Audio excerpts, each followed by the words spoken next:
My name is Irfan Ahmed, and I am your host today for this second International Solar Clean Energy Conference 2022. We start with recitation from the Holy Quran. May I request Mr. Mustafa Tahir to come to the dais and recite a few verses from the Holy Quran. Mustafa Tahir, please. Bismillahirrahmanirrahim.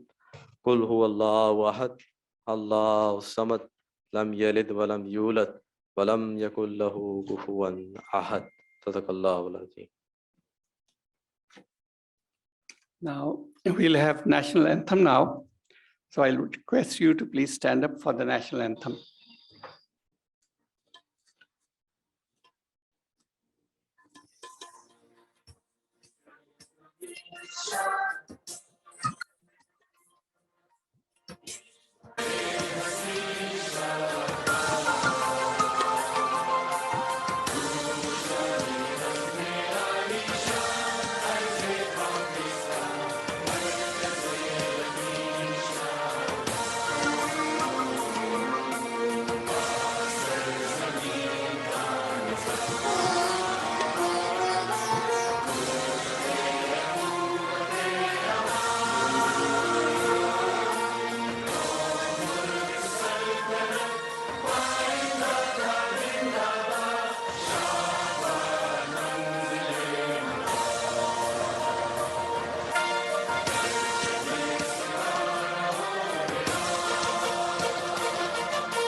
Please be seated. Now we have a number of speakers for the inaugural session, and I would request by name the speakers to come and take their place on the dais. I'd request Mr. Shah Jahan Mirza, CEO AETB and MD PPIB, to come to the stage and please take a seat. Then I would like to request Mr. Zagham Mahmood Rizvi, Chairman Task Force PM Housing Program, to come to the stage and take a seat. Mr. Howard Fu, he was here. Well, we can leave one seat for him. I think he's just gone out for a while. Then I would like to request Mr. Naeem Qureshi to please come and take his seat here.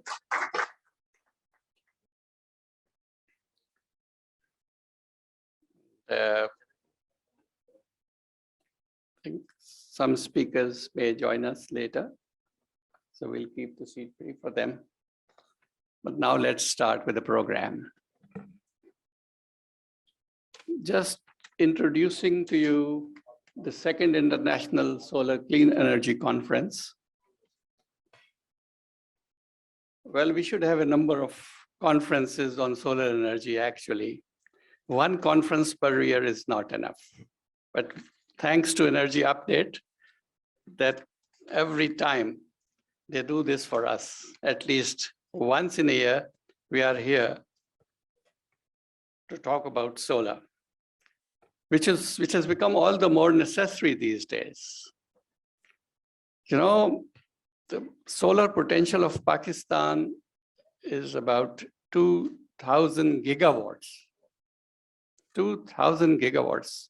And we have the best solar installation in the world, which is 2,000 kilowatt hours per square kilometer, per square meter per annum. Hello. If you compare it with Germany, Germany has got 1,300 kilowatt hours per square meter per annum, and we have 2,000. I hate those black people, man. And So Germany annoying. has installed capacity of 40,000 megawatts, solar installed capacity. And what do we have? It's less than a gigawatt. With the potential of 2,000 gigawatts, we have installed capacity of less than a gigawatt. God has blessed us with this resource of energy. And what we are doing in Salis Urdu, you can call it kufran-e-nemat. We are denying a blessing from Almighty Allah. This should not be done. And that's why we need conferences to talk about this resource of energy and find out why this is happening to us, why with so much potential, we have not been able to install the requisite capacity. Our oil bill, oil import bill is $17 billion. And with installation, if we increase the installation up to the level what Germany has done with its meager solar installation, we can reduce this oil bill to less than $1 billion. So this is what we should think of. Now, Sindh has started working on this, and we have representative from the Sindh government as well here. And we have also got this wind energy summit tomorrow. The Sindh decided that whatever we'll do next for renewable, it will be hybridization, that is wind with solar together. And that will improve our inputs into the energy market, especially Sindh, which has become the hub of energy for Pakistan. But there's one thing which we need to do, and which we would be talking about during the day today. That is the policy which would encourage use of solar energy in Pakistan. You see, solar is a distributed generation resource. It should be best handled locally. And Sindh government has already started working on that. But the main hindrance in sustainability of this energy is that we have to import all the products which are used to promote this energy. Unless and until we start local manufacturing. And there's a policy which promotes manufacturing of solar equipments here in Pakistan. It will be very difficult for us to sustain this, and we'll speak, living like this for the next decades also. So we have to talk about the policies, how to promote solar energy, and we should, force the government to adopt these policies which are solar friendly. With these few words, hoping that we'll have a very successful day and we'll come to good results and conclusions, I would like to invite now Mr. Naeem Qureshi for his welcome address.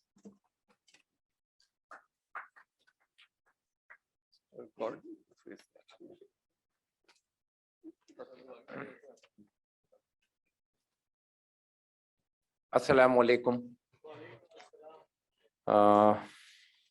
Respected guest speaker and our chief guest,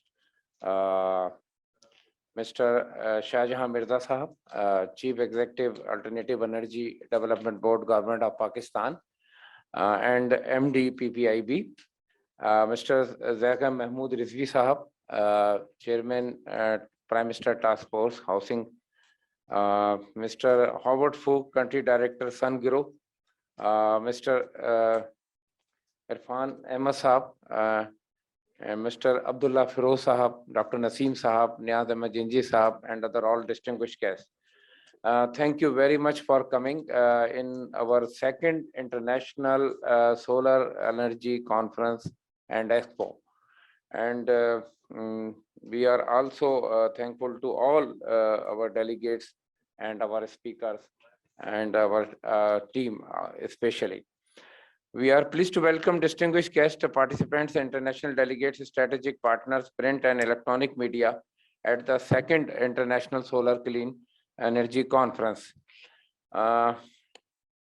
The objective is, as Mr. Irfan Ahmed said, to promote solar energy in Pakistan and to bring the investment in Pakistan and create jobs and local manufacturing especially. So we have already organized from Energy Update 100 plus corporate event for the last 20 years, which are included the 5th International Wind Energy Summit, which will be tomorrow. 10 conferences on power generation, 18 Environment Excellence Award, 14 CSR Summit and Awards, and several other events, important topic on the solar, hydropower, CNG, LPG, LNG, corrosion, health and energy conservation and energy efficiency also. I'm really thankful for our sponsors and partners, NEPRA, ADB, Energy Department, Government of Sindh, SDBI, and Publicity Channel and National Forum for Environment and Health. And of course, our sponsors are very important because they are supporting us since last 20 years. SunGrow Power is the main of our leading sponsors. One of the leading sponsors, Goodwi Pakistan, the One International Private Limited, GS Bank, Kilowatt Labs, Kestrel IFS, Misol Solar, Sindh Transmission Dispatch Company, Orient Energy System, Adaptive Technologies, EFU General Insurance, Excite Batteries, Beyond Solar, Olive Technical Services, FFC Energy, Zorlu Energy, Sustainable Development Policy Institute.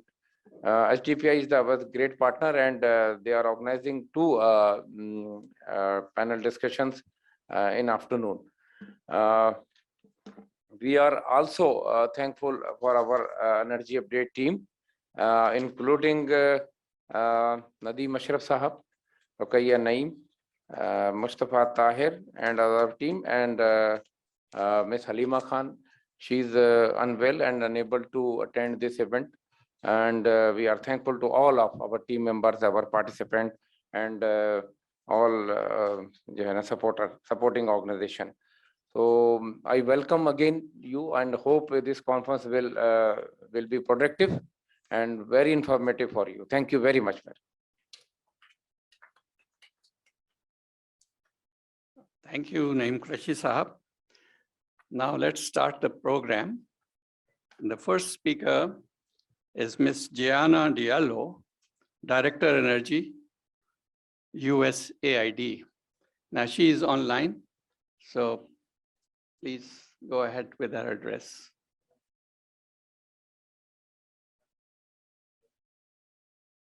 Yeah.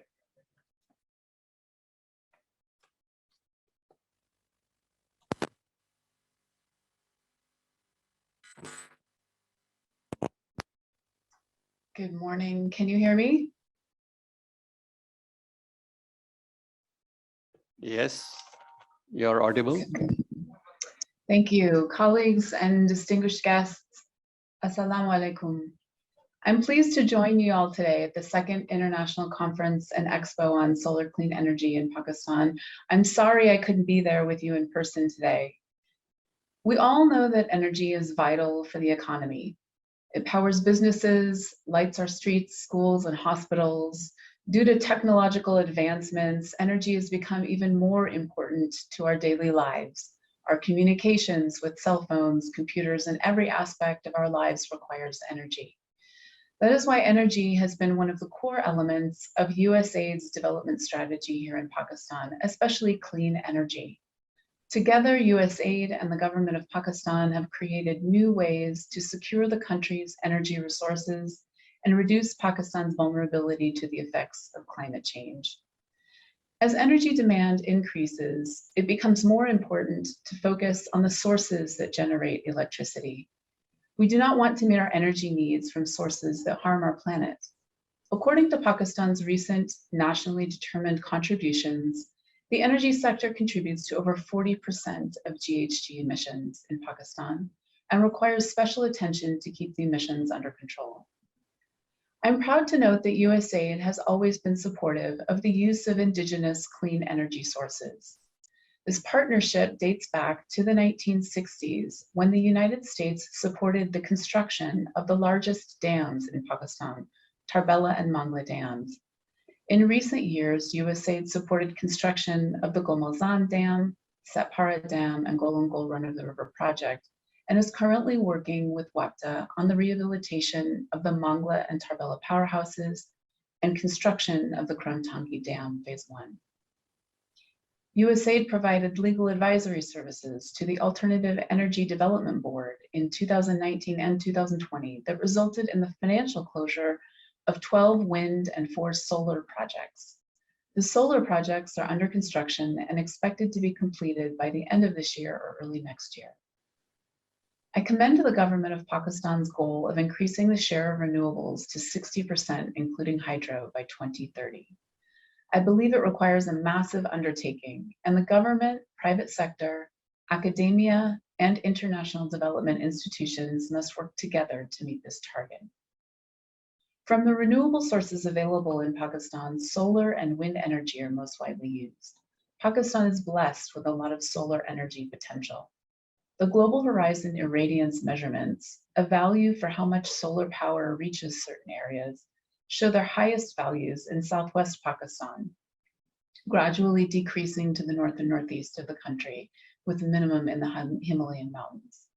The data shows that most parts of Balochistan, Sindh, and South Punjab are highly suitable for solar projects, while other parts of Pakistan also show potential for solar energy.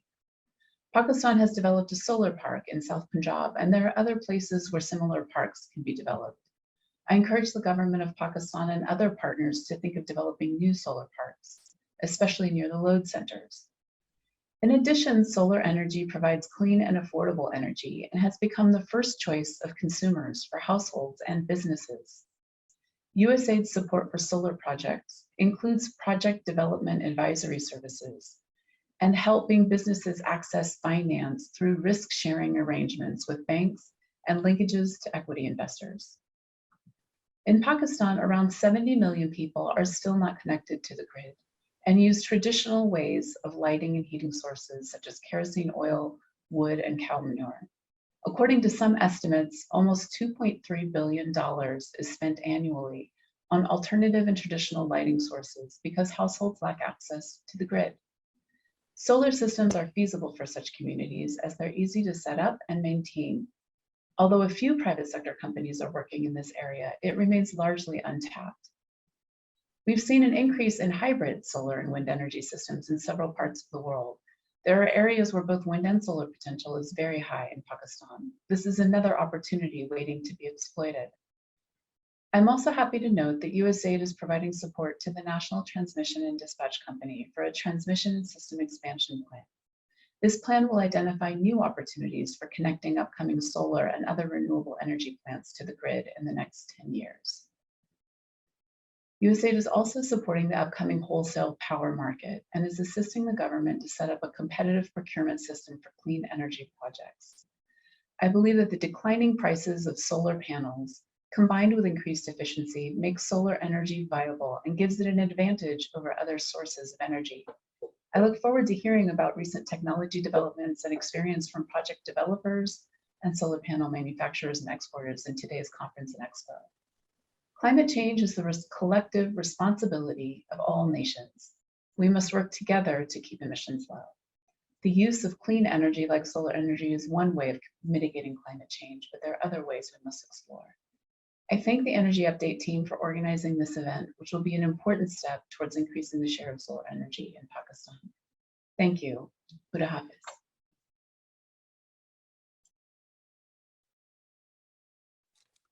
Thank you, Ms. Gianna Diallo.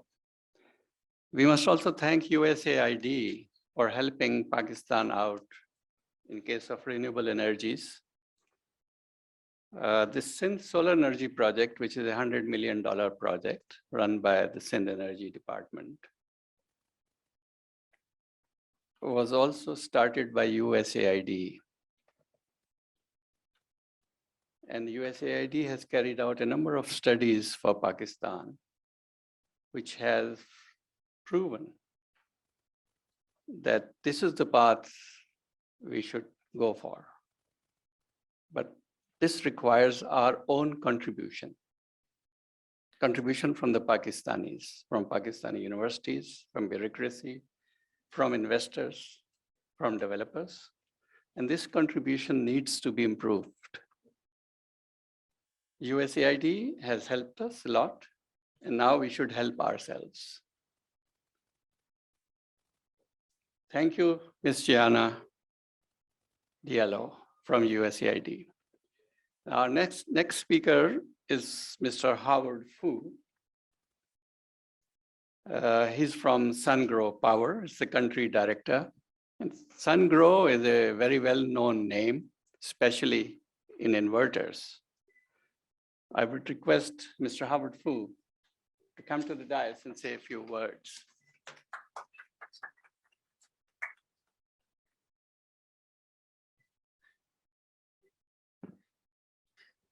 Assalamu alaikum, my friend.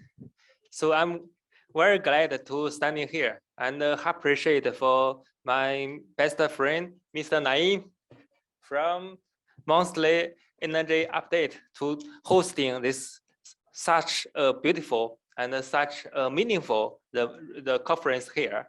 So from here, so maybe from my my presentation stand here. So we are doing from China and Pakistan CPEC the project here, and till now is more than 5 years. SunGrow being a solar inverter, global leading solar inverter company, is doing being our own distribution for the Pakistan for our the solar the industries. So in my presentation we have 3 parts. The first, who is SunGrow, and what we are planning in the world, and what we do in Pakistan, and what we are planning in Pakistan.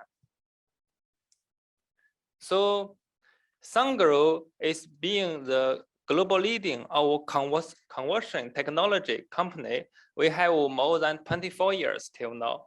And in the global, we have more than 20 subsidiaries in European, in Australia, in America, in South Africa, so in Middle East there. And we have till now we have more than 8,000 employees. And being the global leading, we have the 3 consecutive years for the 100% the world's most bankable inverter brand. Bankable brand is mean that if using in the solar industry, especially for the utility industry, is using the inverter, SunGrow inverter, it's very easily to get the money, get the back money from the bank.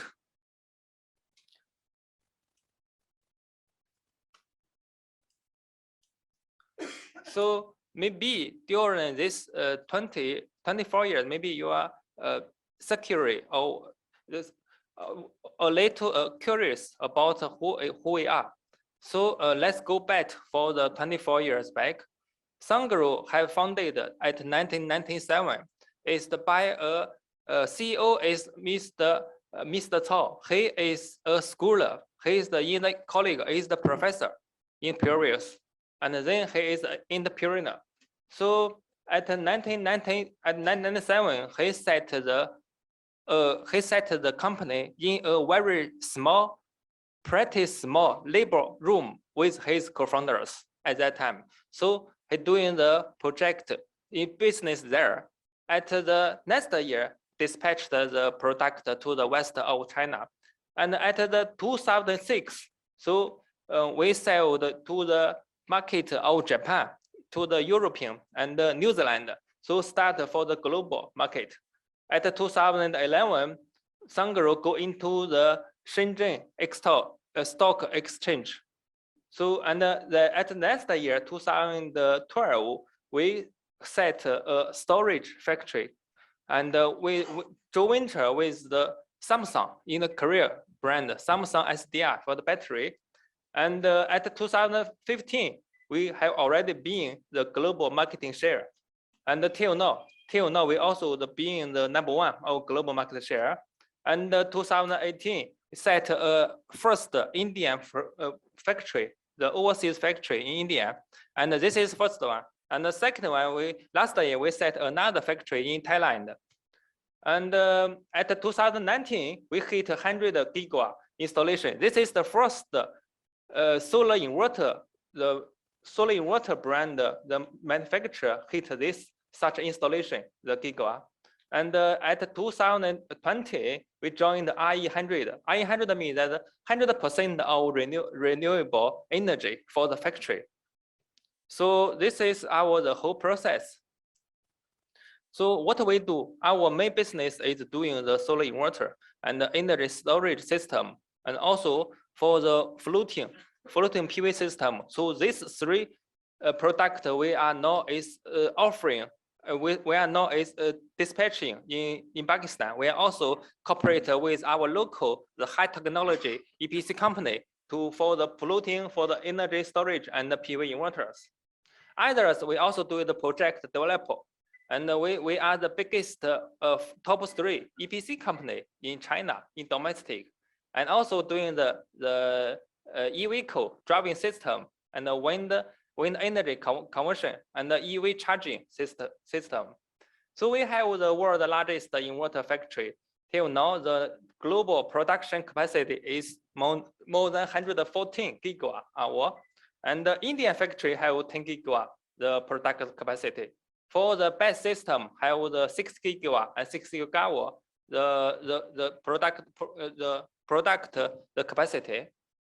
So we have the more than 8,000 employees. So you can see during these 10 years, our revenue is increased more than 42%, and the shipment is increasing.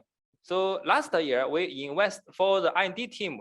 We invest money is 7.8% for investment of the R&D team, and also for the patent, we are the biggest. For solar industry inverter have biggest the patents, more than 3,600 patents. So this is where we are here, and we are doing the pre-sales. So for pre-sales, we are doing the consultant. So consultant means that before is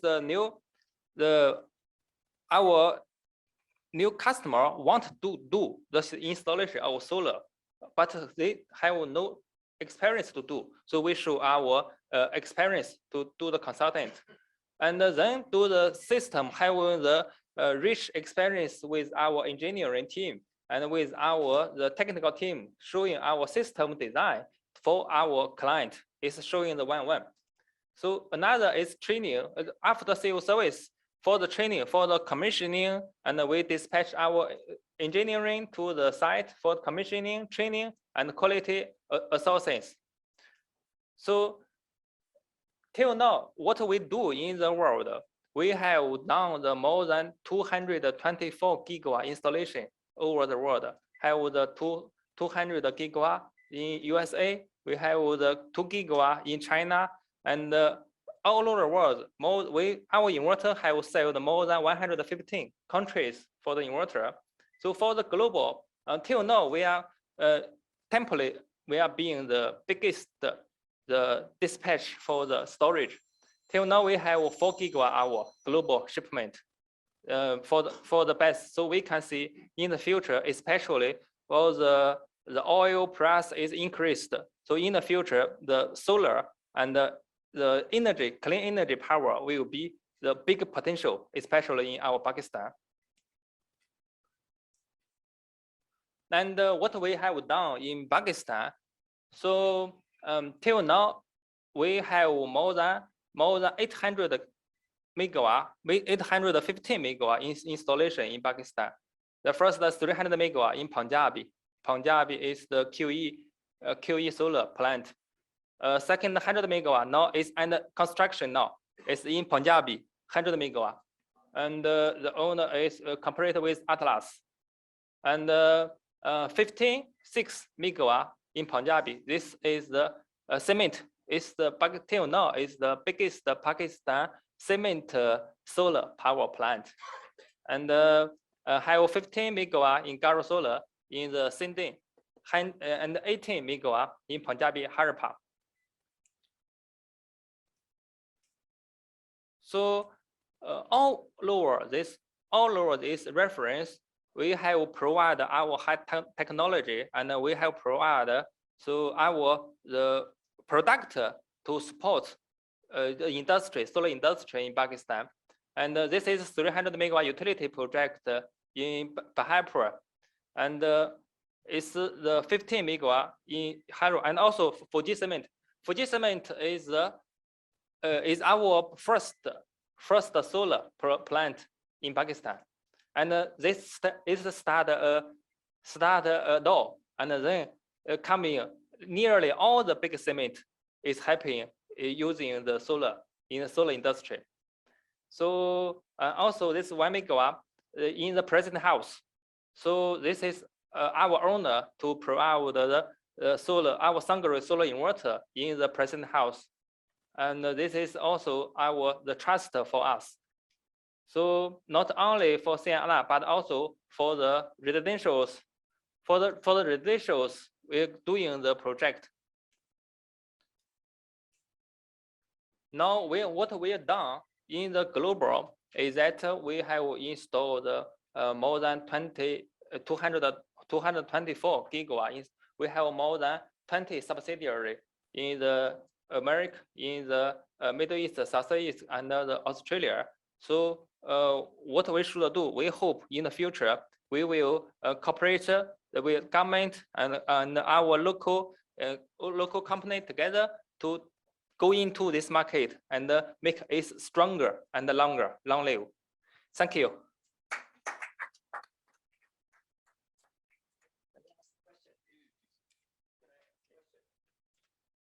What is cost per kilowatt hour of your battery storage system? Okay. Yeah. Kilowatt hour. So now, yes, it's a good question. So now the storage energy is a very good potential, especially in China. You can see in the world, right? So for the storage, it depends on the system design, because those storage is using for the utility, is for the government project. You see, NTDC now is bidding for that. Another is using in the factory. So it's totally different, and also different cost. Different is the battery brand, because like the panel brand is different. Give me cost for lithium-ion energy storage for industry. Normally for the lithium is the $200 US dollar to $300 US dollar between this. Installed or kilowatt hour? No, that's kilowatt hour capacity. That starts from like $250 per kilowatt hour and goes up to like $350 per kilowatt hour. You're talking about installed. I'm saying, what are you going to charge per kilowatt hour to an industry if you're going to install it? If I'm going to install for you, right?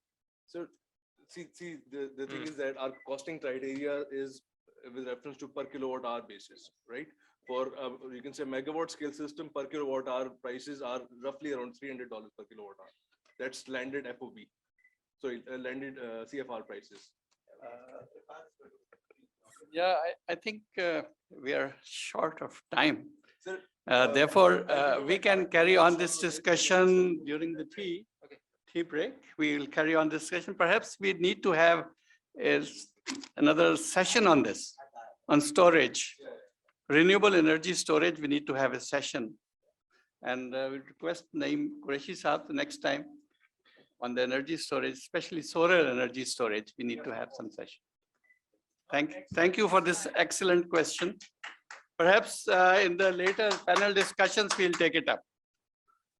Okay, thank you so much for this very, real question which we are facing these days. And thank you, Mr. Howard Fu, for your excellent presentation.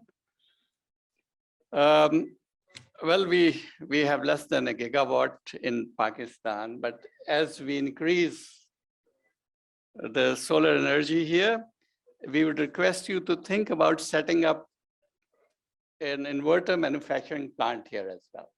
I think we should contribute from our side, and then you would, of course, come forward.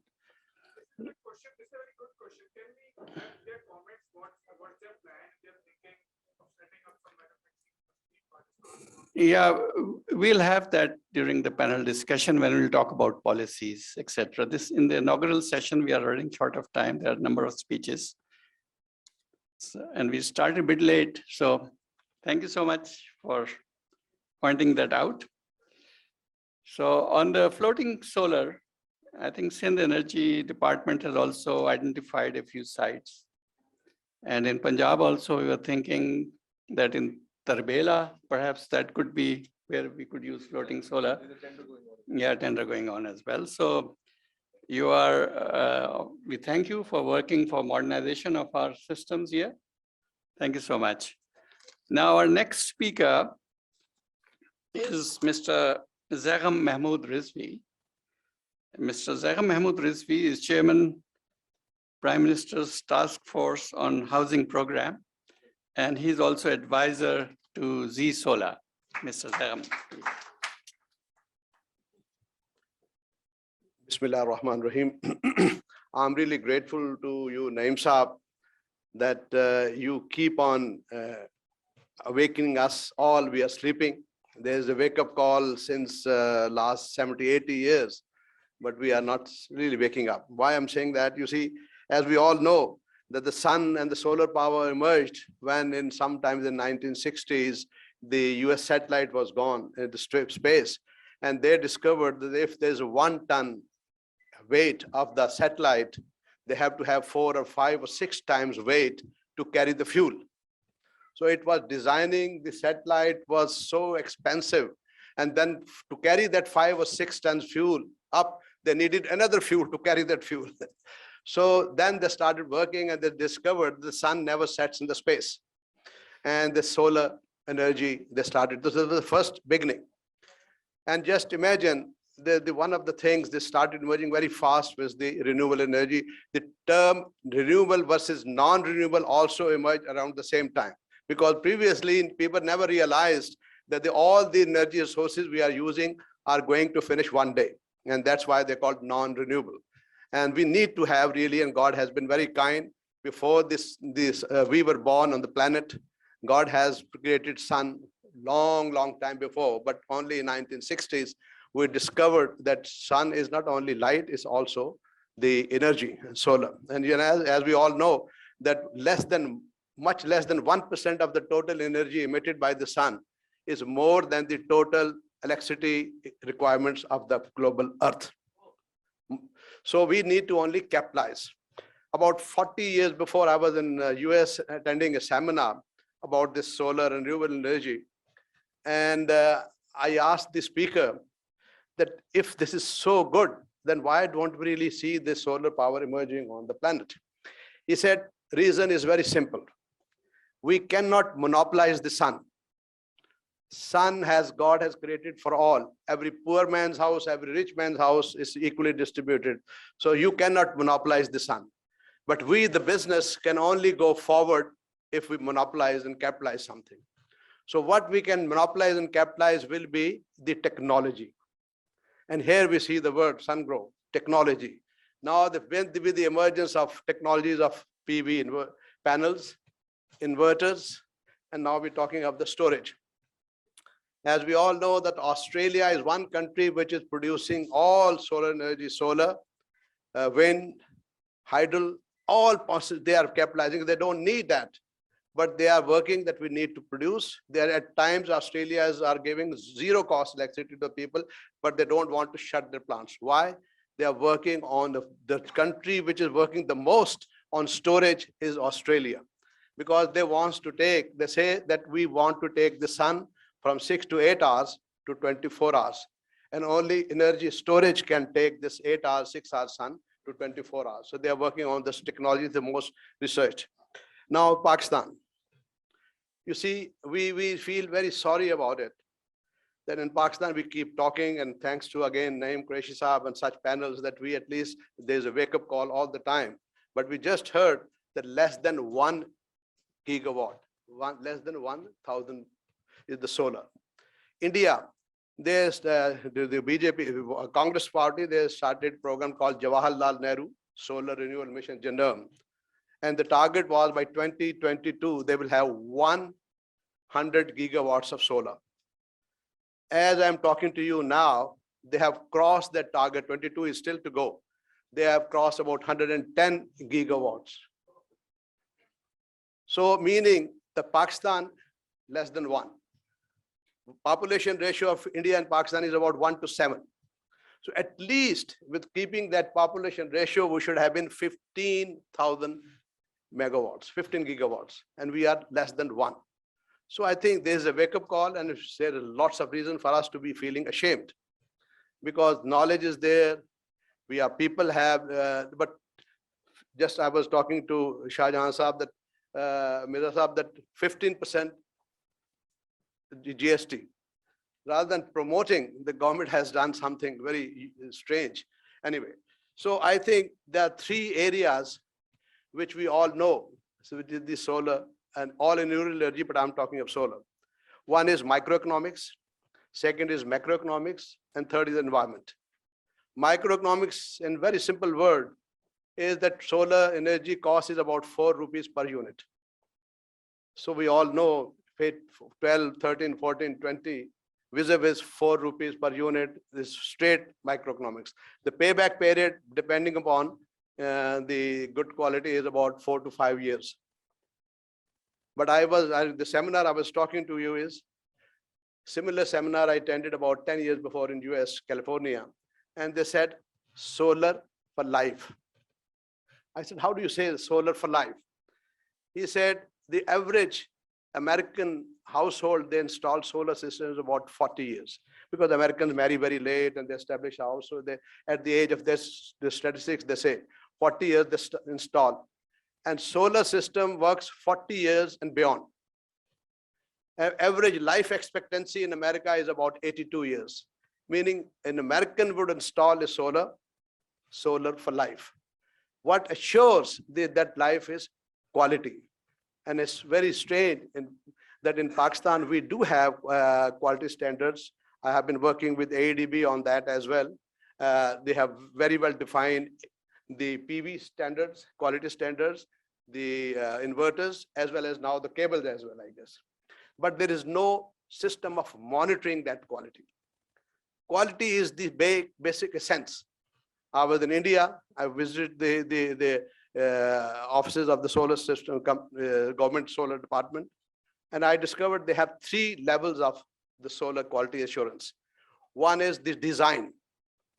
The solar system needs to be designed by the professionals. India has about 4 or 5 certified companies who teach and develop the solar professionals. We don't have even one. Solar design is one thing very important. Second is quality of the materials being installed. This is what will ensure solar for life is 40 years and beyond, is the quality, PV panels and all that is the quality. We spend little money. I have carried out some statistics that between good quality and bad quality, you may change your payback period by 6 months. But those 6 months, 4 years or 5 years, assures you that your system will work for 40 years. So I would really request the Alternate Energy Development Board to develop the system where the quality assurance is there. India has 3 systems. One, the design. There are agencies who will go and see whether the design is quality standard. I see in Karachi, the pakode wala bhi solar panel bech raha hota hai. I mean, there is no system here. Second is installation. It's very important. So, installation has to be designed not only on the sunrise and the direction, it also has to carry out the wind velocity, what wind velocity solar system has to be designed, and all those kind of. So the solar installation, there are companies in India approved by parallel to the AEDB in India who certify whether the design was good, they're separate, and installation, they call it installation audit. Third thing is performance audit. There are companies in India who specialize on ensuring the performance. हम लोग लगाते हैं, we say after 4 or 5, my system is working. You don't know that from 98% efficiency, is it giving you 90% efficiency while it should have given you 96% efficiency? We are not really aware. So there are companies, so the solar companies who install solar systems, built-in cost, the design inspection, certification, the installation inspection, and the quality performance audit. So I think we should really, I would request you, sir, that we start working on these areas. Second thing is macroeconomics. As have been said by my friend here, that we are importing about $19 billion worth of oil. That is about 2/3 of the exports, Pakistan's total exports, 2/3 we spend on importing of oil. So if we, every time we use solar, we are saving import of oil. So if we really start working from 1 gigawatt to 15 gigawatt, I'm sure this oil import bill will go down to maybe 11 or 10, maybe much lower. So we really need to see the macroeconomics. And dollar is very, very precious for us. As we all know that with the IMF and with and all this, everybody knows each and every dollar is very precious for us. If we save this through solar, that's the macroeconomics. Last but not the least, which my focus is, and I would really request again the ADB to really play a very dynamic role on that, is the net zero carbon, the carbon credit. Pakistan is totally sleeping on that.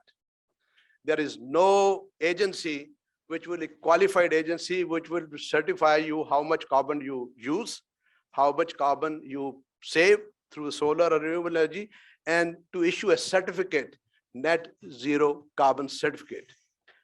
My studies tells me that India is working very hard on that. India, there are agencies who monitor, but not only. Carbon is being traded in India on commodity exchange. For example, in my house, I have 5 kilowatt system. Last year, I saved about 6 tons of carbon wasted. If there would have been some trading of carbon credit, I would have sold those rooftop solar, 6 tons of carbon. Karachi is one of the cities in the world, after few countries only in Africa match, 320 sunny days. In Karachi, every second house at least should have been solar rooftop. Well, we don't see even one. And all those people should have been saving their electricity, serving the economy, environment. My study tells me that India is working very hard on that. They have very, very disciplined system of monitoring carbon, issuing certificates, trading of carbon, and they are now able to really issue certificates. The certificates have to be internationally accepted. You see, Apple, 42 vendors around the globe. Apple has already said all my vendors have to give me first that they are net zero on carbon clean development mechanism. They are not really contributing. This certificate has to be issued. Same as IKEA, same as Best Buy, and many countries. This environment conference Biden has recently done, while previously we have Kyoto Protocol, Paris Agreement, and all that. But now this recently, the world is going to be really very shortly to a stage where we exporters will have to issue and give the net zero carbon certificate. India is working. They are able to issue all certificates to their exporters, but they want to create surplus so that once exports from other countries will be stopped because of net zero carbon, they could really come forward and say we can produce. So I think we really have to really come forward and start working in a very dynamic manner on carbon credit market. We have a commodity exchange. Karachi, there's a commodity exchange where cotton and all those things are being. So I think carbon could be traded, sir, there. But we really need to develop a system, and otherwise we'll be in a very deep trouble, because if exports are banned for even 6 months for X reasons, it's very difficult to get back into the export market. So it's a wake-up call. I have made this presentation to chambers in Lahore, Sialkot, and others, because Sialkot, 95% of the production of factories is exported. And I told them, I warned them to look here, you are not ready, you will be in deep trouble after maybe 5-6 years. So I think with this, I close, and I really thank you, Naim Saab, again, giving us a wake-up call and giving us this opportunity to raise this issue, and inviting Shah Jahan Saab for enabling me to request them on these issues. Thank you very much, sir. Thank you very much, sir. You have made a very good presentation.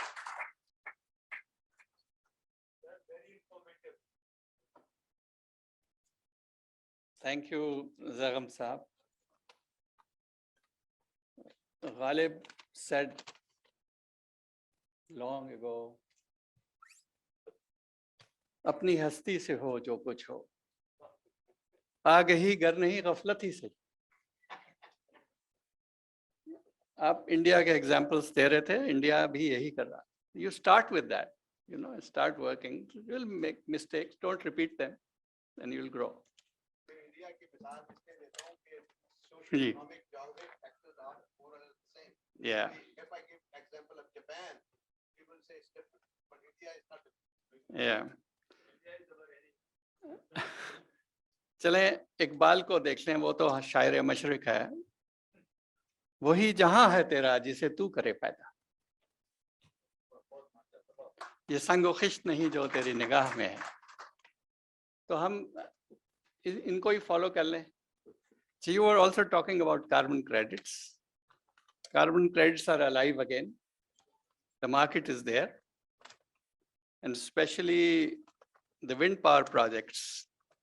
There are consultants, number of consultants now in the market. You don't have to do anything. You just have to ask them to do it without fee also. They'll charge success fee later on, but you will get a return. All the wind power projects, solar projects, they can get a return.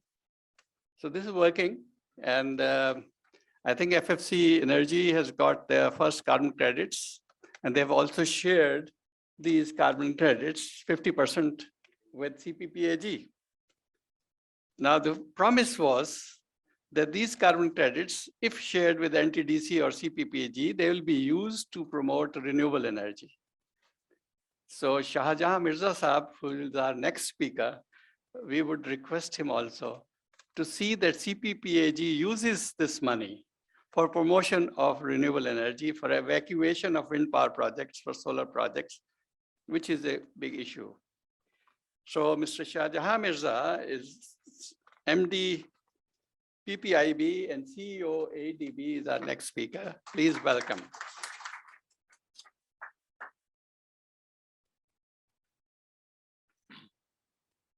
Ji, Bismillah ar-Rahman ar-Rahim.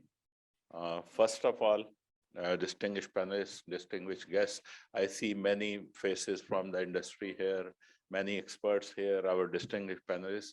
It's a pleasure and actually privilege to be here between the all these August gathering. And I thank you and appreciate Naim Saab and Energy Update and other sponsors who, as they, in words of Zagam Saab, who keep us giving us wake up call. So I think speaking after Zagam Saab is not an easy task, because he has put up some of the examples from India and other part of the world, which are really inspiring. So I'm using the word inspiring. So I try to address in a way that I'll give what we are trying to do. Mean at the start, whatever has been said, I don't have any hesitation to admit that we are very late in starting this renewable energy initiative in Pakistan, and we are very slow also. Still, we are not able to come into full pace so that we can catch up some of the delay which we have made previously. So with this, I would like to do what we are doing in the ADB, what government is trying to do actually to do this. I think most of you know that our current share of renewable energy is around 5 to 6%. So we have around 2,100 megawatt of RE projects in operation. Mainly it's the wind, which is around 1,400 megawatts, some solar and some bagasse projects. So the target of the government of Pakistan, as you people might have seen in the indicative generation expansion plan, which was approved last year, is to take this combined with the hydro to 61%. Initially, it was that the only renewable without hydro will be 30% by 2030. But now with the discussion between various stakeholders and realizing that we have hydro potential, also hydro potential in the country, about 65,000 megawatt. And globally, hydro is considered as part of the renewable energy. So redefining the renewable energy, now we include the hydro also in it. And the target is to take this installed capacity of hydro and renewable to 61% by 2030. And with this, what IGCEP gives us target for renewable energy, that is the 3,000 megawatt of wind power projects and 7,000 megawatt of solar power project. But this is we're talking about the on-grid solar, which is the main focus of the AEDB. So in AEDB, that is the one thing we are trying to achieve. And inshallah, we are planning to give the first ad for the competitive bidding for these wind and solar projects by end of April next month. So that is the target on which we are working. And we are confident that we'll be able to bring the capacity into the grid. So that is the first thing we are doing. The second thing, which is critical in terms of solar, that is the net metering initiative, which was started somewhere in 2018. Rather, it was approved by NEPRA. The regulations were approved by NEPRA in 2015. And then after that approval, there were spontaneous type of small vendors, as Zagam Sahab was saying, they are selling like every Kokhawala was selling the panel. So people started complaining that with the systems are get installed. And after 1 year, after 6 months, if the system is not working, nobody asks us, and they become redundant after a few years. So taking this initiative, Alternate Energy Development Board started the regulations for certification of the vendors and the installers. The first time it was issued in 2018. And learning from the previous experience, we have actually updated them in 2021. We have simplified them. We have made the process easier. The basic purpose of these certification of the vendors is actually to ensure the quality services, quality equipment for the particularly for the commercial consumer. So currently, whoever has to do the net metering, they want a grid connected solar system, they have to get the system installed from these certified vendors. And through these certified vendors, we're not getting into the depth in terms of quality of the equipment, but we have given some standards in that for the solar panel, for the inverters. And we have ensured that every vendor will give the international based warranties for the equipment, like solar panel for 20 years, inverter for 10 years. So whatever IE standards require, so we try to make this according to that. Obviously, AEDB does not have resources and to go and check each and every system. So what we did with the help of the German government, basically GIZ initiative, this study was done by the IPS, Institute of Policy Study, of about 50 systems from Lahore and Islamabad. So what they find that there are some systems where even still there are some quality issues. So the systems are not properly installed. So what we are now thinking to take this process forward, that if it is not very costly for the domestic consumers, we can introduce a third-party inspection before connecting the system to the grid. So we are also thinking and working on that so that the quality could be ensured. There are some quality assurance parameters, which is in the form of pre-shipment inspection also, but that is run by the custom authorities. So AEDB is not really involved with that. So this is on the net metering side, and on grid solar and wind, we are working on that. We've done many initiatives with the help of the World Bank, with the help of USAID, with the help of German government. Their RE1 and RE2 renewable energy and energy efficiency program are also underway. With the help of GIZ, we have started training the solar technicians. About the total plan is to train the 500 solar technicians. So with the help of GIZ, we are doing actually the process of selection of these technicians. I think last month we had the first sort of qualification exam for this training in Lahore with the help of GIZ. So we'll take this process to Karachi and other city also. But what I was emphasizing that we should focus on the small cities. So if we run a program in Lahore or in Karachi or in Islamabad, so we'll try to get the technicians from the related area, nearby area, which are actually not big cities. So that is another initiative we are doing. Similarly, the government of Pakistan target, as I said in the IGSEP, is to take this to 61%. Pakistan has one of the lowest carbon footprint in the world. So, but by that, we should not become complacent, and the government has not become complacent because we're putting a challenging target for us.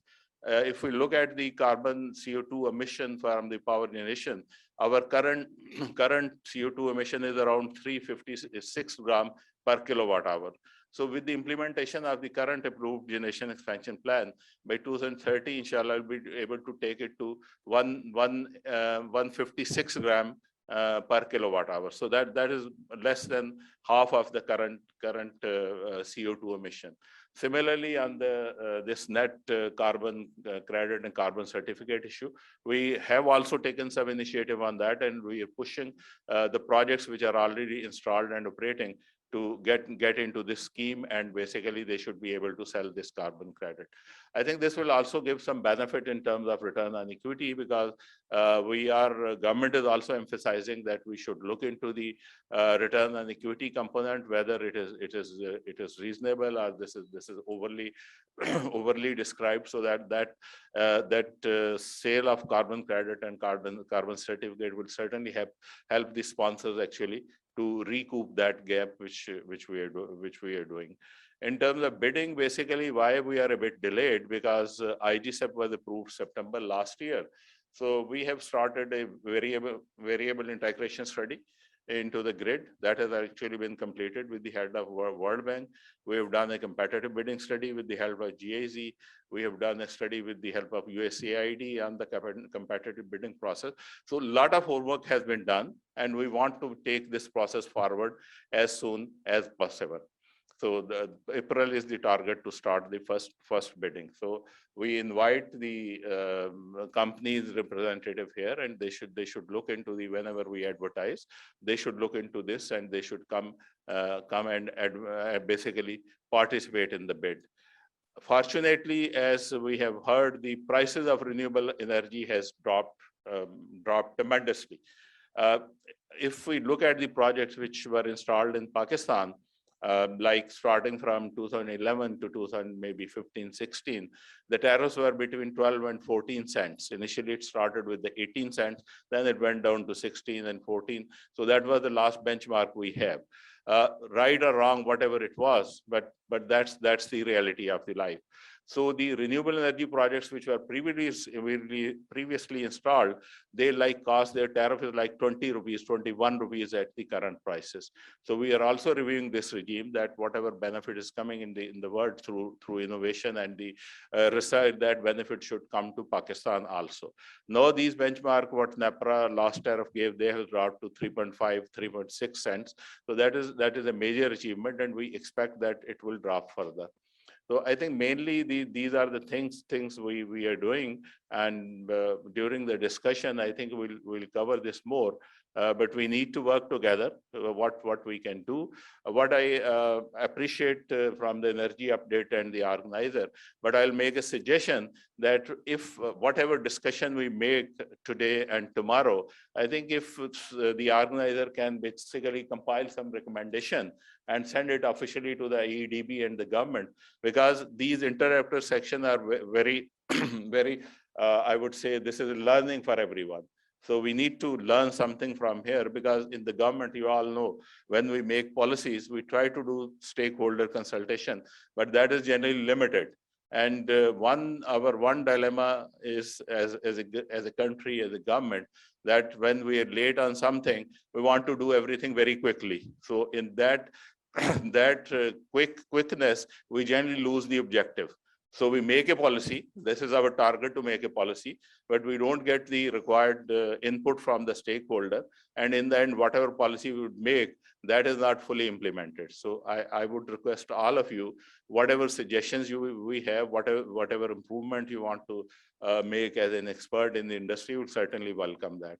On local manufacturing, we are also trying to hold a conference or a webinar, maybe towards end of this month or early next month, actually what we can do with, for the local manufacturing. For that, we are working with the GIZ, the German government, and we will organize this international webinar where we will invite the companies like SunGrow and the other companies who are actually leader in the market of manufacturing, so that they can come in and set up with the local collaboration, set up some manufacturing facilities here. So that is mainly what we intend to do, and remaining we'll take it up during the discussion. Thank you very much, and once again, congratulations, Naeem sir.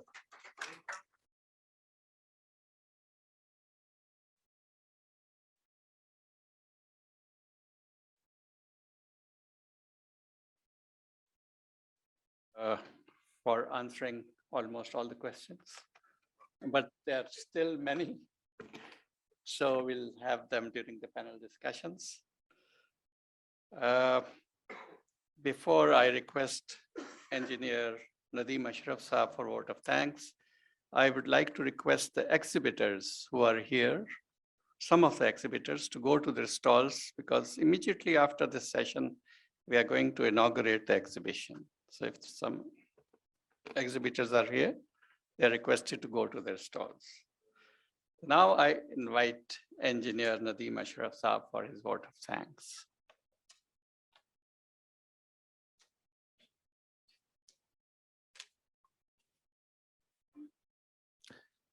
Ladies and gentlemen, Assalamu alaikum.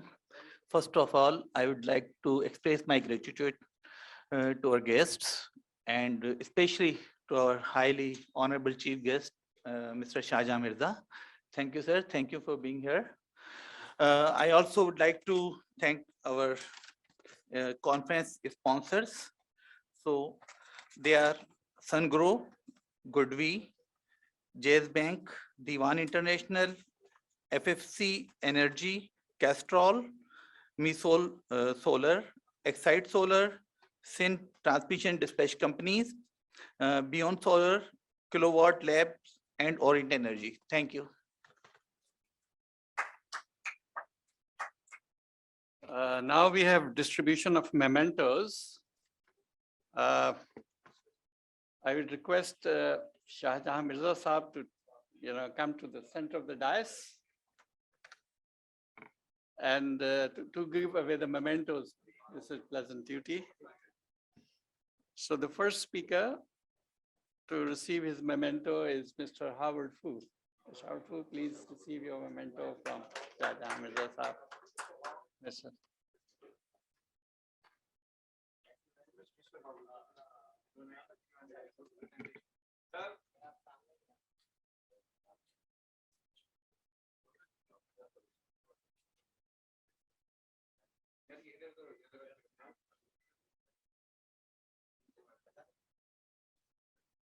Now I would request Mr. Zahram Mahmood Rizvi Saab to please receive his memento from Mr. Shahjahan Mirza.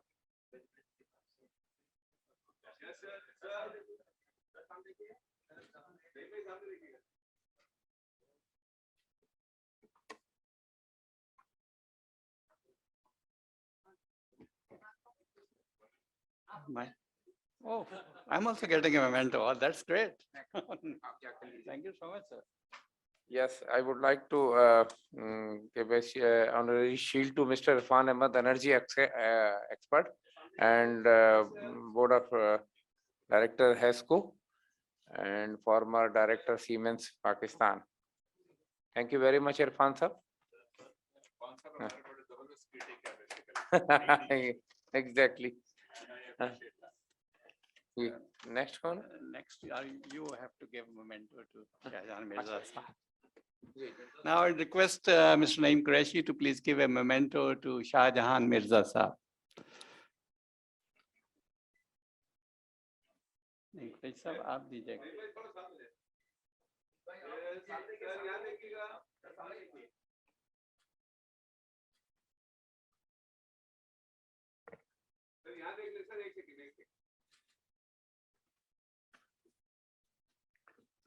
So, yeah, the speakers may please come on the dais for a group photo.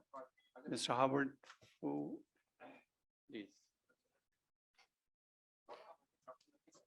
Dr. Saab.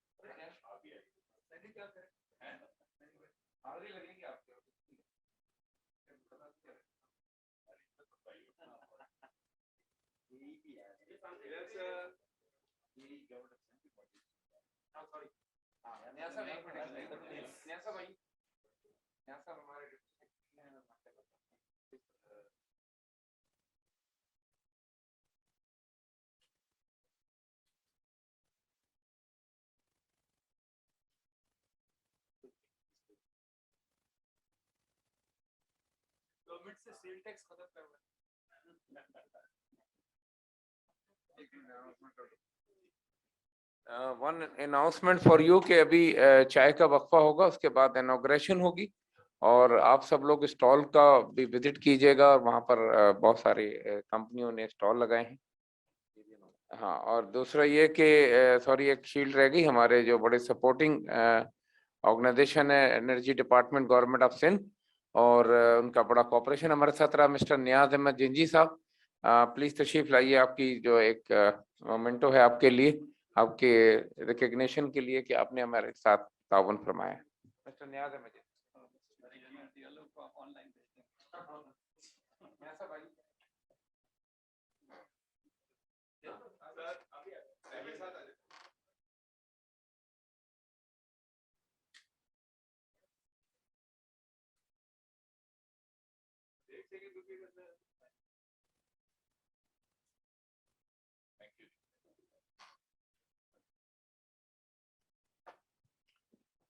Another shield memento for Miss Gianna Diallo, Director Energy USAID, and which will dispatch in couple of days. Thank you very much, and tea is served. और आप please उसके बाद stall पे आइएगा, फिर उसके बाद हम दूसरा सेशन 15-20 मिनट के बाद स्टार्ट करें। Thank you very much. Bismillahirrahmanirrahim. Now, after the exhibition, inauguration, and around, we are back. So we'll start with the presentations. I may now invite Mr. Syed Suleiman Mohyuddin, Country Manager of Goodby, to please come to the dais and address the audience.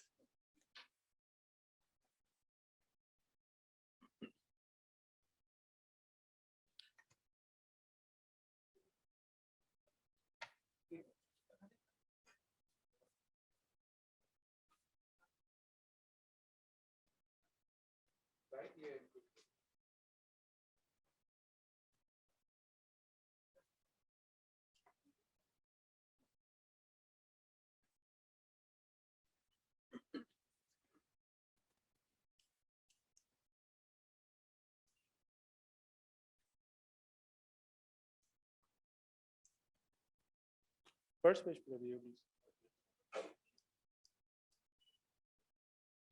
Thank you.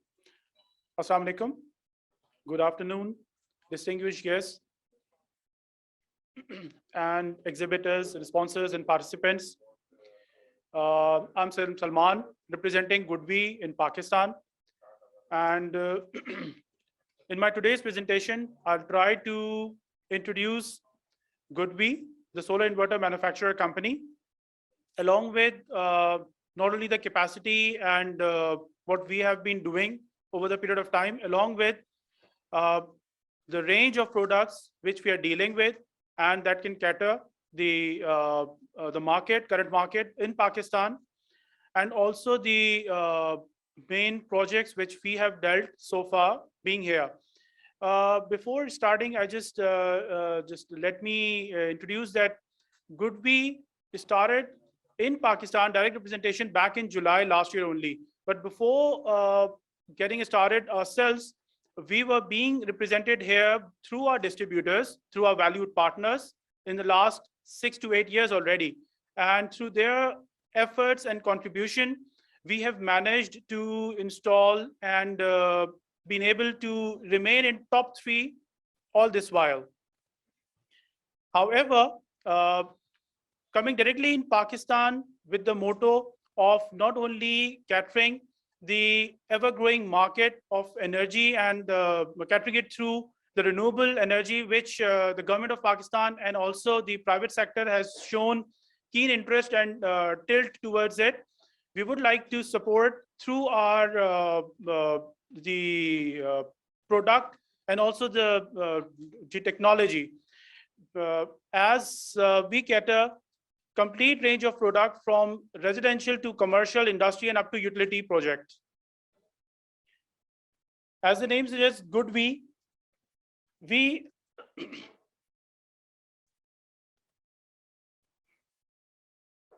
started back in 2010, and in last 11 years, we have managed to stay atop.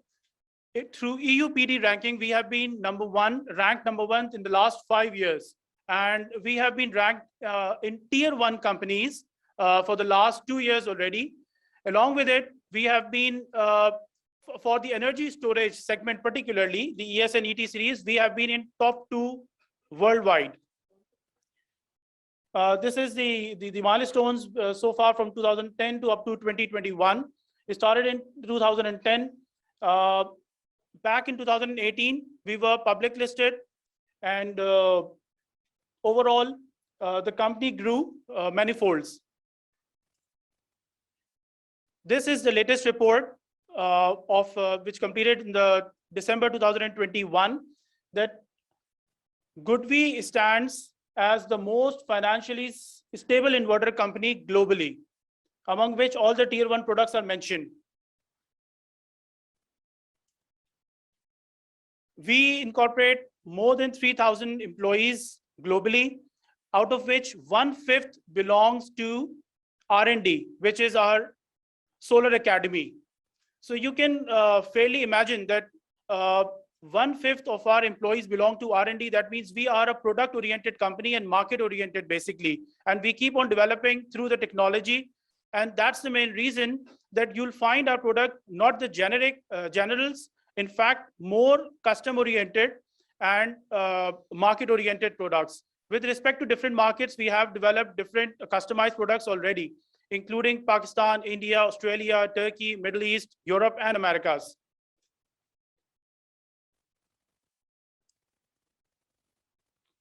And our global sales revenue only for last year was around $244 million. I just skipped it.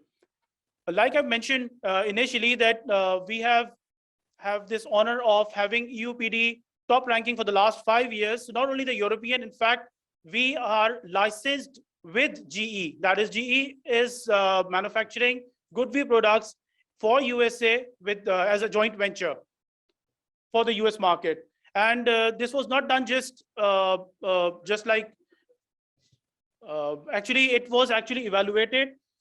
34 companies, 32 manufacturers were evaluated, and eventually only GoodWe was chosen.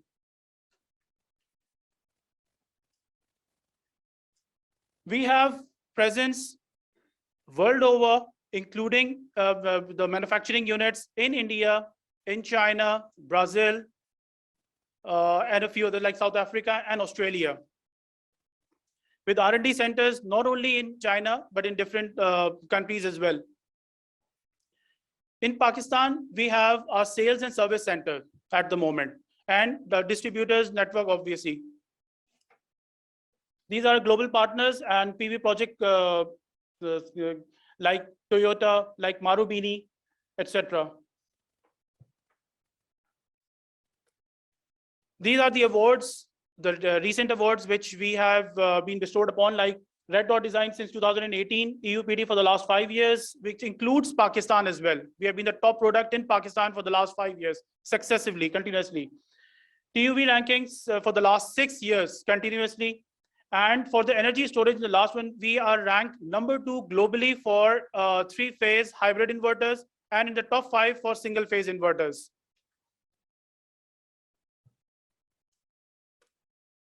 Our global production capacity is around 25 gigawatt, and battery manufacturing capacity is 1 gigawatt hour annually. This is the state-of-art factory, which is 25-story building, along with complete manufacturing facility, testing facility, performance audit, etc. Our global installation so far is 38 gigawatt. That can be actually divided among the residential, mainly 16 gigawatt, and then the commercial industry is 21, and utility energy storage is 1 gigawatt. The energy one is specifically mentioned because that is meant for the residential small sizes. These are the countries where we lie in top 1 or top 2. This is a market size. That means we claim a market share in almost everywhere in each country, which is spread all over the world, not only specifically with the Chinese region or the Asian region. It is spread all around in Europe and Americas. Our warehouses are also spread globally. That is because in order to manage the deliveries pretty much on time, like for instance, in the last 3 to 4 years, when there was a shortfall of IGBT, the components, we managed to deliver our inverters pretty much in time in Pakistan and elsewhere as well.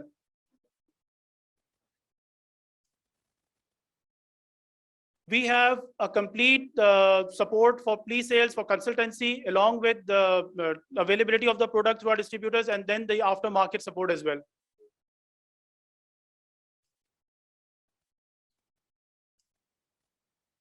The product portfolio, as mentioned, it starts from 0.7 kilowatt, single phase hybrid inverters and on-grid inverters up to 250 kilowatt on-grid inverters, which can be further divided into 3 categories of residential, commercial industry, and utility segments. For residential, we have up to 10 kilowatt hybrid side, which have energy backup of through lithium-ion batteries. And for on-grid inverters, we have up to 250 kilowatt range.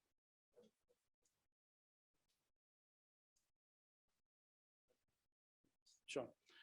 Okay, I'll be very specific because you see, as far as the utility projects are concerned, in Pakistan, for the last 1.5 years or 2 years, which we have been active once we've entered in Pakistan directly, we have managed to install one of the very key projects at Degree General Hospital in Sindh.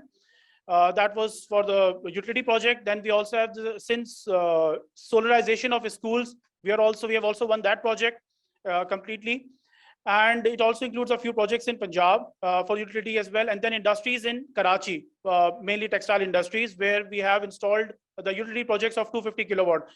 Besides these, top 3 EPC companies in Pakistan, mainly active in the EPCs in the residential segment, are 100% using GoodWe inverters, because we use high voltage DC for the 3-phase hybrid inverter, and that is actually helpful as far as the efficiency is concerned. These are the residential projects which we've just mentioned here. It can be as low as 3.6 or 5 kilowatt and can be as high up to 10 kilowatt or up to 40 kilowatt.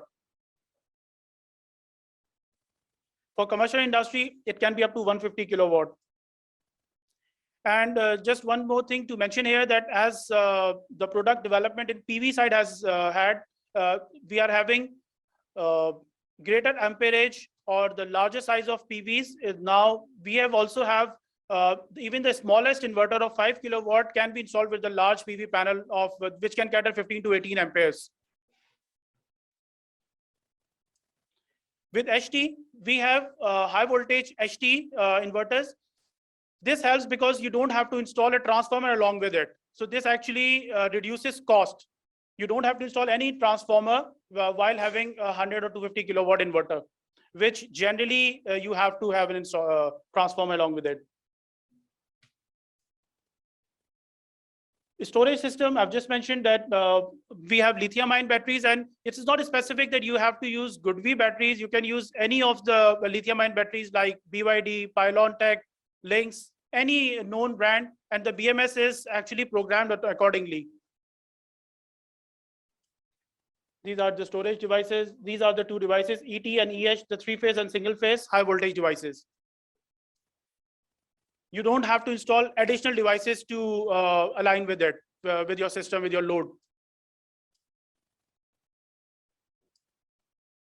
And through SEMS, our smart energy management system, each and every inverter is being actually managed and can be catered or dealt through directly from headquarters or from any service center. Like in Pakistan, our service manager, service team can directly deal remotely, can upgrade the firmware, can not only upgrade this firmware, in fact, they can troubleshoot remotely as well. Thank you very much.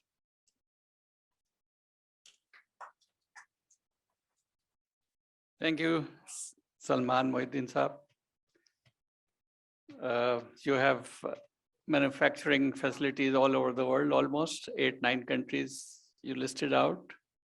You are new in Pakistan, but still you have done quite well. So we would like that you also participate in the manufacturing of inverters here in Pakistan sometimes when we have here economy of scale, and that will be sooner than later. We are lucky to have Mr. Zubair Motiwala here. He's a great supporter of renewable energy.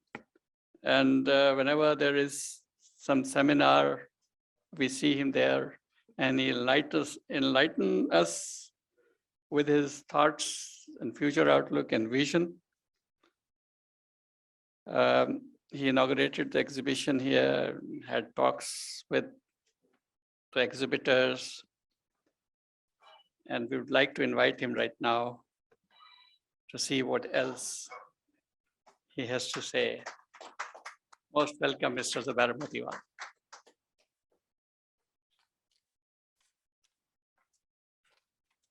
Bismillahir Rahmanir Rahim. Mr. Shahjahan Mirza Sahab, CEO, AEDB. Mr. Abu Bakr Mateen, Secretary Energy, Government of Sindh. Irfan Ahmed Sahab, Salim Diwan Sahab, Naeem Qureshi, Salman Mohiuddin, distinguished ladies and gentlemen, and exhibitors. Assalamu alaikum and a very good afternoon to all of you. It is indeed an honor to address you from this rostrum. And I believe that I'm personally glad that we are awakening. It's a process where Pakistan is awakening towards the green energy. And that green energy is the actually solution of the future. If we will not revert to that renewable energy, I tell you that survival of Pakistan is very difficult. Like today you see that Ukraine war, what is that done to the petroleum prices? It has gone $118, and then it has now come down to 100, 105, still there. And when I was talking to the government and finance ministry in Islamabad, and always we know this, that $100 plus $100 can actually, kill our economy. If this continues for another 3 months, I'm sorry, but the Pakistan economy cannot sustain this. This is a very, very bad times as far as the Pakistan economy is concerned. Our bill already touched last time at $84 billion of import and $26 billion of export. So this is a very big difference. Thanks to expatriate Pakistanis who send us about 28, 30 billion, but still we are short of a lot of huge amount of dollars in between. So what we can do about it? I mean, and if you look at this import chart, you'll find that the highest place is for the petroleum products which we are importing. And among them, the diesel, furnace oil, and the petrol these are the main 3 items which are being imported. And furnace oil is still being used to generate electricity, and diesel is also being used. So what we have to do, we have to see that we have to convert ourselves. We have to convert ourselves to sustainable, renewable energy. And that energy is, of course, wind or solar. So this is the answer. And I'm surprised that with the kind of advantage we have as far as sunny days are concerned, we are least bothered and we continue to bleed ourselves. And if we go for this kind of a banking, whether Islamic instruments or commercial and banking, it is very viable project. I mean, what you're paying to KE, you would be paying about 60% to what you're paying by paying your installments as well. So I mean, to the bank. So what more can be feasible and a project be that it is a 40%? If you're doing a textile business or plastic business, any business you're in, and your utilization of that electricity, if it goes down by 40%, look at your feasibility and viability. If it's that is, if you're looking this as an aspect of economy and creating economies of scale and cost of doing business, to bring down the cost of doing business, cost of manufacturing in your entity, in your industry, I think the answer is that we have to convert ourselves to this energy where solar at one time, and when it's about 1 o'clock, 1:30, 2 o'clock, it gives you 100% yield at solar if it's a good quality solar panels. So I think that enough. And then what I think is that still the competition which should be created among the solar suppliers should be more, because if we think that, what I think is that still it has to come down in prices, because the prices are still high as compared to China itself. Inside China, look at China, they have done wonders in everything, and they've done wonders in solar as well. They have crossed 200 gigabytes. 207 last year's total was 207 gigabytes. Can you imagine this? America is at 76 and Germany is at about 65, 64. So, I mean, look at China, what is they are doing? Look at India. It is, if we put together wind and Mateen Saab was telling me that put together wind and solar, it has crossed 100,000 megawatts. So, I mean, this is absolutely, we are nowhere. So I'll request all the entrepreneurs and people sitting here and those who can listen to me or afterwards that tomorrow's answer to your energy need is a hybrid of solar and wind. What I was telling Secretary Saab also and Mirza Saab, that do one thing, make a policy whereby we can do wheeling. And that there's both gentlemen sitting here who are at the helm of affairs. But if we can do the wheeling through KE or through WABDA, and we can have a project inside the wind tunnel, which is Jampir to Thatha. It's a 60 kilometers long, 120 kilometers long and 60 kilometers wide. It's such a huge asset to Pakistan that a wind tunnel is one of the best tunnels in the world. India has got more grade A's than Pakistan. Pakistan can produce more. It's about 0.7 which we produce. So this is a very good thing. If we can do it, that wind and solar at our own place, because that sun is everywhere. If we can put a wind plant in Jampir and then we can wheel it and we can bring that energy, then the energy cost will really go down. You can really go down by 66%. So if you can do this and you can run your industries with 66% lesser cost, and when you pay off this financial charges you've taken, and after 10 years period of time, it's basically, it comes down to about 20%, which is maintenance and all those things and replacement of the parts, 22%. So after 10 years, your children will be very obliged that our father has done a great thing. He was a great man because he gave us energy, because at that time, you don't know what will be the energy position and what we will do. Pakistan is an energy deficit country, and this energy deficit country cannot fulfill its requirement through conventional energies anymore. We cannot do it because we are suffering and we are not actually progressing because of our trade account deficit, current account deficit. That is what the Pakistan's ills are. And answer to this all is to convert ourselves into a renewable energy, which is a greener energy. And you even get carbon credits if you really apply for this. So these carbon credits are also available. There are many plus points, lesser emission, no emissions at all.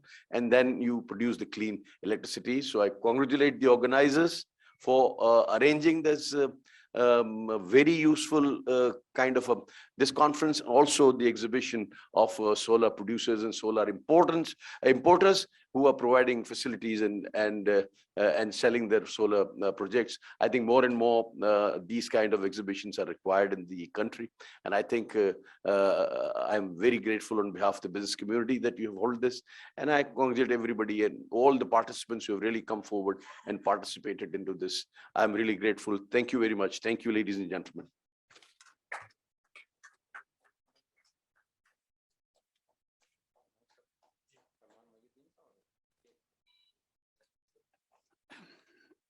We are thankful to Mr. Zubair Motiwala for saving time for us today. He has to go for some urgent business. So we'd request him first to give a memento to Mr. Salman Mohyuddin, Country Manager Goodby, for his presentation today.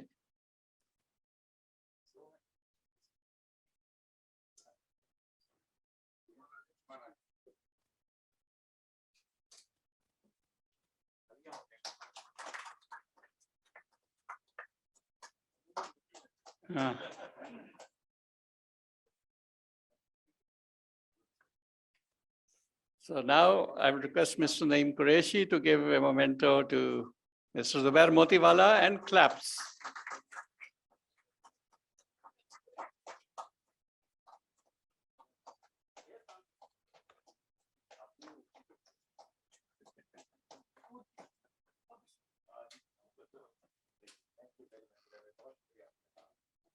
Thank you, sir. Yeah. Our next speaker is Mr. Wasim Qureshi, CEO Kilowatt Labs and CEO WRL. So Mr. Wasim Qureshi is an entrepreneur and an inventor. It's a rare breed, actually. We are proud that he is also a Pakistani. And he promised us to set up some manufacturing unit for his supercapacitors here. Let's see what he has to say. He's from Dubai online. So please connect Mr. Wasim Qureshi.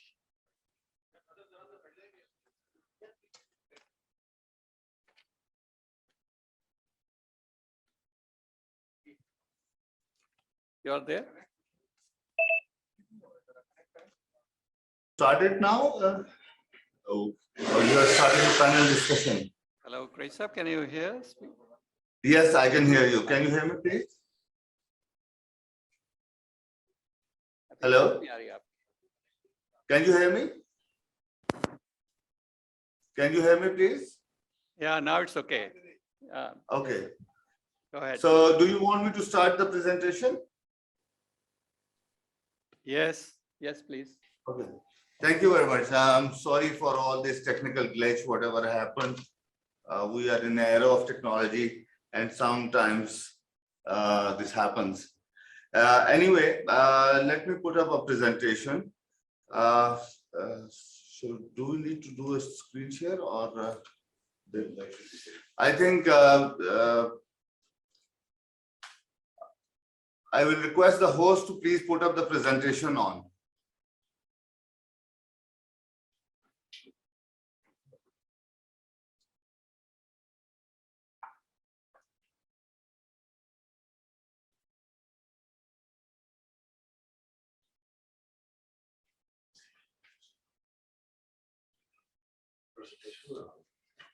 Okay, in the meantime, this presentation is started. Let me give you guys a brief overview on, you guys know Kilowatt Labs is a energy storage company. We developed supercapacitor based energy storage systems back in 2013. We got them patented in 2018. And for a long time, we have been in this market and now in 53 countries all over the world. The next slide, please. These are all our group companies from which we rolled over our technology. Initially, we started from Kilowatt Labs in the US. We incorporated this company in 2015. Amber and Wasim is our R&D company based in Dubai. We have the largest R&D company. And as you guys know that renewable energies and these technologies are very new in this globe. And in order to provide the best technologies, a constant R&D is required. And that's what Amber and Wasim is playing role in researching and developing technologies. So the journey is that number one, we invented the technology, then we developed the product based on the technology, then we matured the technology in different countries, 53 countries now, and then there is scale of production, demand creation, marketing and selling, and project development and all these things. So all of these group companies, we do all of these different tasks. As I explained, Amber and Wasim is research and development company. Infusion Power Industries is our factory, which is manufacturing all of our products. Infusion Solar Energy is basically a distribution company to roll out the products in different markets. We use Infusion Solar Energy Systems. WRL Technologies, we started as a sales arm in Pakistan. But now since WRL Technology INC is a US-based entity, we have converted this company to a research and development company in US, and very soon a new technology, which is going to be a solid-state supercapacitor. We named it EnerCap, energy capacitor with a very high energy density and very low cost to the market will be introduced by WRL. BGT is Build Green Tech, and this company is rolling out different other products which uses supercapacitor as a component. And we have very innovative projects like generator efficiency optimizer and EV solutions, electric vehicle charging stations, all of these projects we do through BGT. Perco is our power electronic rental company. So we think that battery has two major bottlenecks. One is its capex, and the other one is its performance risk. So in order to cover that, we are introducing a model to rent out batteries. Instead of customer buying a battery, he should be able to rent it out and pay according to the usage of the battery. So for that, we have developed a special software, how to meter a battery according to their charge and discharge and standby usage or backup applications. So Power Electronic Rental Company will be taking our rental customers. And then Kilowatt Labs Technologies Limited is our company, which we have incorporated in Pakistan to produce supercapacitor cells in Pakistan. And that is what is going to be in Faisalabad Industrial Zone. Next slide, please. So for this, we have signed a joint venture which happened in November last year. This joint venture was signed with a local industrial group, which is Ghani Global Group, and we have signed a $20 million venture on a 50-50 basis. It's a joint venture between Kilowatt Labs USA and Ghani Global. A new entity is formed, which is Kilowatt Labs Technologies Limited. All the work is under process, and we are expecting our production to be coming out, which will be made in Pakistan, supercapacitor cells and products by the end of this year. Next slide, please. So our new factory in Pakistan is going to be the world's largest supercapacitor manufacturing factory. It will be on a 10-acre land in Faisalabad Industrial Area, which is FedMac, and all the initial work has been started. Next, please. So our mission, our vision is for Pakistan, my mission is to introduce all those technologies which has been designed, developed, and manufactured by our company, and which help reducing greenhouse gases and carbon footprint to roll out these technologies in Pakistan. That is the reason we have taken that initiative to bring in not only foreign investment in Pakistan, but to produce these products, because after 4 or 5 years of rollout, we found out it will become tougher and tougher to import products in Pakistan and to sell them.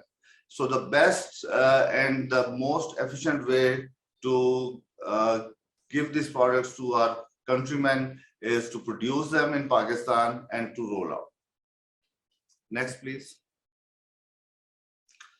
So this is about me. You can skip that. Everybody knows I have invented these technologies, and that's it. So for now, how we started on all of these details, I will ask Bilal Sheikh. Bilal is the COO. He will explain how this technology works and how we have done different projects in Pakistan and other parts of the world. Assalamu alaikum. Thank you everybody for joining us today. We are going to demonstrate to you why we are the most advanced technology and energy storage in the world. And we are very proud to be able to offer this proposition to Pakistan, something that we are very keen on, being Pakistanis ourselves. We are about to establish the largest supercap-based energy storage factory in the world in Pakistan, something else that we are very, very proud of. So moving onwards, if we could go to the next slide. So this is a brief on some of the products that we supply, the end products that are a result of the phenomenal achievement that Wasim Ashraf Qureshi has basically brought to the world in supercap-based energy storage. Supercap-based energy storage is going to change the world, we believe. Something that we are extremely, again, proud of coming from Pakistani origin. Supercap-based energy storage is an alternative to chemical storage. Chemical storage is extremely contentious. It comes with many issues in terms of its longevity, the lifespan, the issues surrounding cycling, as many of you know, coming from the industry and are facing these problems. So in the product portfolio on the extreme left-hand side, you will see Sirius. Sirius is our plug-and-play replacement for standard chemical batteries, lithium-ion, lead-acid. It comes in a variety of voltages and capacities, starting from 12 volt, moving to 24, 48. And in fact, we created the largest in capacity and voltage as a singular module battery in the world, 384 volt DC, up to 15 kilowatt hours in storage. We'll talk a little bit more about this shortly. Moving on, the next product is Centauri Energy Server. This is basically, as the name suggests, an energy management system. It incorporates an inverter, rectifier, charge controller, all in one box. It allows for blending of energy sources, AC and DC. You can have up to 8 inputs simultaneously. Again, we'll talk a little bit more about this shortly. Moving onwards, a real game changer in the world today, something that we are all transitioning towards, EV charging stations, and using our unique technology in Supercap, we're able to offer the world's fastest EV charging station, another phenomenal achievement. And last but not least, on this particular page, Blue, or batteryless UPS, as we like to call it, the world's only UPS that doesn't have a battery physically with it. Moving on to the next slide, please. Again, on the extreme left, digital generator with the unique technology offered by Wasim Ashraf Qureshi and his inventions, we're able to manufacture a hybridized generator utilizing the full capabilities of Supercap technology, giving up to 57% diesel savings. Moving onwards, Vega. Vega is basically, again, using the same back-end technology in Supercap, but allowing us to be competitive with lead-acid monoblock batteries. We understand that there is a pricing contention in the industry, and we want to offer the same technology and longevity of life in terms of cycling, etc., but without perhaps all of the functionality of our top-end product Sirius, and hence we launched Vega. Moving onwards, we also try to integrate with other manufacturers, with other products, with other people in the industry. So in doing this, we're offering a product called Open Frame Sirius, such as Intel did with their chips. We're able to offer the back-end technology, integrate it into another product with a manufacturer or an OEM, and produce a product with supercap-based technology. We are doing this currently in Pakistan with a company called Inverex, where we have produced a product called the Inverex Wall. It's the first wall product, in fact, in the world using supercap-based technology. And last but not least on this particular page, our EV module, a plug-and-play replacement for any EV battery. Once again, ladies and gentlemen, this is able to charge within 5 minutes. It's the fastest charging EV battery in the world. It's also submersible up to 3 meters in water and comes with a vibration-proof casing and with supercapacitor cells that are also vibration-proof, giving you longevity in life up to 45 years at cell level. We'll talk a little bit more about this shortly. Next slide, please. We talked a little bit about our wall products and the JV that we're currently doing in Pakistan, and we will delve more into this shortly. Microgrids are a very important centric part of what we are trying to do in bringing energy to the masses. The problem with chemical energy-based microgrids in the world today is that they have a much lesser life compared to the renewable energy or generation of energy that they're coupled with. With supercap-based energy storage, you're able to extend this life. You're able to maximize the amount of energy that's cycled. You're able to use these microgrid-based storage systems in environments that are very, very difficult somewhat in various cases. So this allows you to maximize the amount of energy that's generated. We're currently using a lot of microgrid solutions with wind power as well as solar in Pakistan. And we're also using them in a lot of the industries such as denim factories, cement factories, where we're able to maximize or optimize energy inputs, whether they're renewable or non-renewable. And lastly on this page, our solar light tower. This is a product that we're currently working with a number of militaries around the world, reducing carbon footprint from generators that would otherwise be used and utilizing our supercap-based modules that are able to give up to 14 hours of autonomy at a particular time. Next slide, please. So what is supercap-based energy storage and what does it do? If you can move to the next slide while I explain. Supercapacitor-based energy storage is the evolution, as I like to call it, of the battery. Next slide, please. So traditionally, batteries use an electrochemical form of energy storage. Supercapacitors use an electrostatic form of energy storage. What is the difference, you may ask? Well, it's quite simple. Electrochemical form of energy storage involves electrolytes. It involves a process that can be very, very reducing on the amount of energy that's actually utilized at the end when you cycle your batteries. Electrochemical form of energy storage, i.e. lithium ion, lead acid, and the various forms that it comes in, has various issues surrounding it. And this is quite synonymous in the industry. So for example, you will lose energy through thermal runaway or idle discharge. You are not able to use the entire capacity of your battery. They will have to retain 20, 30, sometimes 50% of the energy in what we call depth of discharge or DOD. You also have temperature issues. When you are cycling your batteries in high or low temperatures, this can degrade the battery. And there are various other problems surrounding chemical batteries that do not allow them to be fully utilized, or if I could term it this way, that don't allow for renewable energy to be fully optimized. Now, Wasim Ashraf Qureshi, about 10 years ago, came up with the concept of utilizing supercapacitor-based energy storage in form of replacing chemical batteries today. And how did he do this?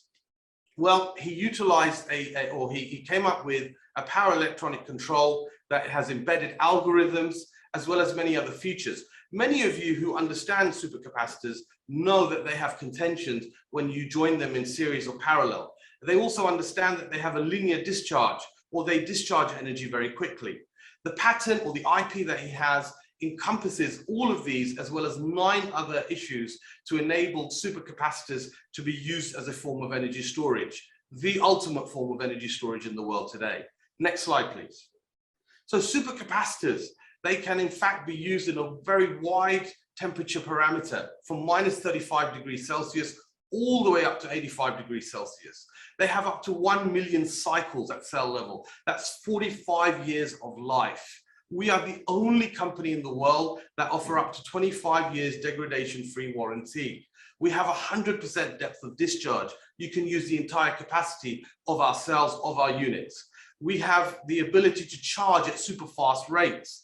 We can charge it up to 150C. That's in seconds. In fact, in the early days when Wasim Ashraf Qureshi was first experimenting, he retrofitted a Nissan Leaf, charged it in 60 seconds, drove it for 180 kilometers with 4 passengers on board. I like to call this his eureka moment. Now, when we put all of these fantastic features together, we have a 99.1% round trip efficiency, unheard of in the battery industry. That means the energy going in is literally the energy coming out. Next slide, please. We have a lot of product safety features incorporated into our product: over current protection, short circuit protection, over temperature protection, over discharge protection, etc. Why? Well, we have a product that is a game changer, and we're able to use our energy storage in such a variety of different applications that we need the protections to go with it. So whether it's racking and stacking for large scale utility-based energy storage, or whether it's for medium voltage energy storage with BTS towers, we like to incorporate as many safety features as possible. And one of those safety features is actually encompassed in an IP that Wasim Ashraf Qureshi has developed called SSR Relay. Next slide, please. Now, some of the benefits that we're able to give to customers, the end user, and this is where it really counts: the ability to have no capacity degradation over life with multiple cycling on a daily basis. Normal standard chemical batteries can't do this. We're extremely safe. We do not have thermal runaway. So we're working on a project in Pakistan related to wind energy and curtailment of energy. Now, they require long storage for long periods of time to maximize the renewable energy that they yield and deliver it to the grid. With standard chemical batteries, you have the issue of thermal runaway, idle discharge. So the energy that you store slowly depletes over time. With supercapacitors, you have a 2% idle discharge rate per month, which is negligible. So this in effect allows you to use renewable energy and maximize its usage over a long period of time. We are also the only company in the world in energy storage that allows 100% depth of discharge. All of these effects basically allow you to have a smaller footprint generally when you have your applications. Next slide, please. You are also able to, as I mentioned earlier, use our modules in very wide temperature parameters without any degradation. Many of you who are in the industry and who have applications in Pakistan will understand that the temperature can be very varying with various seasons that occur. Now, this has this effect basically damages chemical batteries and reduces their life. With supercapacitors, you have very wide operating parameters from -35 to +85 degrees Celsius without any degradation on life. Now, you are also able to basically manipulate your C rate. You can have a very high discharge, a low discharge, a high charge rate. This is a unique feature that we are able to give. We, as a standard, give a 1.7C charge rate with all of our modules. Our serious modules are in the market today. We also have very high efficiency during cycling. As I mentioned earlier, 99.1% of the energy going into our modules is the energy that's discharged. Next slide, please. And by the way, a lot of these features, a lot of these functions are proven time and time again. We have almost 20,000 modules in circulation around the world. About 3,500 to 4,000 of these in Pakistan currently today. And they are in various locations, whether they are with the Pakistan military, whether they are in industry, whether they're being used in EV charging stations, etc. I think I've mentioned a lot of these features on this current slide, so we move on to the next one, please. This is a comparative table between ourselves and other forms of chemical storage. As a rule of thumb, we are the equivalent in life of 5 lead acid batteries or 3 lithium-ion batteries. And this is due to a lot of the features that I've already mentioned, including life, including the cycling, including temperature parameters. Chemical batteries are always oversized. And a benchmark example I give, a company that we currently work with in the United Arab Emirates is the domestic telecoms company called Etisalat.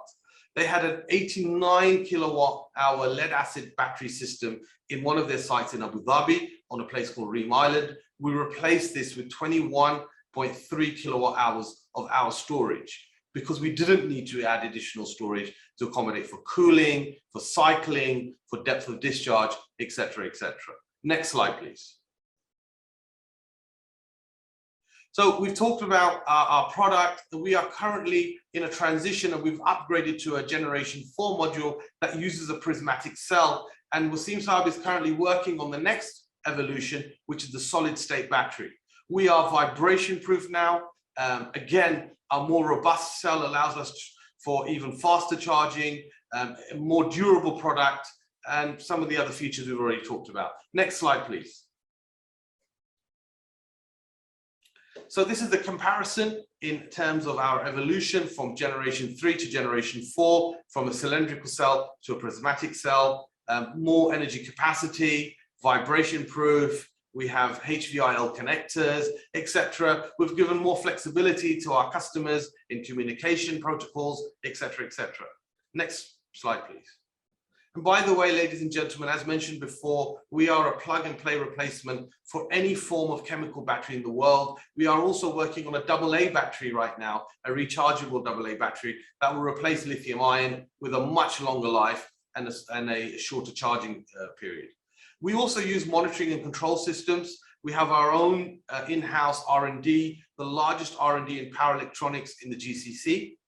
They have developed our monitoring and control systems, whether they are at micro level with Serious View, all the way up to macro level using NMS network management system that allows you to see a number of systems over various sites. We can go to the next slide and show this or demonstrate it to you. Next slide, please.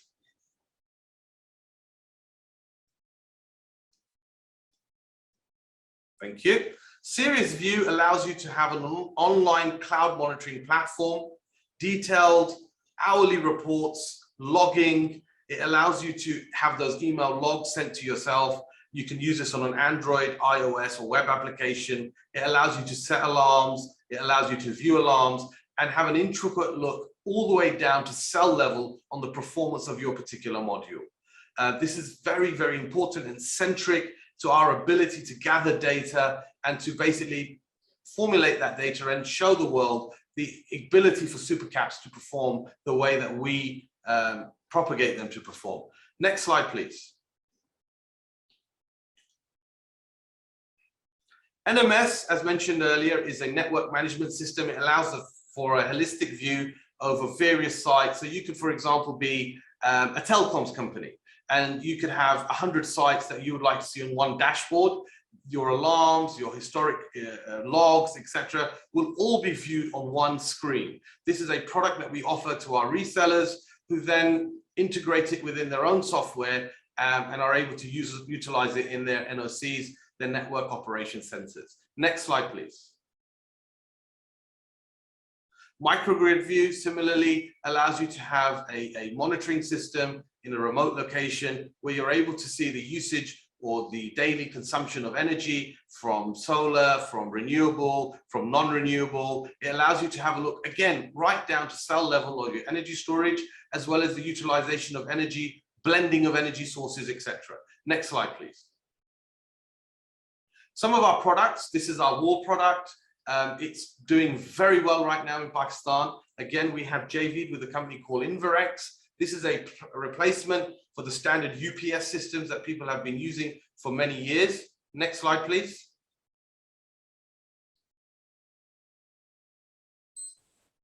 Next slide, please. We are basically have a scheme, as mentioned earlier, called OFS, where we integrate with other OEMs, other manufacturers, and other brands, where we can couple together their technology with ours, use their branding with the back-end technology of open frame Sirius. So we will essentially take our supercaps, the power electronics, and integrate it into any product that our JV partner would like us to work with. Next slide, please. Our EV charging station is very unique. It uses a trickle charging method where we have a reservoir bank of energy storage. This can be of varying capacities, 10, 15, 20, 30 kilowatt hours. You will charge at any rate from the grid into the energy storage bank. And then ultimately, where we are extremely unique in the design that has been created by Wasim Ashraf Qureshi, is that we're able to zap energy at an extremely fast rate to the vehicle in under 5 minutes. And this is a world's first, the fastest EV charging station. It has an extremely long life, very durable. This has been fully developed by our R&D team in the United Arab Emirates. Next slide, please. So these are some of the technical specifications, and you can see on the bottom right-hand corner, the reservoir bank in series supercapacitor cells that basically charge at any rate from the grid. This can also, by the way, be from a renewable energy source, and we are also working on a new system whereby you can have a multitude of inputs. We also have the ability to charge in AC or DC, and this can be in the same charging station, using it at the same time. We have recently deployed 6 large microgrid EV charging systems to NEOM in Saudi Arabia, the new city that's being developed, the technologically advanced city, in a joint venture project. Our customers there, Desert Technologies, have joint ventured with Siemens and Mercedes EQS. Next slide, please. So this demonstrates how the EV charging station works. On the bottom, you can see the reservoir bank. It's charged by the grid and what we call, as I explained earlier, as trickle charging. And then you can zap energy to the vehicle at the rate of 10C at a particular time. The larger the reservoir, the more vehicles you can do simultaneously. Next slide, please. Our EV battery, in fact, we don't like to call our technology batteries. The definition of a battery is a chemical reaction to store energy. Although functionally we do the same thing and we do it a lot better, we are what we call an energy storage device. So our EV energy storage device and its key features, it can charge extremely quickly. It's 100% vibration proof, very robust. You could submerge it in up to 3 meters of water, no cooling required. Unlike other battery manufacturers today, including Tesla's vehicles, where you have to have its own cooling system that cannibalizes a lot of energy that's being stored on the battery system. This is a plug-and-play replacement for any battery system in any EV in the world. We have developed an EV module for slow mobility vehicles, saloon cars, trucks, 3-wheelers, 2-wheelers, with a variety of capacities and a multitude of communication protocols. Next slide, please.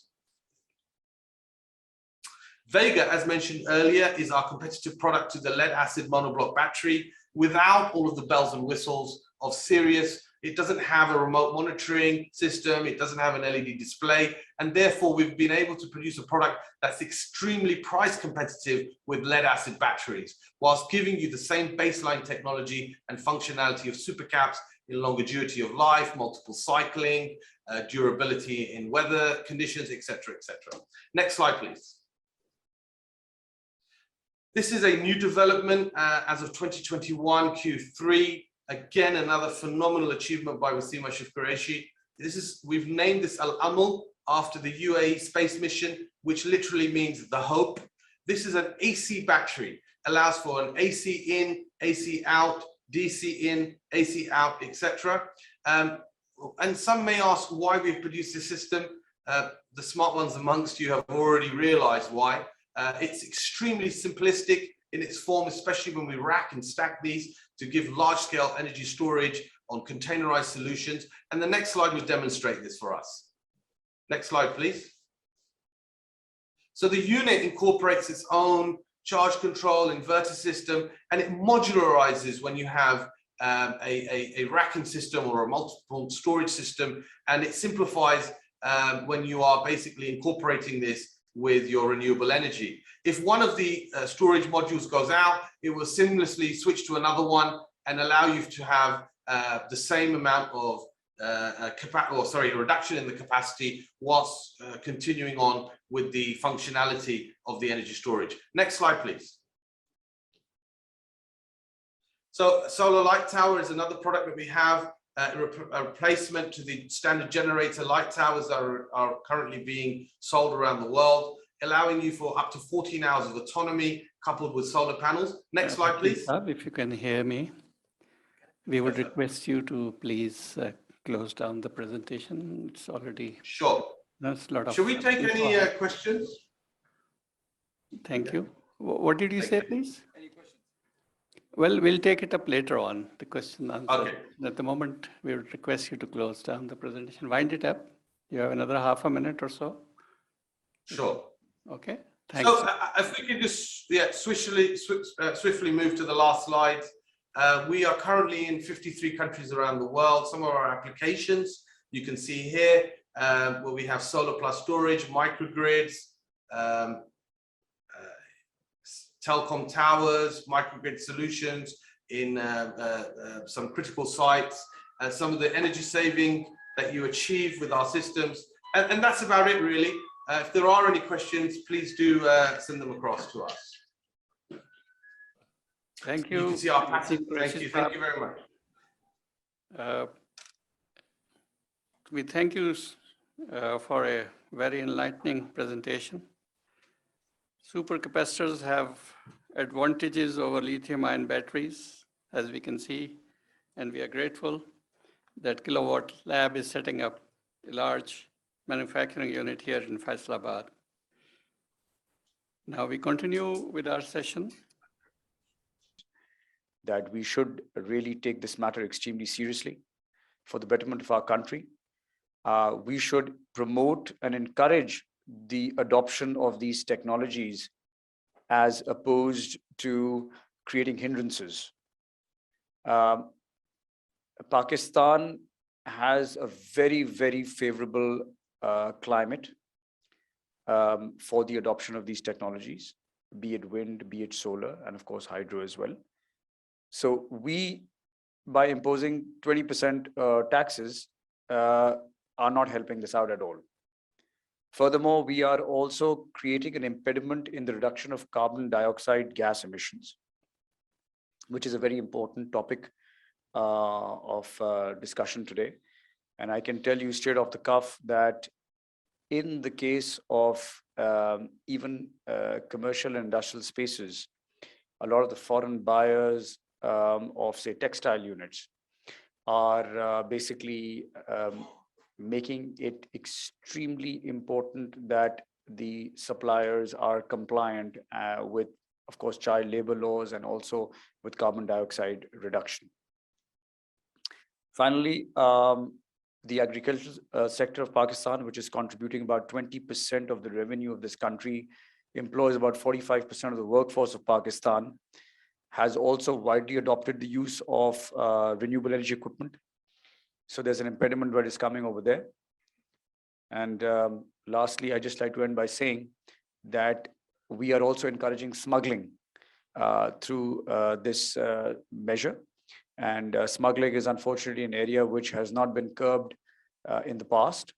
And I know that the Alternative Energy Development Board played a very important role by introducing SRO 604 in order to have pre-shipment inspections done and so on in order to curb smuggling. So on one hand, we have the ADB, which is playing a very, very strong role. But I think at the on the other side, the federal government also needs to play an active role, and all these stakeholders need to be on a common podium. Thank you very much, ladies and gentlemen.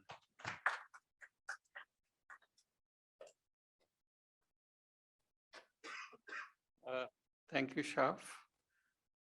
Mehboob. Now our next speaker is Mr. Irfan Allahwala. He's CEO Misol. Just one announcement. Misol, yes, of course, CEO Misol. We have met and discussed a few things. during the session. And that's what I wanted to say next, that the question answer session will skip for this session. And the speakers, however, will be available during the lunch. And you can discuss those things with them because we're getting late a little bit. So that's why we are doing that. Mr. Irfan Allawala. आवाज जी आवाज आ रही मैं सबसे पहले तो एक opportunity ले रहा हूँ कि मुझे किसी ने मना नहीं किया था कि आप उर्दू में मत बोलिएगा, तो मैं उर्दू में बोलने की सादत हासिल करना चाह रहा हूँ। मेरा नाम बता दिया इन्होंने, मीसोल Munawwar energy solution and Munawwar environmental solutions. मुझे असल में एनवायरनमेंट का शौक बहुत है और इस लालच में हमने ये सोलर पैनल का बिजनेस शुरू किया कि शायद इससे हम एनवायरनमेंट बचा सकें। तो हमने पिछले साल ऑलमोस्ट कोई 80,000 किलोवाट यानी 80 मेगावाट जो है ना वो सोलर पैनल्स बेचने में कामयाब हुई और 1 किलोवाट रफली 1 टन कार्बन डाइऑक्साइड एक साल में जो है वो एलिमिनेट करता है। तो कोई 80,000 जो है वो टन जो है वो कार्बन डाइऑक्साइड एलिमिनेट करने में अल्लाह ताला ने हमारा हाथ डाला। हम लोग बुनियादी तौर पे सोलर पैनल्स के इंपोर्टर हैं। पहले सोलर पैनल्स जब आया करते थे, जिस ज़माने में हम इस ट्रेड में आए तो हम ये सुनते थे कि जी सोलर पैनल जाली बहुत आते हैं और हमारे हमने उन जाली पैनलों का नाम आम देसी ज़बान में पठान पैनल रखा हुआ था। लेकिन मेरा ख्याल ये है कि उस पठान पैनल ने या जो लोग थे जिन्होंने सबसे पहले ये काम शुरू किया, उन्होंने इतना बड़ा कारनामा अंजाम ये दिया कि मुल्क के कोने कोने और चप्पे चप्पे पे, यानी हम यही जिक्र कर रहा था कि नॉर्दर्न एरिया में बिल्कुल पहाड़ की चोटी पे कहीं गए कि जहाँ कोई एक इंसान नहीं था, घर देखा तो पता चला हम एक घर के ऊपर हैं और घर इस तरह बनाए जाते हैं कि प्लेटों पे के वो जमीन के यानी पहाड़ के लेवल पे बना दिए जाते हैं, जाके पहाड़ के ऊपर नहीं बनाते बल्कि पहाड़ के साइड पे बनाते थे, जाके जब बर्फ पड़े तो उससे कहीं वो लुढ़क ना जाए। तो जब वो गए तो हमने कहा भाई आप इस पहाड़ के अंदर रहते हैं? उन्होंने कहा जी हाँ रहते हैं, और मोबाइल फोन है हमारे पास। मोबाइल फोन कैसे चार्ज करते हैं? तो पता चला कोई एक 15 वोल्ट का जो है सोलर पैनल रखा हुआ था और एक छोटी सी बैटरी। उस बैटरी ने उनको जिंदा रखा हुआ था और वो उसको तो ये जो जिन लोगों ने पहले ये काम किया उन्होंने हमसे शायद बहुत बड़ा काम किया। उन्होंने चप्पे चप्पे पे ये चीज, ये प्रोडक्ट उस वक्त जबकि ये बहुत महंगा प्रोडक्ट था, ठीक है थोड़ा सा हल्का लेकर आए होंगे, थोड़े से क्वालिटी में कुछ और बात होगी, लेकिन वो चप्पे चप्पे पे पहुंच गया और हमसे बहुत बेहतर तरीके से उस आदमी को वो चलाना आता है कि जो पहाड़ पे कहीं मौजूद है। अल्हम्दुलिल्लाह हमने कोशिश ये करी कि जो ब्रांड्स हैं दुनिया में, जो बड़ी कंपनियां हैं, टियर 1 कंपनियां जिनको कहते हैं, उनको माल मंगवाना शुरू करें। और अल्लाह का बहुत एहसान कि उसके नतीजे में कल्चर क्रिएट हो गया कि अब टियर पैनल्स ही मौजूद होते हैं और वही बिकते हैं और सब लोग वही इस्तेमाल करते हैं। एक सोलर पैनल्स को चलाने का फायदा क्या हो, इस तरह की बात मैं अगर आप लोगों के साथ करूं तो आप लोग तो माशाल्लाह वो लोग हैं कि जिनको हम मुझसे बहुत ज्यादा मालूम है। तो मैं तो बस कहूंगा जुबैर मोतीवाला साहब यहाँ आए थे और वो बात करके चले गए थे जो सोलर पैनल की कंपनी को करना चाहिए, कि उन्होंने एक एक एडवांटेज बता दिया कि भाई इतने दिन में पैसे आ जाएंगे और ये हो जाएगा और वो हो जाएगा। बस आखिर में वो एक बात ये कह के चले गए कि सोलर पैनल थोड़े सस्ते कर दें, आप लोग नफा ज्यादा रखते हैं। तो मैं सिर्फ समझाने के लिए यही बात करूंगा। हम लोग अमेरिका गए एक एग्जीबिशन में और हमने अंदाजा किया कि वहां पे क्या रेट पे सोलर पैनल्स रखते हैं। तो एवरेज जो है ना वो $1.25 पर वॉट की प्राइस मिली हमें। और यहाँ पे यही काम पाकिस्तान में खुशी खुशी कोई कंपनी बहुत अच्छा काम कर लिए तो 60 सेंट्स में काम कर देते हैं हम। तो हम half the rate of America काम करते हैं यहाँ पे और बहुत मिनिमम मार्जिन पे ये काम होता है। और अल्हम्दुलिल्लाह जो सोलर की इंस्टॉलेशन कंपनियां, ईपीसी कंपनियां काम कर रही हैं वो बहुत कम मार्जिन पे ये काम कर रही हैं और बहुत ओवरऑल एक अच्छा प्रोडक्ट अवेलेबल हो रहा है। शाहजहां मिर्जा साहब बैठे हुए हैं। हम आप लोगों ने वाकई में, हम सब लोगों ने मिलकर सोलर की इंस्टॉलेशन पे एक बड़ा काम किया, लेकिन इसके नतीजे में जो भी एक परेशानी क्रिएट हो रही है और वो उसका हल निकालना, यहाँ जो इतने सारे लोग मौजूद हैं इंडस्ट्री के, अगर हम उस पर कोई काम कर सकें कि अब पोजीशन ये है कि सोलर पैनल्स की इंस्टॉलेशन हो रही है, हम लोग हमने अपनी फैक्ट्री के ऊपर, अपने ऑफिस के ऊपर कहीं 100 किलोवाट, कहीं 50 किलोवाट की इंस्टॉलेशन करी और हम बिजली का बिल नहीं देते। जितना बिल आता है उससे ज्यादा बना के वापडा को वापस कर देते हैं या इलेक्ट्रिक को वापस कर देते हैं, हमारी बिजली फ्री हो जाती है।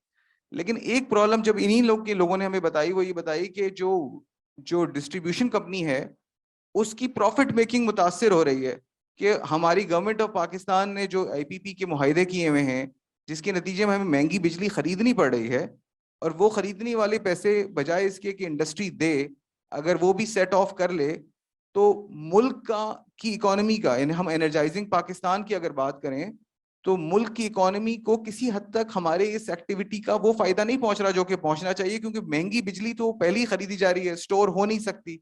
हम भी मजीद बिजली बना लेते हैं इंडस्ट्री बहैसियत इंडस्ट्री।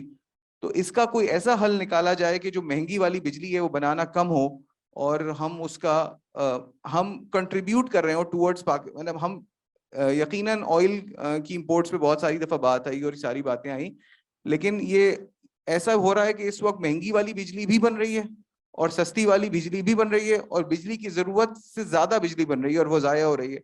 तो अगर कुछ इस हवाले से ओवरऑल लोग काम कर सकें, तो मैंने इस प्लेटफॉर्म का फायदा उठाते हुए ये बात करने की कोशिश करी। मुझे जो टाइम दिया गया था खत्म होने वाला है, बस एक आखिरी बात मेरे जहन में आई, शाह साहब ने भी बात करी कि सोलर पैनल पे भी हालिया तौर पे 17% सेल्स टैक्स के नाम पे लगाया गया और 3% एडिशनल सेल्स टैक्स के नाम पे, जिसकी वजह से 20% सोलर पैनल महंगे हो गए। हम ज़रूरत है कि ये एक बाकायदा वो प्लेटफॉर्म तो नहीं है, और हम सब की ख्वाहिश है कि सोलर पैनल सस्ते हों, और सस्ते होने के लिए गवर्नमेंट ऑफ पाकिस्तान कुछ दे नहीं सकती तो ले नहीं, लेकिन चूंकि ओवरऑल हम कर्ज ख्वार हैं, हम कर्जदार लोग हैं, हम लोगों से कर्ज लेते हैं, तो हमारी अपनी मर्जी उतनी नहीं चल सकती जितनी कि हमारी चलनी चाहिए। इंशाअल्लाह ताला जब हम ये कर्ज लेना बंद कर देंगे तो हम अपनी मर्जी चलाएंगे, लेकिन इस दौरान एक तजवीज़ जरूर है कि अगर ये एनर्जी अपडेट के प्लेटफॉर्म से और बाकी लोग जो जिससे मिले हैं वो बात कर सकें कि बजाय इसके कि ये 20% सेल्स टैक्स के नाम पे लिया जाए, अगर यही 20% ड्यूटी के नाम पे ले लिया जाए तो गवर्नमेंट को उतने ही पैसे मिल जाएंगे। लेकिन अगर जो लोग सोलर पैनल यहां बनाएंगे उनके वो 20% बच जाएंगे। अभी बहुत छोटी सी क्वांटिटी है जो यहां बन रही है, वो क्वांटिटी बढ़ना शुरू हो जाएगी, इसलिए कि उस अमाउंट पे 20% की सेविंग शुरू हो जाएगी। ये एक ऐसा इंसेंटिव है कि जिसके नतीजे में यहां लोकल मैन्युफैक्चरिंग बढ़ेगी। गवर्नमेंट को वही 20% अभी मिलेगा, सिर्फ जो लोग यहाँ पे असेंबली प्लांट लगाएं उनसे वो 20% नहीं ले जाएंगे, अगर वो सेल्स टैक्स के नाम पे ना लिए जाएं, वो पैसे ड्यूटी के नाम पे ले लिए जाएं। ये एक छोटी सी तजवीज है, अगर इस पे इम्प्लीमेंटेशन का कोई मौका मिल सके तो जज़ाकल्लाह।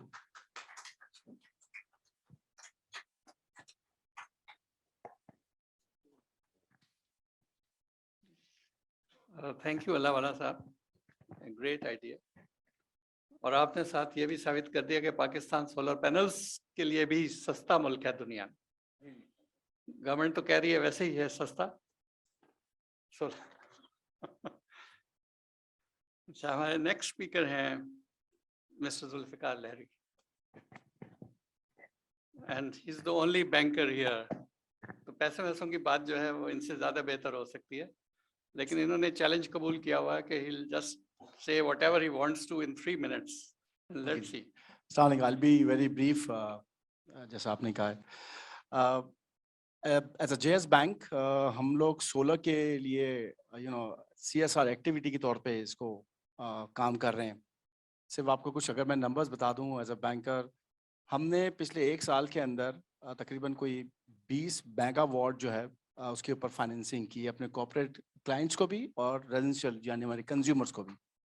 सो as a bank, thank you, as a bank आज हम subsidise thanks to State Bank of Pakistan जिन्होंने हमें सब्सिडाइज रेट्स दिए हुए हैं। हम 15 से 20 दिन के अंदर एक लोन दे देते हैं कस्टमर को, और बड़ी इजी प्रोसेसिंग है हमारे पास। इसी तरह हमने जो रेजिडेंशियल कंज्यूमर है उनके अंदर हमने 3 मेगावाट हमने फाइनेंसिंग की है। राउंड अबाउट कोई हमने 250 कस्टमर्स पाकिस्तान के अर्बन एंड रूरल एरियाज में सोलर फाइनेंसिंग दी है। जैसे मैंने पहले कहा जी, ये हमारे लिए एक CSR एक्टिविटी हम वापस देना चाह रहे हैं ग्रीन एनवायरनमेंट के अंदर। हम कोशिश करना चाह रहे हैं कि एज अ बैंक हम जितनी फैसिलिटेट कर सकें, जितना इस वक्त सप्रेस है हमारा इलेक्ट्रिक बिल बहुत ज़्यादा आते हैं और कंज्यूमर परेशान होता है, वहाँ पे एक सलूशन है। साथ साथ ये बताना भी चाहूँगा कि 83 वेंडर्स जो हैं पैन पाकिस्तान हमारे साथ काम कर रहे हैं, और उनके अंदर बड़े बड़े नाम भी हैं, जैसे हमारे टॉप में स्काई है, एडेप्टिव्स हैं, ये हमारे साथ काम कर रहे हैं और बहुत ज़बरदस्त सर्विसेज है इनकी। कॉर्पोरेट क्लाइंट्स में हमारे पास सदीक सन्स है, जो हमने सबसे बड़ा लोन किया है, वो भी बता दूं हमको, वो तकरीबन 200 मिलियन की हमने फाइनेंसिंग की है, which is the largest in the industry. And as a bank, I'm really proud to be a JS banker, just because not only हम फाइनेंशियल काम कर रहे हैं, हम सपोर्ट भी कर रहे हैं कंज्यूमर्स को कि वो सोलर का फायदा उठा सकें। Thank you very much.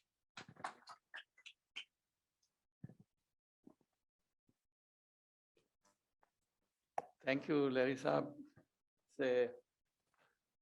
for being brief, and the idea that the bank is financing renewable energy projects, and you have done a great job up till now.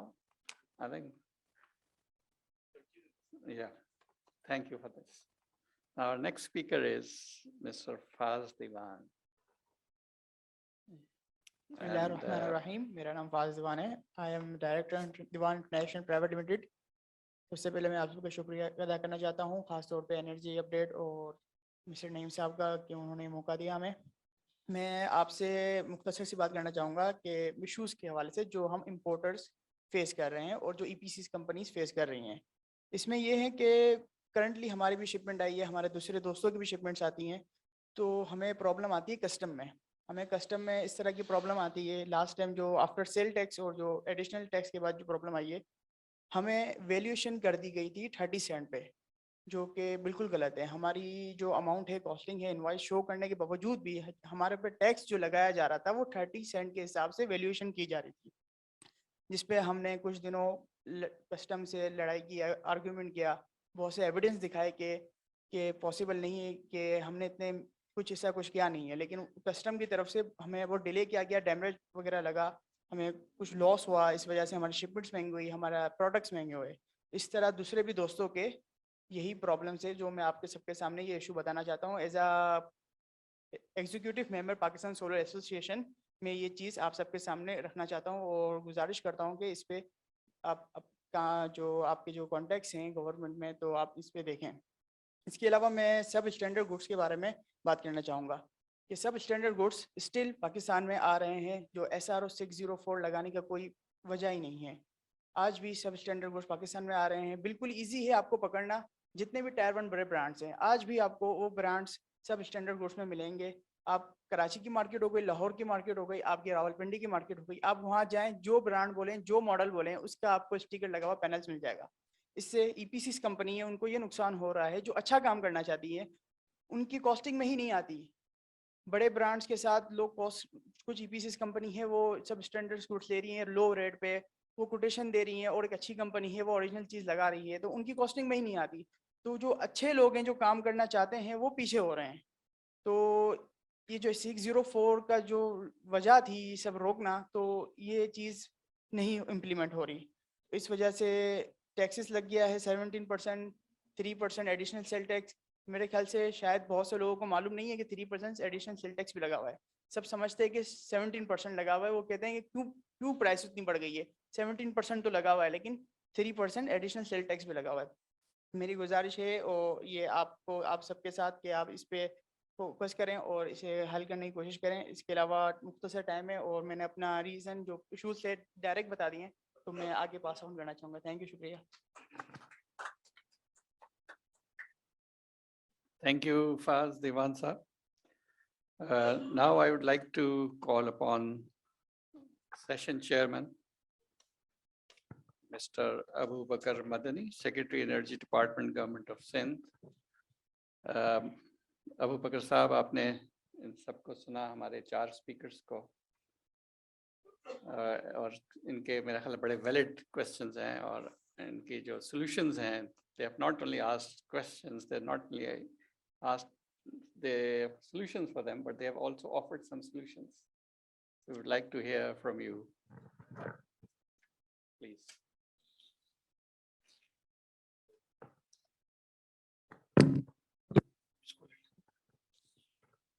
बिस्मिल्लाहिर्रहमानिर्रहीम।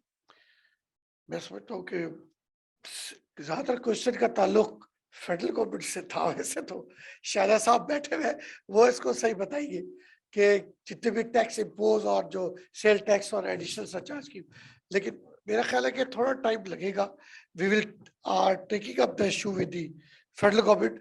और ये बेसिकली ना ये एनर्जी डिपार्टमेंट का issue है ना शादा साहब का इशू है. ये बेसिकली फाइनेंस डिपार्टमेंट का इशू है और मिनिस्ट्री ऑफ फाइनेंस ने जीएसटी और ये सारा इम्पोज वहां से हुआ है.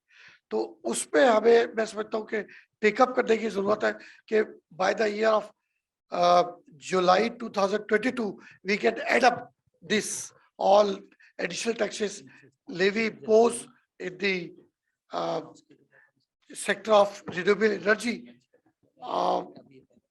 चूंकि ये प्योरली फाइनेंशियल मैटर है और फेडरल गवर्नमेंट की अपनी इसके अंदर सौबदीद है, प्रोविंशियल गवर्नमेंट से उसका कोई फिलहाल डायरेक्टली लिंक नहीं है.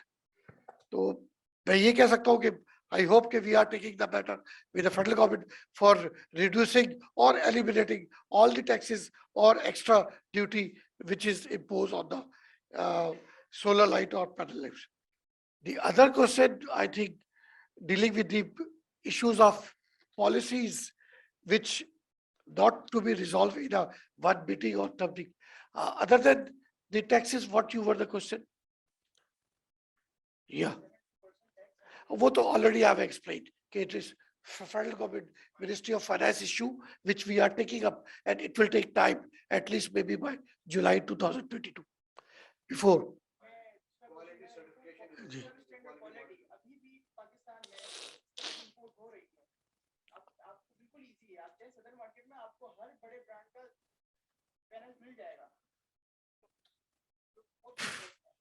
The problem is this again issue with the federal government of custom. I think this issue of the Pakistan custom, which how they are allowing it on paper, it is not allowed. But you know, in Pakistan, they are under advising, under which are something is doing which is beyond UNB control.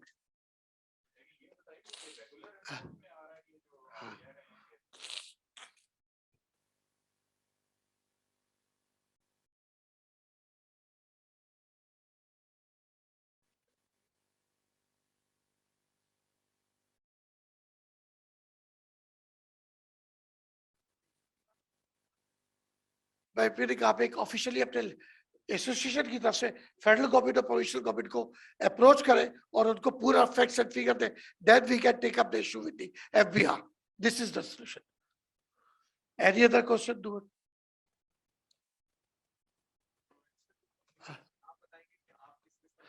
That's I will explain. Fast से मैंने तकरीर English में लिख ली थी इसलिए sorry. It is indeed a pleasure for me to share my views and plans in this sector. First of all, I congratulate to Energy Update Magazine and Mr. Naeem Qureshi for arranging such an important event every year, which is provide opportunity under this umbrella to stakeholders to ensure their experience technology solution, the interaction of industry and expert will provide professional advice. There is a tremendous potential of energy in Sindh, and the solution for energy crisis in Pakistan lies in Sindh. The energy department government of Sindh have a number of achievements to overcome the persisting energy crisis in the country.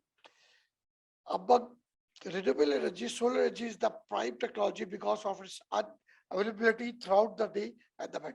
The Sindh province is blessed with tremendous solar energy resource, and the energy department government of Sindh has already taken multiple initiatives to utilize the indigenous renewable energy resources in Sindh to provide that affordable energy to people.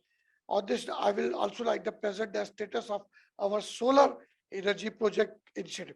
22 IPP based on-grid solar PV power project with the cumulative capacity of 1,550 megawatt have been proposed to be included in IGSAP 2021.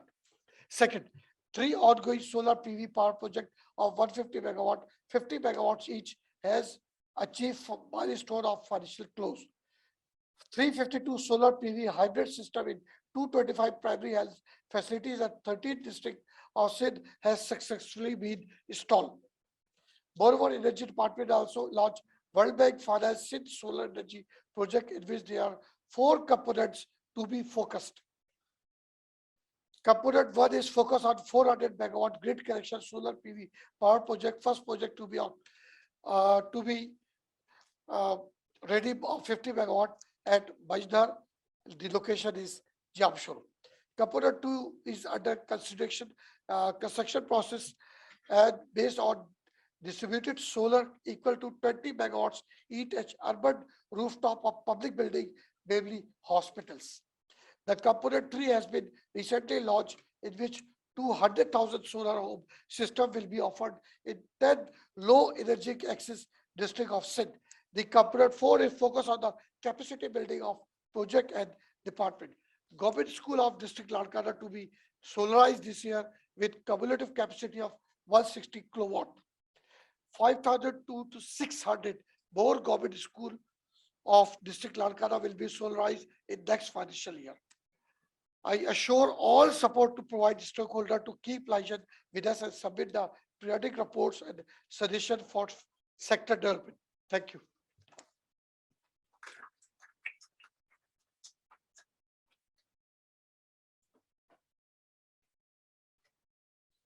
Thank you, Secretary Saab, for answering the questions and for being brief, but we didn't ask you to be brief. Anyway. Thank you so much. So now we go over to the distribution of mementos. Yeah. So we'd request Secretary Saab to first distribute mementos to the speakers. So I would request Mr. Shaf Mehboob to take his memento.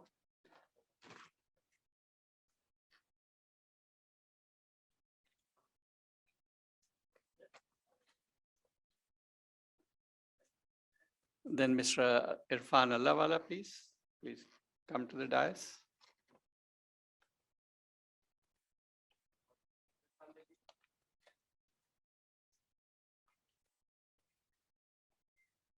Mr. Zulfikar Lahri, Distribution Head, JS Bank.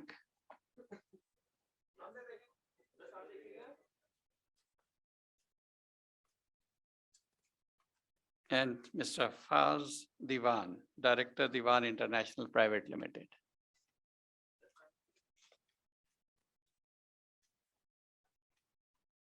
Now mementos are to be given to sponsors as well. So I would request representative of SunGrow to come to the dais and receive his memento. Osman.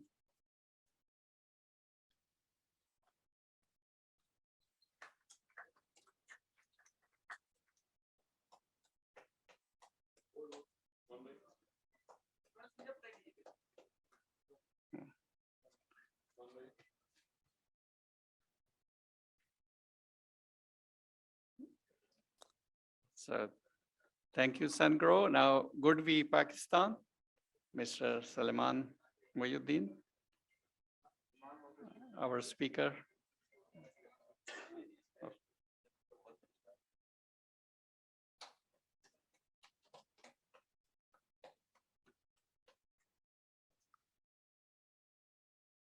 Diwan International Private Limited. I think Faz, you can come and take the memento.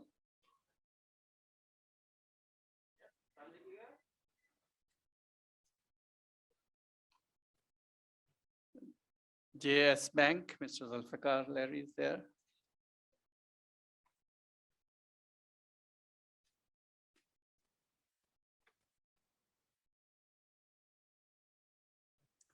Kilowatt Labs, anybody from Kilowatt Labs here, or it can be sent online? Okay. Kestrel Digital IFS. Kestrel, anybody from Kestrel here? Oh, yeah.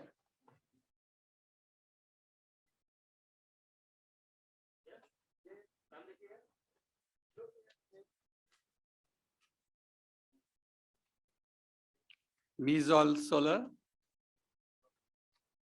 Irfan Allahwala Sahab. Also, yes. Okay.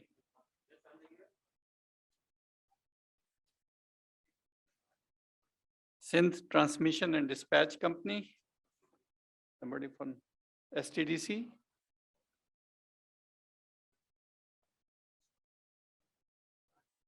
Okay, yeah.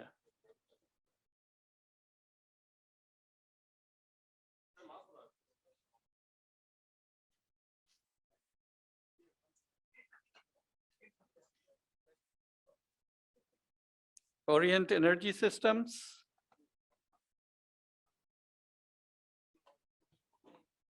No. Adaptive Technologies, then Mr. Shaf Mehboob is here.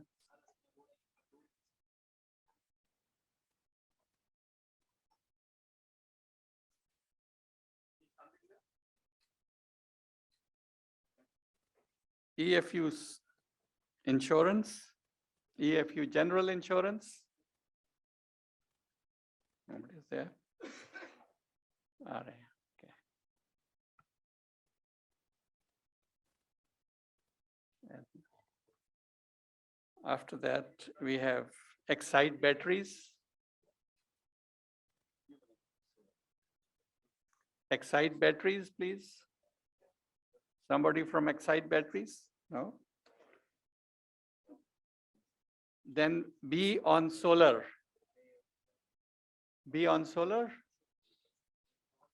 Yeah.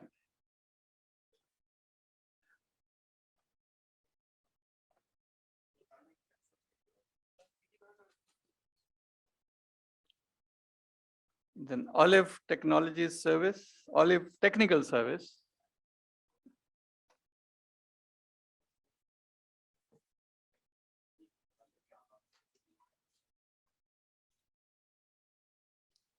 Zorlu Energy. No, nobody's there. Okay. Then Sustainable Development Policy Institute, SDPI.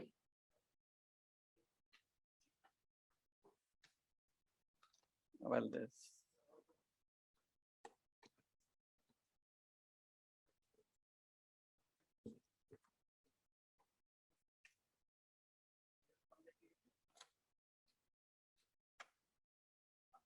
Now I would request Mr. Naeem Qureshi to please give a memento to our Secretary Energy, Mr. Abu Bakr Madani.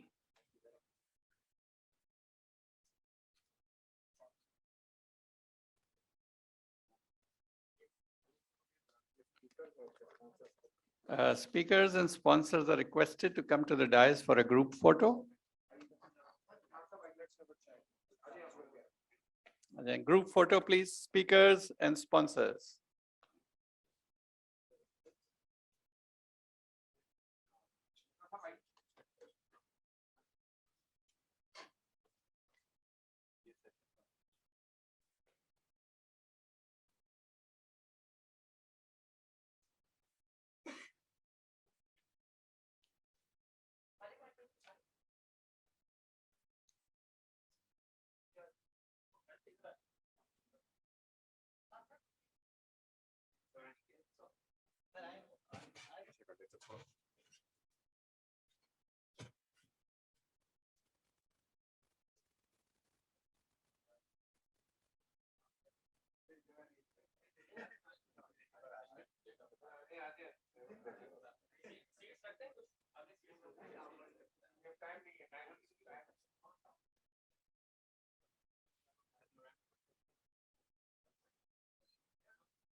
Ji, Assalamu alaikum, good afternoon. I'm Hinab, a research fellow at Sustainable Development Policy Institute. Thank you to everybody who has joined since this morning, and very honored and grateful for this collaboration with Energy Update and the stakeholders for this conference. We as TPI take the privilege to organize this panel on opportunities and challenges for solar uptake in Pakistan from the perspective of corporate sector, renewable energy engagements, and off-grid generation. So I'll begin with, first of all, giving my special thanks to all the panelists and participants who have joined us this afternoon, and also the ones who have joined online. We will start with a brief introduction in terms of what STPI is doing in the context of the panel discussion that we'll be holding just now. So over the past few years, we have extensively been working on it, and we have established a network for clean energy transition in Pakistan with over 40 to 45 stakeholders from public, private, corporate, academia, civil society members. In this transition, to make a collective effort to make a clean energy transition uptake, especially renewables like solar and wind in Pakistan. To strengthen the policy support, we have facilitated the formulation of Renewable Energy Parliamentary Caucus to mobilize their rightful role in giving their political inputs towards improved legislations and financing for renewable energy. With this, I would like to move on to introduce my esteemed panelists for today.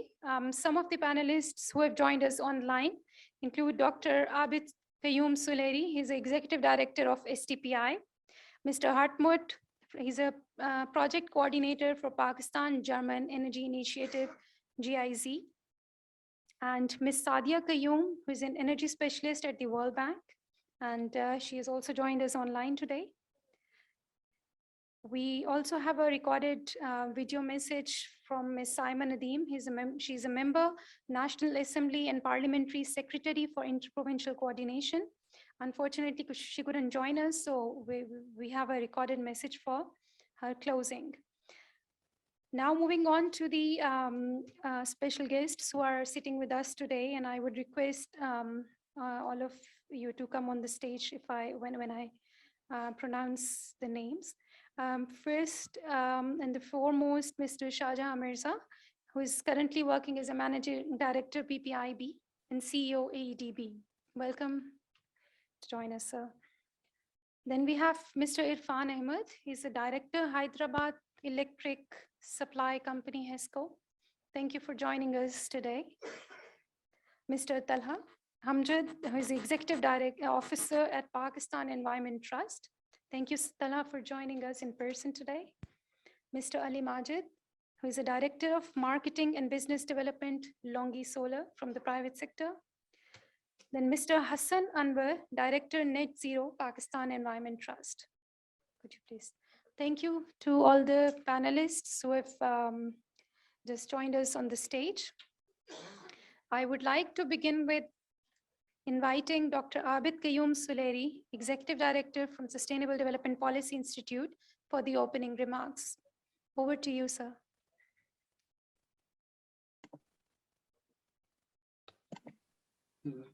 Good afternoon, ladies and gentlemen. Thank you, Hina, for organizing it, for providing me the opportunity to share my thoughts with you.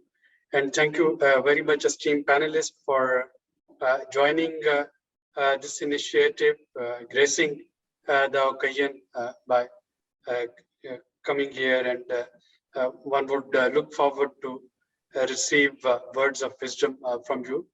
My special thank to Mr. Hartmut Bernd, the relevant desk officer from GIZ, and Germans. They are doing a marvelous job in transition to clean energy. Now, firstly, I would like to congratulate the organizers of this mood, Energy Update and STPI for organizing this panel on opportunities and challenges for solar uptake in Pakistan, corporate sector renewable energy engagements and off-grid generation at the second international conference and Expo Solar Clean Energy. Now, ladies and gentlemen, if one had any doubts about the usefulness of renewable energy, I think those doubts should have been vanished by now.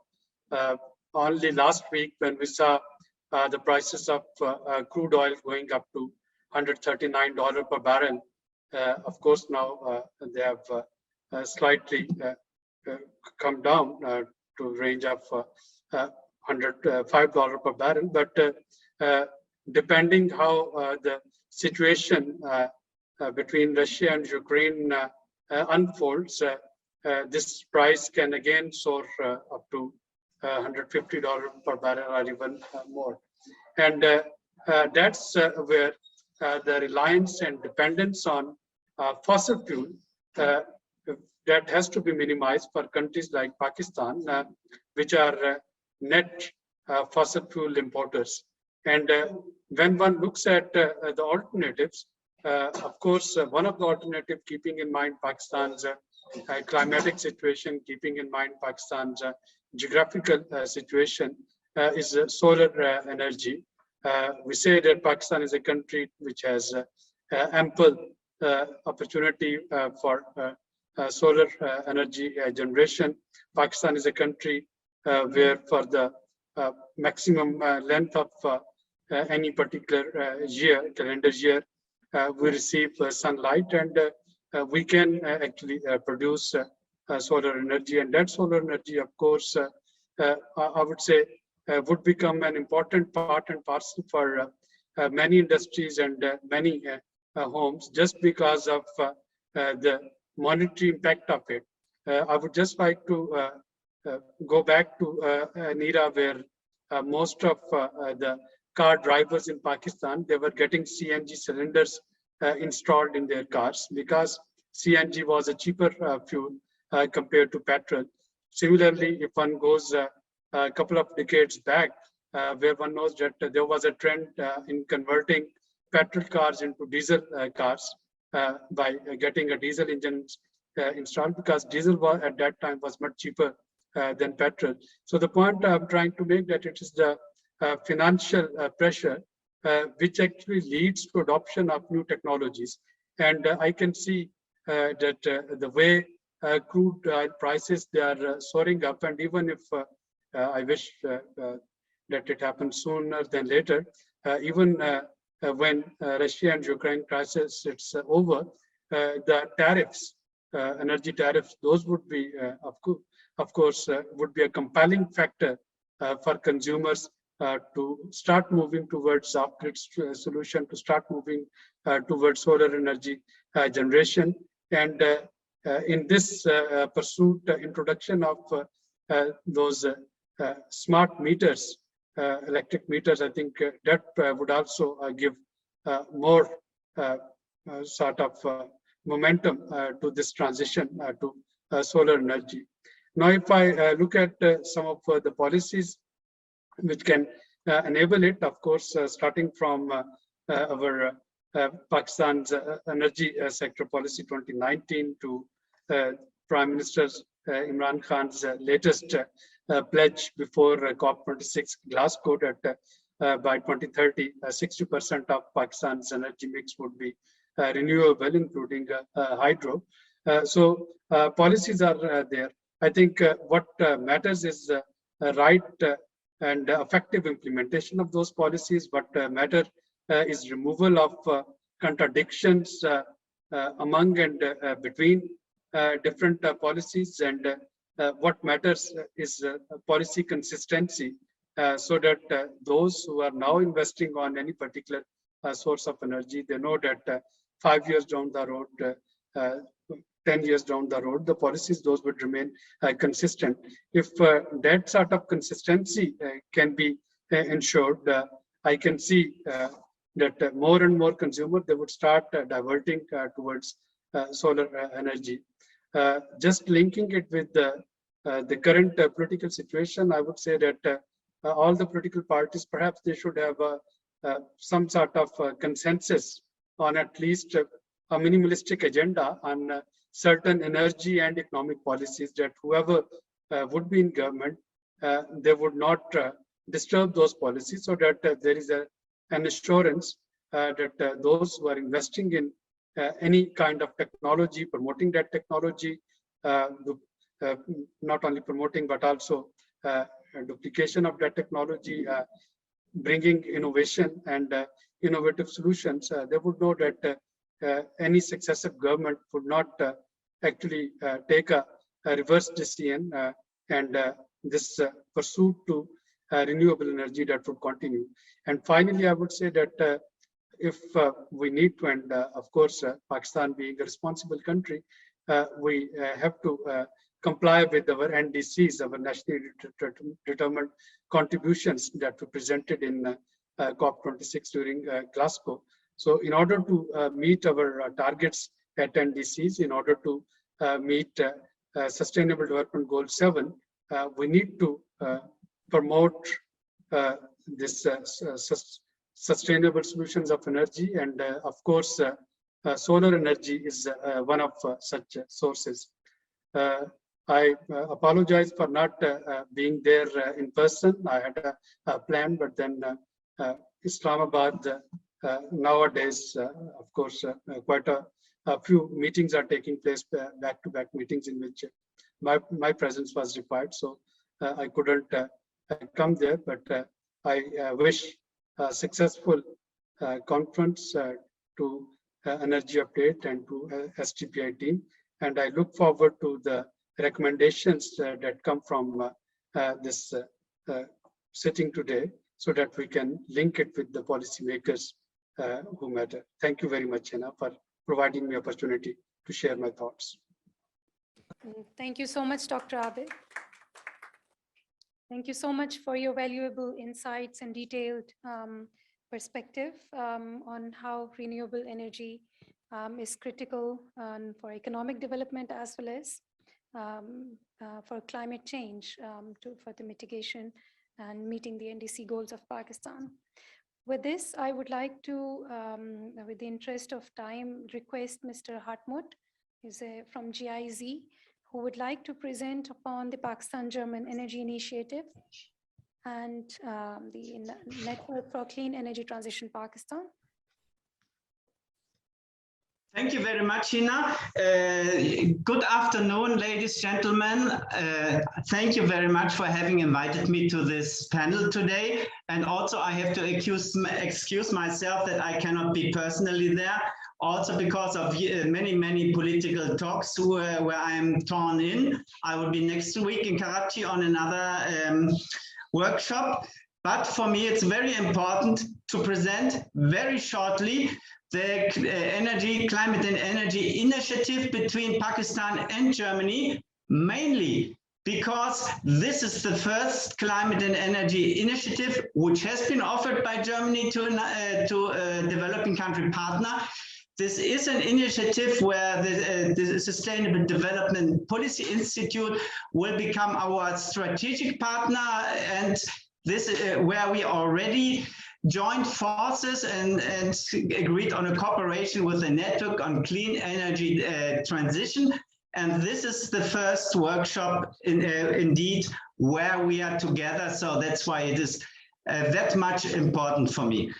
So concerning the Pakistan Climate and Energy Initiative, Germany has stepped up in its climate policies, where it feels itself as a forerunner since 1988 in 2019 to invite 7 developing country partners to deepen the cooperation, to support much more with development cooperation, and to go hand in hand proceed, because we know very well we as a world have to go together if we want really to reach our climate targets. And one of these 7 countries has been Pakistan. Pakistan was very quick. Pakistan was the country which first launched this partnership. I'm very proud of having been recruited by Germany to coordinate this, to sit here in Pakistan. I'm here now since 6 months. I feel as being here since 6 years, because this time we really started with a deep friendship with the Sustainable Development Policy Institute, with Dr. Abid Suleri, with Hina Aslam. So I feel that I'm already since a long time here, I feel so familiar. And we will step together forward. I think we have the best potential of the world. Now, what does this initiative mean? This initiative is an initiative between both of the governments, German and Pakistan. On the German side, it's the Ministry of Economic Cooperation. On the Pakistani side, it's the Ministry of Climate Change and the Ministry of Energy. But this initiative is a whole society initiative. That means it involves, in addition, the civil society.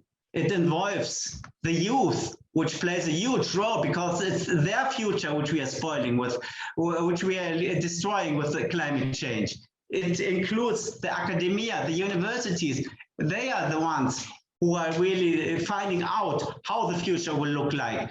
And of course, the private sector, they have to contribute more and play a big part in the society to go ahead. So this climate and energy initiative has a very high political importance in Germany because mainly now, since the new government was inaugurated on the 8th of December, climate change is #1 in the German politics.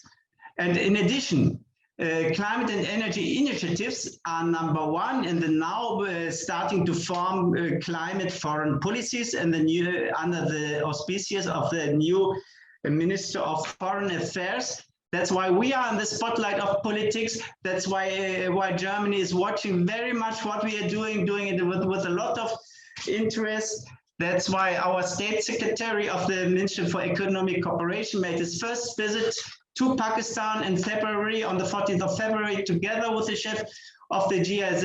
That's why we have to present also to GIZ how we are going forward. That means we are in an experimenting field to go forward with this initiative. We have 3 pillars. The first pillar is the political dialogue, which is to support Pakistan's way forward towards achieving its climate objectives, sharing knowledge and experience on ways to combat climate change and enhance on international level, high-level fora. That means what we are doing, we are discussing between both of the governments how we can go forward in fighting against climate change. Then we have the exchange on the level of the academia, where we start stakeholder meetings between the university. We will introduce backstopping contracts so that beside of the stakeholder meetings, this context will be intensified the same way we do with the private sector and so on. Then we step up with technical and financial cooperation. This is currently starting very, very quickly. And then we have the cooperation with private sector, civil society, academia, and the youth. We started on the 27th of August with the first stakeholder meeting, where then we had the signing of the joint declaration of intent of this partnership. It was on the 10th of September in Berlin with His Excellency, the Minister of Climate Change, Malik Aslam, and the Ministry of Economic Cooperation in Berlin. Then we had the launch of the initiative on the side event of COP26. The very most important first panels which were organized were together with the Sustainable Development Policy Institute on the 7th and 9th of December in the International Sustainable Development Conference. Then we had the visit of our State Secretary. Next week, we will have a workshop with the Institute for Business Administration in Karachi. And in April, we will start with a high-level policy dialogue. And then afterwards, with all the stakeholder cooperations. And we started already with new projects. This was in a nutshell what I wanted to provide you as message. I have to excuse myself since that I have to leave very quickly because I was torn in a political discussion with Germany since 3 minutes. But this was so important for me to say hello here on this conference. And I like to give back to Dr. Hina Aslam. Thank you so much and all the best to Karachi. Thank you so much, Hartmut. Following up with the initiative that has been elaborated by Mr. Hartmut, we would like to play a short documentary on the progress we have achieved so far and the stakeholders that are involved in the process.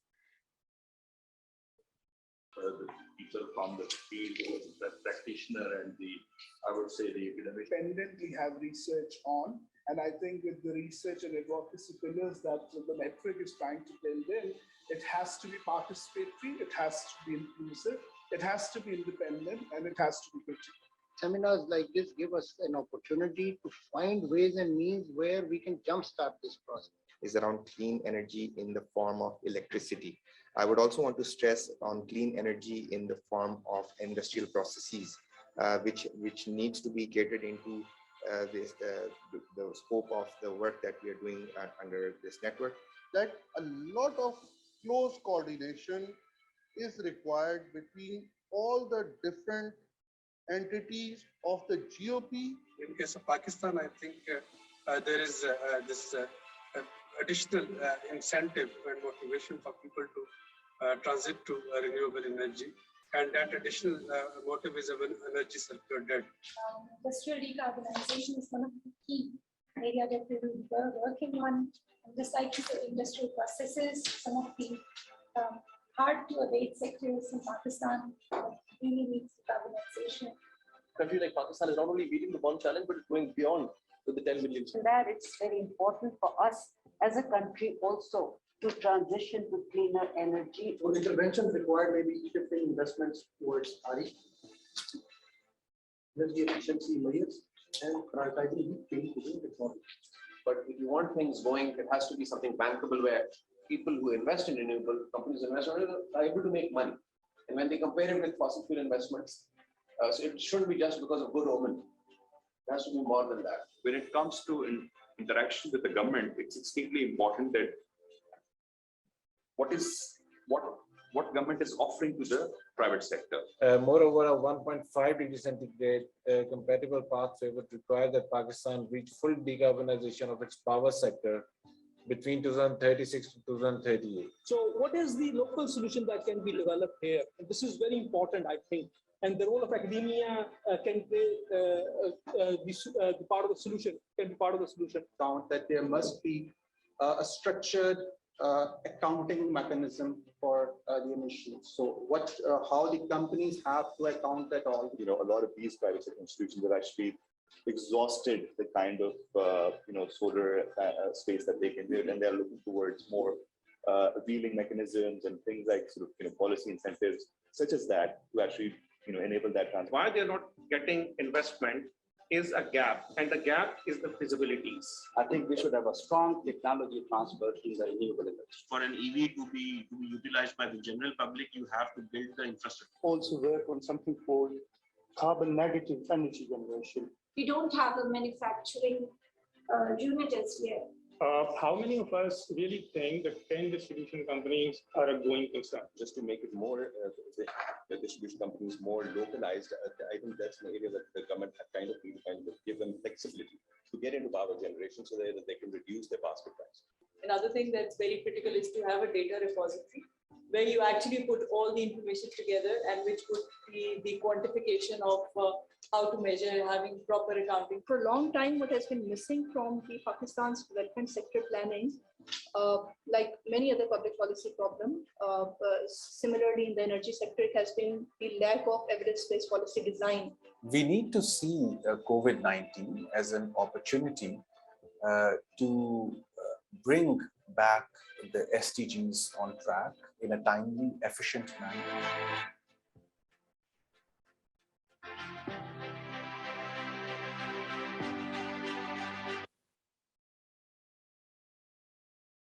Thank you so much to the ITT.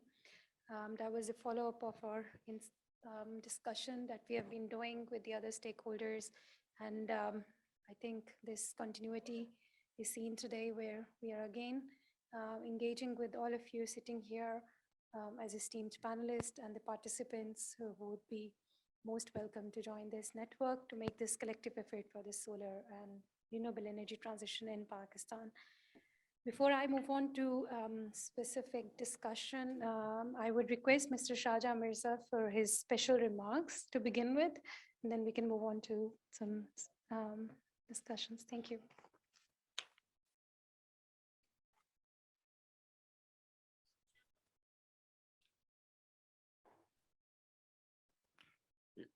Bismillah ar-Rahman ar-Rahim. As I said in the morning, this is a really good initiative, actually, for sharing the thought, getting the new ideas, knowing where industry stand, and a great interaction between the policymaker and the government bodies and the industry and the experts. So when you put all the stakeholder at one place, actually this is the best way to get the feedback and devise the way forward. So as I said in the morning also, that the conference organizers should actually prepare some recommendations from this forum and what our problem industry is facing and how we move to forward. The innovations are going on in the industry and everywhere, and solar is abundant in Pakistan, but we have not been able to do much about this. Although some of the initiatives are now getting popular. One is the net metering initiative, rooftop solar grid connected, so which has crossed around 360 megawatt, the small 5-10 kilowatt system. So that is the area we need to work. The battery backup is actually developing rapidly. The prices are dropping. And the other day I was reading, I think it was on the energy update group, that there is a mechanical storage devices also. There is some prototype has been developed in Switzerland, another area which is actually not the battery. It just works on the principle of gravity, that as we work with the pump storage, they just actually basically make a tower and they use the concrete block actually to lift it up and then get it down by generating kinetic energy and making this. So we need to work a lot and we need to work together because the task is gigantic. Our current share in the generation is only 5%, and our target is to take it to 30%. And if we include the hydro, we are currently at 32%, 5% wind solar, and around 27% hydro. And the target is to take it to 61% by 2030. So this is a gigantic target. And in this, I don't think any one stakeholder can do all of this. Neither government can do, neither the industry can do alone. So we need to have a better collaboration and participation of the private sector. So the PPP mode and the other modes of investment and development are needed. So we need to work together, and inshallah we'll be there. Thank you.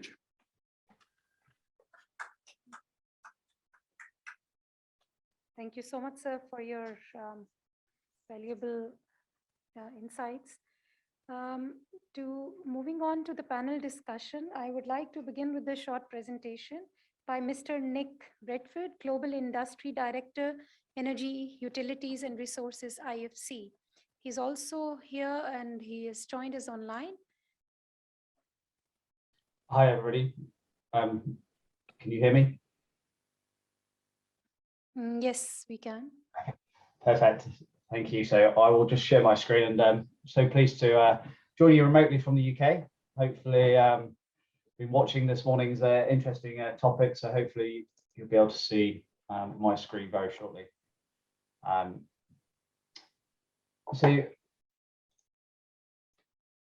initially, a couple of bits I just want to cover a little bit about who IFS is and my background as well. So as kindly introduced there, I'm the Global Industry Director for Energy, Utilities and Resources globally. I spent 20 years in Electricity de France and a number of roles, engineering through to trading, through to then heading up the asset management and operations functions of renewables. And in the past few years in private equity investment into green energy and infrastructure investments, mainly in Europe, but really from solar obviously being a big part of that, from rooftop to ground mounted, and many other technologies which a number of you have discussed already today in some of the panels. So my broad experience there is then bringing this into IFS, and want to cover a little bit of today who IFS is. Well, I think it's worth mentioning really where IFS came from. It started in a tent, and no joke, it really did, between a number of friends, but sets our foundations from our founders there that basically with the right initiatives, our focus on delivering the right thing for our customers from the start. But the growth, we've got a little bit bigger than a tent now. And today, globally, our presence is there. And as we move into the cloud, our growth from a cloud basis of providing services is getting far greater. And you can see there, even during pandemic times, significant growth in 2020 and 21. Really though, key things for us is really accumulation of data, bringing these things together, really where I will discuss this today in relation to the topics here. And we call that bringing all of this data together, providing those moments there as the moments of service of IFS, and really bringing the assets to life. Couple of key bits from IFS, really, we have great industry depth. we have a single product. We're really focused working with our customers and that key bit of innovation globally. It's the same solution, be it actually servers or cloud-based. And the key other aspect here is, we call it delightful experiences, but it is engaging with our customers globally, working with you to provide the right services that you need for your assets, especially for disrupted assets such as solar. So key topic today is basically taking a proactive approach to predictive asset management. And what does that mean? Really, predictive asset management to me personally means, ability of using systems and data to our assets that are out there in the field that may not be fully manned or don't need to be fully manned, but utilizing the data that is available to us to look and predict, one, on maximizing our availability, two, minimizing any additional unforeseen costs, and really optimizing the overall operation of those plants to deliver clean, green energy to those that need it at the lowest level of cost possible for all parties. Now, we'll cover that definition. We'll cover why the approach is so critical today, some of the key challenges, how organizations, corporations, governments, countries really can look at accelerating the adoption of predictive asset management approach and the benefits of it really. How do we bring those benefits to life and why should we do it now? So really, why should we be thinking about predictive asset management and this model? Well, really we have, and as you look at solar farms, they're out in the field, they're out spread across the country. We can place them out there. They're not centralized. They're smaller in scale than traditional thermal generation. But we can put those out across the field. We can not be fully reliant upon or need to be fully reliant upon having people there all of the time. We can bring that data and information back into a central location, and really we can look to maximize the long-term profitability of the assets. We can really bring that information available to you and I here in various forums. I mean, COVID-19 has in effect pushed us the world into a different ways of thinking, and really this isn't something that has come from COVID-19. It's been out there, but what it has done is accelerated people's willingness to work remotely. I'm joining you here exactly from London. I'd much rather be there in person, but we're doing a lot more via screens and video links, and we're getting used to it, which is a key thing. But are organizations prepared and ready to embrace that change? There's lots of things out there. There's key messaging we heard just before regarding the financial markets, the energy markets that are very volatile right now because of another crisis added to the world, unfortunately. But really some key objectives of organizations. How are they going to achieve net zero? They've got financial pressures in there. They've got integration of new technologies. We have an existing aging infrastructure. We have the same thing with increasing supply demands, the population growth globally. We have how do we really manage the data that's available to us today? When growing up, everything was quite physical. You turned up to somewhere to get the data. Now it's available by smart devices wherever you are in the world. And to that point there, the assets, as we've discussed already, are very diversified. So I see in the background here, you have wind up on one side of the conference as well as the solar we're discussing today. But the technology growth of those, how do organizations look at those diversified assets in one space? How do we make sense of all the information available to us? So really, as an organizations, we need to take all of these demands and pressures and look to try and simplify where we can. So we did a survey from a utility perspective, this is. We weren't asset specific, it was all utilities, so it included solar as well as wind assets as well. But really, we asked the question, what are the top challenges preventing people embracing a predictive asset management program? And a number of key questions came back. One is this lack of expertise, the organizational structure around that. Now, that for me is probably an apprehension of organizations to change the way they approach this, change the way of how they look to manage their organization, manage their workforce in that. Budget. Now, budget is a key point. Now, budget, okay, is maybe a capital investment or an operational investment here into changing this approach, but need to really look at what are the costs to the organization right now that you don't know, that you unforeseen. The big, large unplanned events are very visible, we all know, but do we have sight of the 5-10 minutes downtime issues of a solar farm?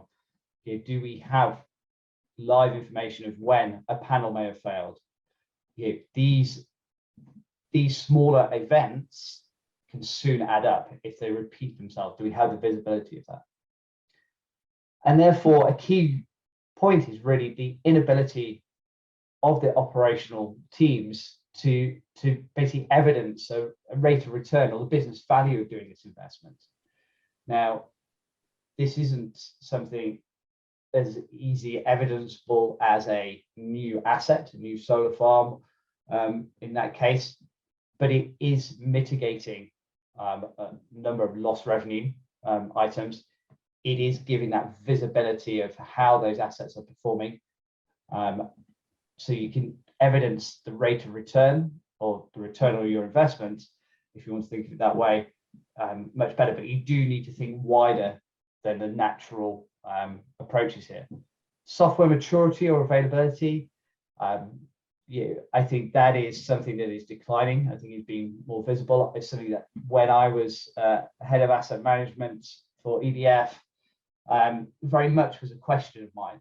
Is the software mature enough? Does the interface is correct to engage my employees to deliver the right services that we want to return? Does it give me visibility of the assets and my portfolio at the right level? But I think that is moved on significantly now, and that engagement is key. Executive and employee buy-in. I think this is a great question here, and I think that is something that to make the correct changes in an organization to really deliver the full benefits of predictive asset management program and such software systems you may look to implement, is to have not just a board level, but across the whole workforce. One key line I just love is to bring the assets to life. If those assets are live to everybody in the organization, from the reception to in the canteens where people are working, to the finance team, to HR, as well as the operational teams and the boardroom, then you're getting greater benefit from this. Everybody's engaged and see where they're working to. They're looking at common vision and alignment.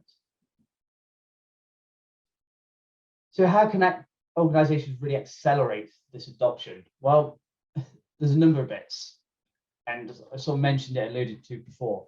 This is my thinking. It is key that knowing what you don't know. So knowing what is out there right now that you're not aware of, that your teams aren't aware of. And three key areas. Well, you need to collect the information, so you need to inform. You need to be able to simply analyze it, and then you need to be able to act upon that. So these are three key areas I'll expand on right now, but this is my thinking and how approach predictive asset maintenance. So we're bringing the data together from the field. We're collating it all in one location. It's given us greater visibility of that, and it drives collaboration across your organization, from the asset teams to the finance teams. You know, bringing that information, you're looking at one source of the truth, and really displaying it in a very clear, succinct manner for all parties, wherever you may be globally, and to be efficient in that display and in that information. Should really then to allow certain teams to really look to analyze that information, you know, and you're making then informed risk management decisions. You're really knowing that decision you've made, that risk appetite for that particular asset is informed, it's backed by data. You're making those data-driven decisions, both short-term and longer term within your organizations. And overall, by having the data supporting these decisions you make, is really going to drive the organizational efficiency. So you're reviewing actions you have taken in a maintenance strategy displayed here. You're reviewing that those actions taken on that solar farm. You're looking at what your investment life cycle should be, when your predictive maintenance should take place. So you're preempting those failures and not being a reactive.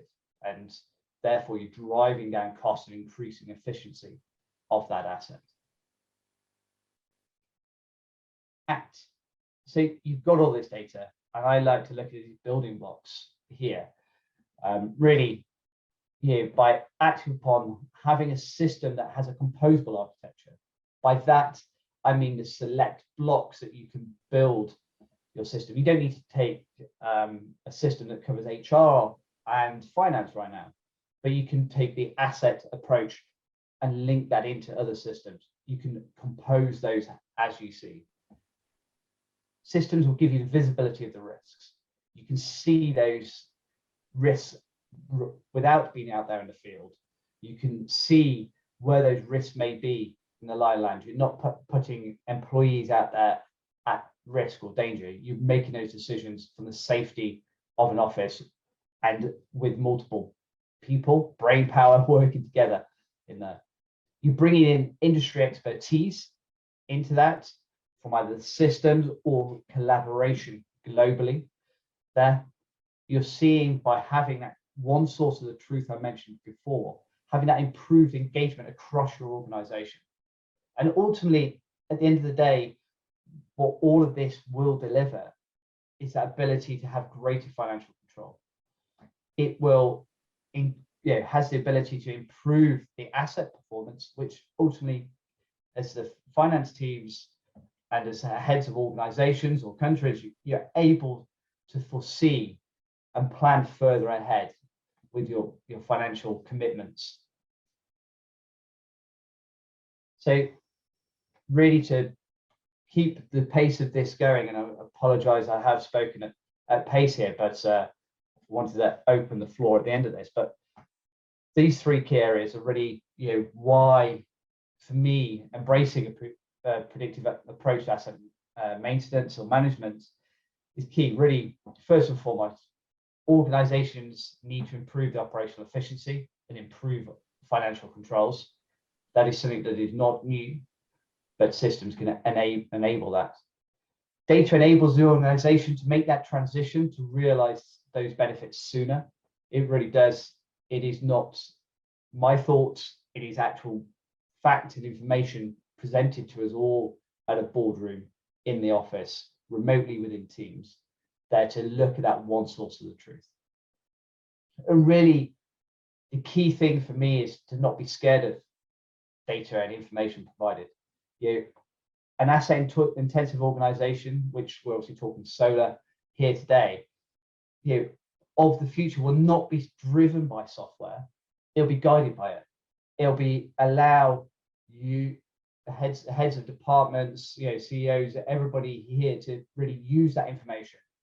The technicians on the ground to use the information provided from that software platform to make informed decisions for the better of that asset and the health of the organization overall. So we mentioned, as we went through, there is a predictive asset maintenance report that is produced, and I'm sure we can gain the links to that report from our IFS. I've done a longer webinar on this topic and another number of thought leadership pieces regarding this space. So please find my details online on LinkedIn or via IFS.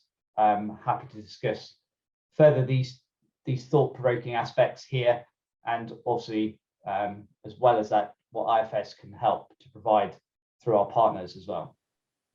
So I'd like to just leave you with a thank you. I have raced through that presentation. I'm very conscious of that.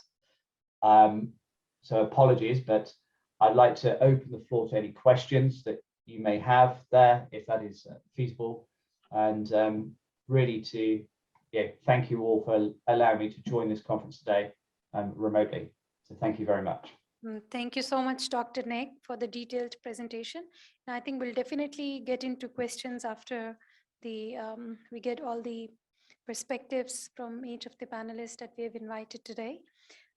So I would like to begin with requesting Mr. Talha Amjad from Pakistan Environment Trust to initiate the discussion on, probably from the perspective of private sector, as you have been working on with private sector, corporate sector in their commitments to transit towards renewable energy and also the clean energy interventions.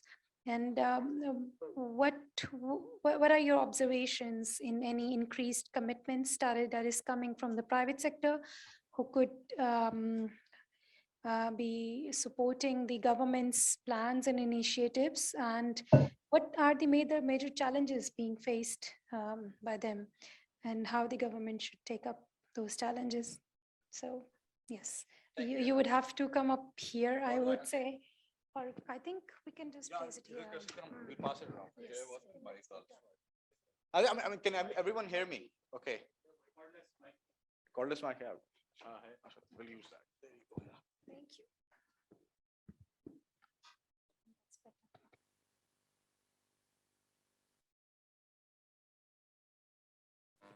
Hello, hello. Hello. Can you guys hear me okay? Yes. Just thank you so much, Hina, for the question. I mean, just a quick intro about PET as well, because I'm not sure all of you would know about the organization. It's a non-profit established around a year ago, and primarily it was established to mobilize climate finance in Pakistan, from outside of Pakistan. And the core idea was to establish platforms through which we can catalyze a lot of that money and move that to projects where we can deploy that in a much more credible way. There are three programs that we're running right now. One program is we're convening the National Net Zero Coalition in Pakistan.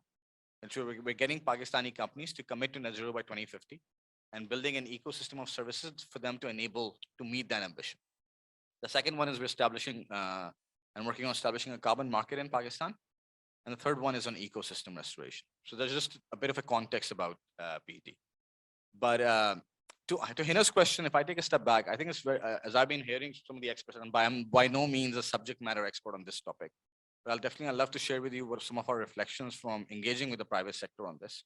And I'll talk more about that. But as I've been hearing Dr. Saab talk about that, or Mr. Hartman talk about that as well, I think it was a whole notion of, being connected to the global narrative. And I think that's very important. I think this whole clean energy is a major lever. But the way we frame the story is going to be really important for us. I think that's my reflection on engaging with the private sector. And the point I'm trying to make is there's a whole global push around the whole net zero narrative. The world, around 70 countries, around sort of 3,000 corporations that account for more than 90% of global GDP have made that commitment. They're going to get to net zero by 2050. We as a country haven't made that commitment yet. What that basically means is that the whole transition will happen towards net zero, which essentially means is that आपके जो 7 energy or land use के systems हैं, which includes mobility, industry, building, waste, agri, forestry, power, all of these that account for 85% of the emissions will need to move globally, whether we want to join that journey or not, but this is happening across the globe. So this page that the people kindly sort of shared on the screen, I want to just show that image. This is a recent research that McKinsey did. When McKinsey looked at 69 countries across the globe that account for 85% of the global emissions. And what they looked at was, there's a detailed report behind that. But one of the conclusion was, what is the transition exposure that countries face versus the GDP per capita at the bottom? And when I was looking at that, I was expecting, यार पाकिस्तान इस पे नजर ही नहीं आएगा, because who cares about Pakistan? अब China, India होगा, पाकिस्तान को दो लोग side पे generally इस narrative के अंदर रखा हो. Essentially, Pakistan is literally on the top left. What that basically means is कि जो net zero की transition हो रही है, we're the country that's going to have the biggest risk compared to India, Bangladesh, Kenya, all the countries that you see. And we have the lowest GDP per capita as well. And that color that you see is black, which basically means कि हमारे यहाँ heat और humidity बहुत ज़्यादा होगी. Essentially इसका मतलब ये है कि जो climate change के अंदर जो net zero की transition globally हो रही है, whether we join or not, we'll be the first one on the front line. जो movie के अंदर दिखाते नहीं है, पहला बंदा जो भाग के जा रहा था उसको गोली लगती है और हर कोई सोचता है कि पहले क्यों चला गया, बाद में चला जाता है. तो basically we are the ones जो front line के ऊपर इस टाइम खड़े हैं. That's the situation we're facing. But the reason I'm highlighting that is not to paint a doomsday scenario. I think the important thing for us to see is that this is happening. अगर हम अपना सारा narrative इसके around align कर सकते हैं, and we can show the world that we're on this journey together as well. Clean energy or energy itself is the backbone of the whole energy and land use system. And showing that a game movement can only happen through this. Now, the other side to this is that private sector के अंदर अगर ये transition होनी है, the other thing that McKinsey highlighted was कि दुनिया में इस time $5.5 trillion per annum, trillion with the T, spend होते हैं आपके physical और assets के ऊपर जो land और energy system. For this transition to happen towards net zero, we need to spend additional $3.5 trillion per annum over the course of until 2050. So total आपका $9.5 trillion spend हो रहा होगा per annum on land and energy systems. उसमें से 70% needs to be on low emission assets. Renewable के ऊपर, nuclear के ऊपर, biomass के ऊपर, hydro के ऊपर, these are the things we need to invest more money. The third thing which is interesting is कि ये पैसा जो है ये पड़ा bottom right के ऊपर हुआ है, but ये spend top left पे होना है. So that money needs to be spent in Pakistan. It needs to be spent in India. It needs to be spent in Kenya. But that money is sitting with the US. It's sitting with the UK. It's sitting with all of those developed countries out there. So there is capital out there. What they want is platforms and products through which they can move that money and channel that over here. So I think going to Hina's question, that is the first thing that private sector wants. What they want is a platform and opportunities जिसके through ये पैसा catalyze किया जा सके. And the thing they want is not to have that conversation merely within the country, but engage the global community in this dialogue as well when they become a stakeholder in this dialogue. To bring in not debt, but actually equity investments into this space within Pakistan. And the way you do that is by establishing platforms and programs where you can have that credible conversation and they feel you're their counterpart and they can really see that you're actually solving the problem that they're facing as well, and not just your own problem. So I think that is point number one that is very important to highlight. I think the second thing that is important to highlight is looking at the whole value chain as well. So just taking the solar example, and I think Dr. Saab was interestingly pointing out about the kinetic energy वाली जो आप बात कर रहे थे, because your current battery storage है उसमें lithium use होती है. Now we can go to as much solar as we want, but at the end of the day we're reliant on lithium, and lithium is produced through a very highly decarbonized process. तो आपको अगर एक solution को push करना है, उसका knock-on effect भी देखना है. ये नहीं हो सकता कि हम रिन्यूएबल लगाते जाएं और यूज हम पीछे लिथियम कर रहे हो, बिकॉज उसका कोई फायदा नहीं होना.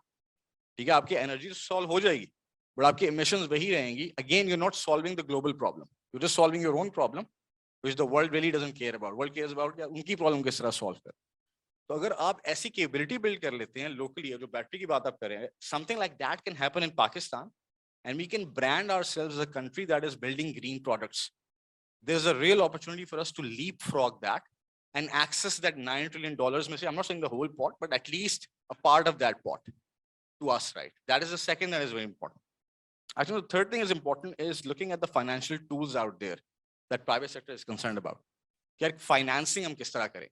Because typically state bank से green financing में 6% पे आपको loan मिल जाता है renewable energy के लिए. So that is the pool that a lot of local companies are tapping into for all the solar investments as well.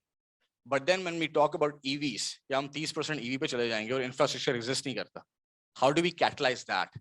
That's where the carbon market concept becomes extremely exciting, because EVs के ऊपर, if you can connect that with the whole carbon market, you end up generating carbon credits for that. That become a source of subsidizing a lot of your investment that you're going to make into this sector.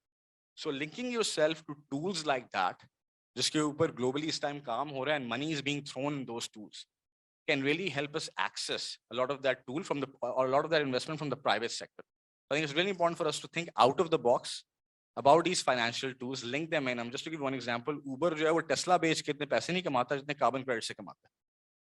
So if that is the amount of money that is there in the carbon market right now, and if we can create those projects and we can create that sort of supply, there's a lot of demand out there sort of catalyze that. So in a nutshell, these are some of the points that private sector brings up as we engage with them through our regular discussion, right? Should I pause?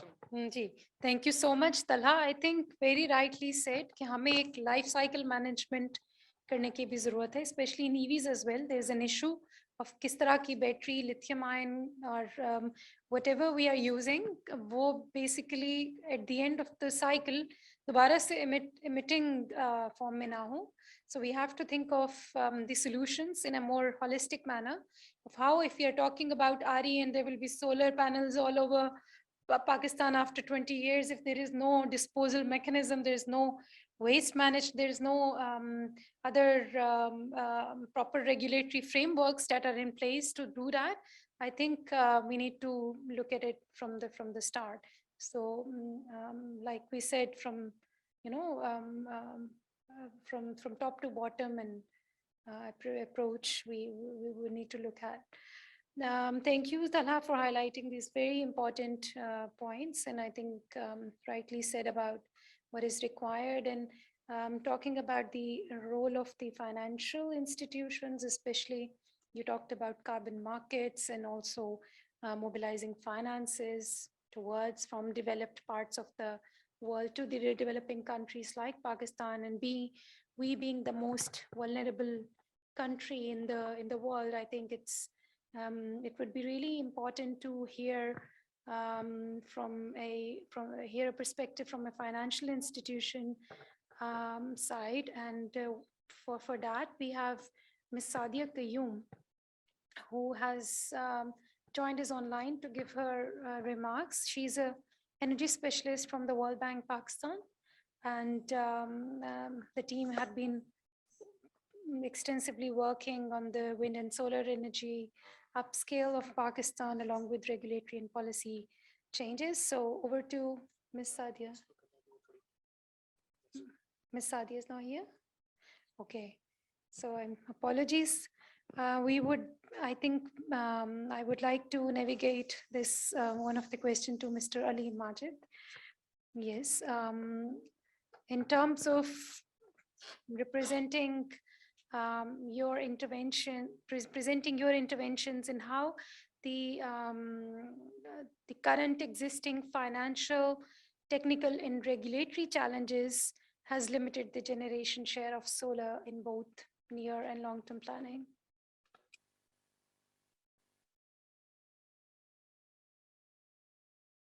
Let me start with introducing myself. My name is Ali Majid, and I'm working for Longi Solar in Pakistan as their representative. And Longi Solar is the solar panel manufacturer, and the Longi Solar is the first largest solar manufacturer in this world, with having capacity of 65 gigawatt annually.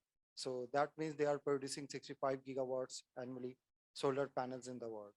So about coming back to the question that this has asked me about the question, all the challenges, financial challenges and the regulatory challenges that the solar industry is facing nowadays in Pakistan, especially, that goes to the imposition of the sale tax on the solar panels. So now the government, as everyone knows, that the solar panel government has imposed 17% sale tax on the import of the solar panel. So that's, I would say that that's a discouraging step for all the importers, and eventually, because that cost will be borne by the end consumer, especially the domestic market.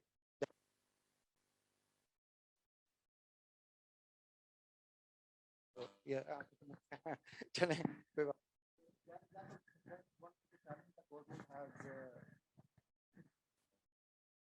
Because I think the government was bound to impose the taxes due to the IMF conditions to get the loans. But anyway, so I think beside that, and one of the participants in the another panelist discuss about the I think that either the government has imposed the taxes, they would have imposed the custom duties on the solar panels.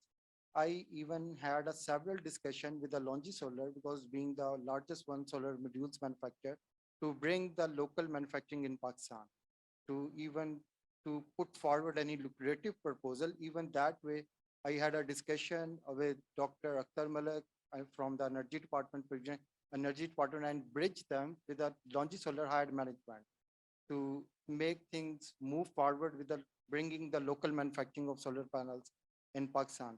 But the real problem is what the outcome was of the meeting was just because of the Longi Solar said that. So what is the lucrative offer that the government is would be offering to the Longi Solar when it thinks about bringing the local manufacturing? So this is the only challenge that we are facing for every investor, even Longi or any other manufacturer. They ask the same question: what is the benefit for bringing the local manufacturing of solar panel in Pakistan? So I think through even this portal, or Mr. Shah Jahan from the ADB department, so I think maybe they can put forward some kind of the lucrative proposal to the investors, especially in terms of the maybe the imposition of the custom duty instead of the sale tax. Because that way, even if you look at the India market, so this is why they grew up. There are so many local manufacturers in the India, especially because there is a safeguard duty of 25% on the import of solar panel. So what the benefit was, all the Chinese manufacturers all over the world, they had a consortium with the local manufacturing, with the companies to produce the solar panels locally in India. And now, even though recently that duty goes to the 40% in India, especially. So that's even discouraging for all the companies to import from China rather than they are focusing more to build within India. So if we adopt the same way, same channel, so we are, even according to the import data, we are 2.6 gigawatt market. 2.6 gigawatt is good number. So I think we should have at least maybe the 500 megawatts local manufacturing. And there are the groups I am already in touch with, and there are many groups we have been talking with them, and they are interested. And they are even interested to put some of them are interested to put the 80% equity in this consortium, and some of them are even interested to put the 100% if the Longi Solar brings the TOT. So benefits are even numerous benefits. So we can even bring the TOT, transfer of technology, from China, and especially from the top players such as the Longi, who are specialized in the technology in producing even the wafer technology. And moreover, I think there is another opportunity. We got the silica, and especially in Bajor and silica. And even I was reviewing the laboratory result of that silica. That's 98.6% something through the international laboratory. So that silica can be very, very useful to manufacture the wafers. And wafer, even we can do that. We can even export those wafer to the Central Asia countries, to African countries, to everywhere. So if that's a great opportunity, if we can bring the investor in Pakistan, especially from China, to have a consortium subject to government produce some kind of lucrative offers, especially from China. And I think this is the right time, because the solar energy is kicking off and everyone is talking, market is growing rapidly. So I think if that would be very beneficial for Pakistan market. So this is just over. Thank you so much, Ali. I think rightly said कि हमें incentivized करने की ज़रूरत है, rather than discouraging reforms या कोई ऐसे promote किए जाएं या ऐसे initiatives लिए जाएं जिससे local manufacturing और बाकी solar की upscaling में. Just to add on, even I think, according to just my view, that if bringing an international investor in Pakistan is same like, bringing a pigeon on your roof. So what you need to do is we need to put the food on the roof and wait for the pigeon to come. So once the one pigeon will come, and then the more pigeon will come. So same goes with the investor. So the one investor will come, and the more investor will come, and they look at the market in a different way. Like if the Longi is doing something there, or other manufacturer will be, wow, there's something lucrative and there's something incentivized by the government. So this is why. we have to, I think, grab the first pigeon to come over here. And then you will see that the result will be there, definitely.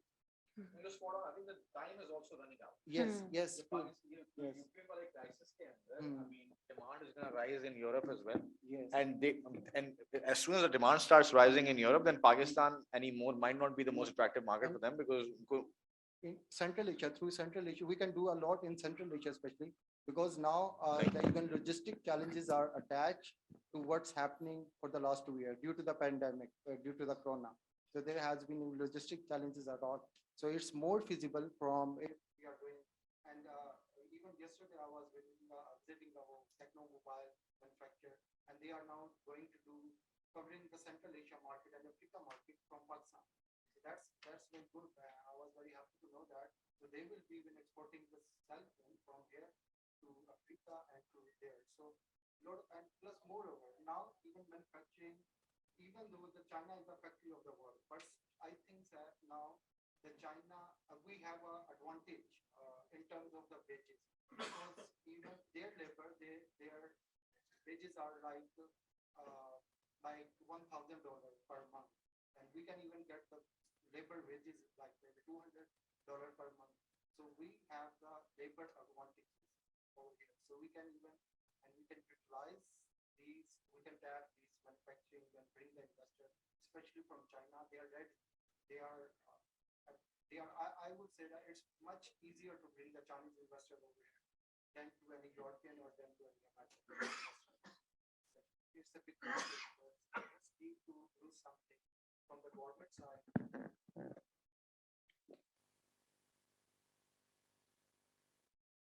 Ji, thank you so much, Ali. With this, probably, if I could request Mr. Irfan from HESCO to shed light on how could we mobilize some of the resources to overcome the challenges that we just heard, and what needs to be the way forward for Pakistan. Thank you, madam. Well, in the beginning, I said we have got huge solar potential, 2,000 gigawatts of solar potential, utilized just less than 1 gigawatt. In IGCP, till 2030, it's planned that we will have 8 gigawatt of solar.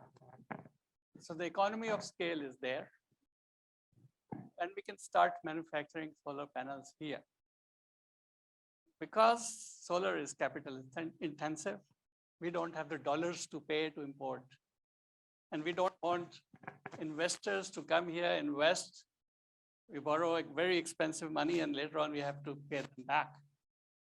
So this is a challenge as well as an opportunity for us. Every challenge has an opportunity, and every opportunity has a challenge in it. So we have to identify where are the opportunities. And here, about duties, taxes, these are small ticket items. We don't have to consider that. We should see a bigger picture. Now,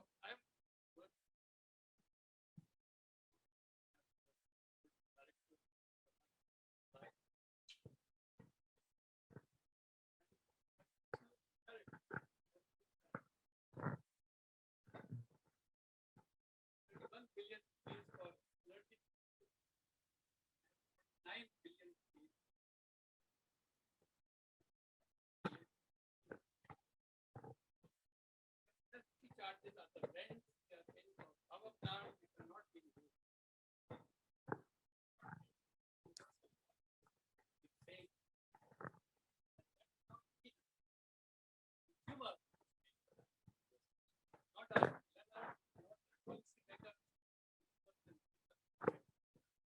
Everything we are wasting.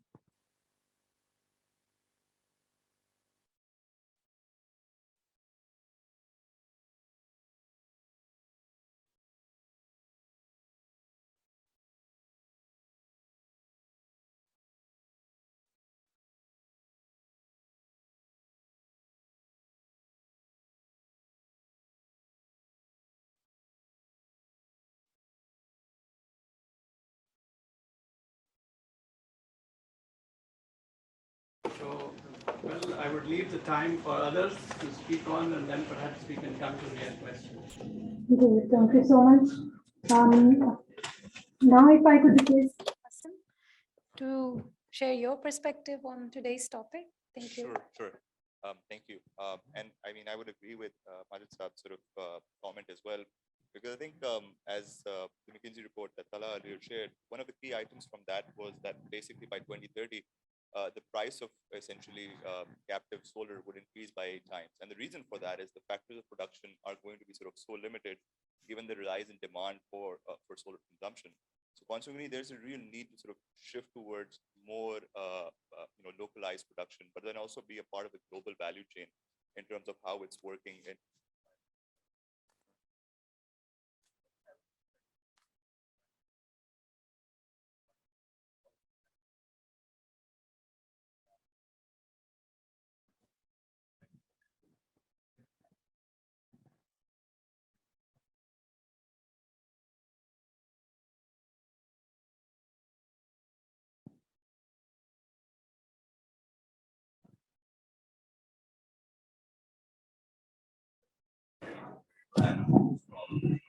captive solar are not without a great time. And the only way that that can really work and we can sort of really mobilize that by sort of creating a situation where both private sector actors, as you know, for them, it's not just a concept, or it's not just a sustainability, but it's actually paying to demands that are based on the global values. But also, given where Pakistan stands in terms of its energy reliance, energy sort of sustainability, so these are two things where the public and private sector really need to sort of work together. And if only sort of we create that enabling environment where that financing can come in. So from from a capital financing perspective, I think both the policy and the private side are sort of right to bring that in. And as an example, just from the carbon perspective, I think the way it needs to work together where the public sector really provides private sector showcase it. So one way that advice is that it is captive as well as high projects that you can tap into the global carbon market. So I think those are some of the things that sort of really think that would drive forward. But in the interest of time, I just like to sort of leave the floor for questions and further discussion. Yes, thank you so much, Hassan. And I think in the discussion, what we have been missing so far is to look into the potential of solar for off-grid solutions for the communities who still lack access to basic electricity needs. So I would like to request Mr. Irfan to shed light on the potential of the solar energy for the off-grid communities. Yeah, alone in Sindh, I think there are more than 10,000 villages who don't have access to electricity. So there's one Sindh solar energy project, $100 million, World Bank funded, where one component is solar home system. That is for village electrification. But then there are issues with that. In those villages, some of the MNAs promised free electricity, but solar can only be sustainable in the private sector. And when private sector comes in, then they can't provide free electricity. So then there has to be a fee for that. And that is the question right now, how to go about it. We are, I think 200,000 homes will be solarized in the next 1 or 2 years. But then what about the rest? So if you consider per village 1,000, 10,000 villages, you villages need to be, or homes need to be solarized. These systems are being important. They have to be quality systems to last for at least 20 years. People, awareness has to be generated so that they don't use those small panels, 50-watt, 60-watt panels. Or run small packs or batteries that is lightweight to drain them out. If you drain a lead-acid battery more than 6 times, you lose the battery. With lithium ion, we have issues, as pointed out by you. It's a dangerous thing. And I think the world standard is that 30% of lithium ion batteries, when they are totally gone, they should be disposed of by the supplier. So I have checked the market, we don't know about that. So we should have some standards of disposal of the panels that are so these are the challenges and issues. But we have to go ahead. We have to go ahead. We have to have micro grids, mini grids. We have to put villages together. We have to get them support. The solar is there for the 6 hours, 5 hours, 6 hours. Electricity is needed during the night time. Make sure it has to be there or some support from the grid. These are the challenges we face, and we are working on it. Thank you. Shahjazad, would you like to comment on that? Yes. Thank you. Actually, I think all the points which have been raised in this panel discussion, all of them are important, but some of them are more critical. Some of the issues, as Tala has raised. On the financing side, as a country, our dilemma is that we have not been able to project and market our initiative, which we are doing in renewable energy. The result is that when I look at particularly the grid-connected RE projects, so we see that they are being offered the same lending rate, same financing rate, which are being offered to the coal projects or the gas projects. So we are still working in the RE with the LIBOR plus 4.5% and these kind of spread. So I think we need to make with the private sector and with the institution like Tala was talking, so that we can project our RE initiative, RE plan, and that could actually get a response from the green financing institution. Otherwise, what we're talking about, probably we're talking about 10, 12 billions of dollars in the next 9, 10 years if we add both captive and the grid connected RE projects. And when we talk about the grid connected, if we say spend $6 billion on the generation side, probably need to spend another $4 billion on the transmission and distribution side. So this is a type of financing which we require. So we need to make a complete strategy as a country with the private sector to bring in the green financing and the private sector investment. Second thing which Irfan said, with due respect, I beg to disagree with here that we have some surplus capacity. And there is a background to it, and that background is whenever we have been planning, may it be the early 90s, may it be the 2005 and 2006, we have always been projecting a GDP growth of 5 to 6%. And electricity demand and GDP growth are correlated very closely. So unfortunately, this has happened 3 times with Pakistan, that in 1994, we were projecting the same growth. We attracted 3,000 megawatt of the capacity. And by the time 97, 98, these projects were coming online, Pakistan did nuclear explosions and our GDP growth dropped like anything. It was, I think in 2 years, it was negative, and then it started picking up 1%, 1.5%. And same has happened this time due to the COVID, that the projects which were started in 2013, 14, 15, when they start coming online, we faced this COVID dilemma, and we were again basically coming into that. But in spite of that, our issue is, I think, with the pricing of the energy resources in Pakistan. I mean, the gas, I always say gas and the electricity, because our demand in the winter is 7,000 megawatt, and in summer it is 26,000 megawatt. So you have to have retained this 26,000 megawatt operatable and generating capacity. You can't do that every year you get a new capacity and you shut it down in the winter.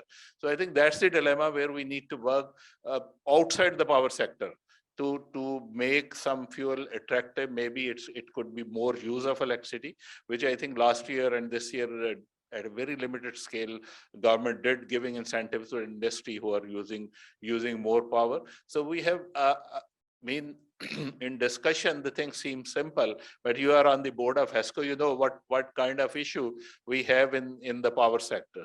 So we need to look at it holistically. And again, the same thing which I said, that we need to work together with the private sector. I think that's the dilemma, and private sector and academia. What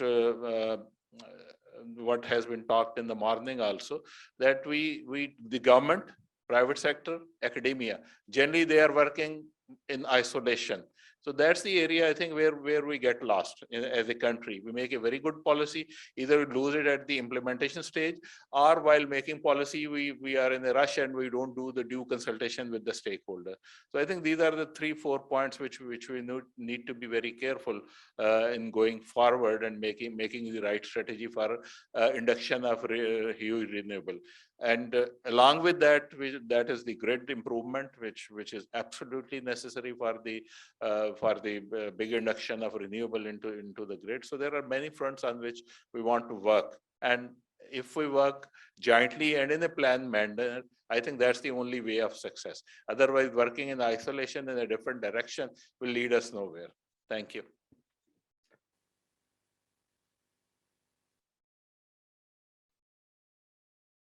Well, I agree with you. GDP is very important to know. We were doing a study for Karachi Electric, load growth for Karachi Electric. And it was regression analysis, and we had to have 3-4 variables. One of them was GDP, the other was population growth and industrial growth, and also the earnings, for the income of. Et cetera.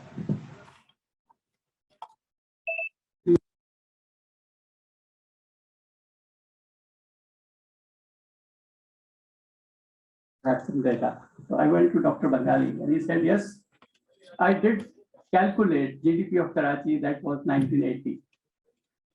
And this was 2016.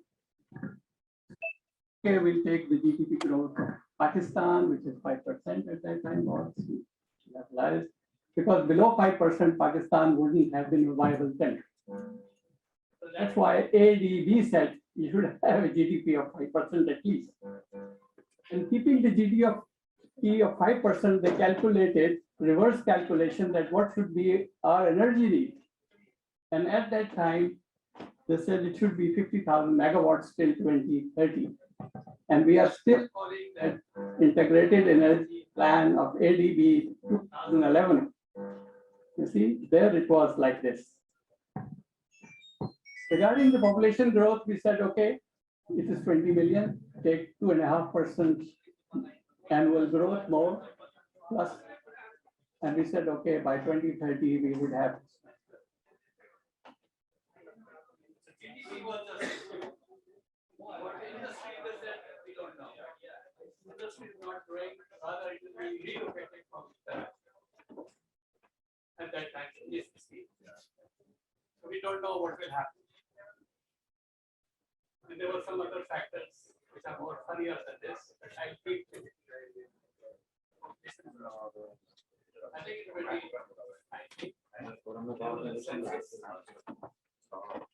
and they said population of Karachi is 13 million.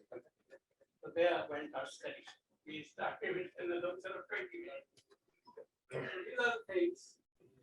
So our data is not good. We need to have good data. Almost all our data is bad. Even that reported state of industry report of playground. They get info from this from NTPC. But when we go to NTPC and ask them where they get this data, mostly assumption. Mostly 10 years old data increased by 10% every year. We have to work on data. If we want to, work seriously on energy issues, we should have good data. Thank you so much. Yes, please. Last question in general from the panelists. I think all the subject matter experts on this topic. But I'm pretty sure that we're not solving a problem that hasn't been solved or nobody else in the world has faced. I think we're all solving something that other places have solved in some shape or form. I fully agree with data is something that everybody thinks but nobody has data. Like there's not a single company in the world that ever has good quality data. Data is always a universal challenge everywhere. So what can we learn from how have other countries done it, and what is the silver bullet that we miss? What is that unlock? that because I'm quite confident that हमारी कुछ problem unique problem नहीं होगी, मतलब whole country में भी problem face की. Just for all of you, everyone. Yeah. Well, most of the studies which are being done in Pakistan are being done by foreigners. And and if you see the study, even if you see the ADB integrated energy plan 2011 or SNC level in transmission master plan 2011, in the first page, defined disclaimer, the data has been provided to the provider and we are not responsible for that. There goes your study. And these we should carry out our studies ourselves. We have enough expertise here. We shouldn't depend upon foreign consultants for everything. If you see today, each and every study is being done, whether it is being done by NTPC or by CPPAG in the power sector, it's always Lama is some consultant provided by US, AID, or World Bank. None of our local consultants are involved. Are not being, given to the required organization for consultation. And they don't have the capacity also, that's also true. So we have to accept whatever is being thrown at us. That's it.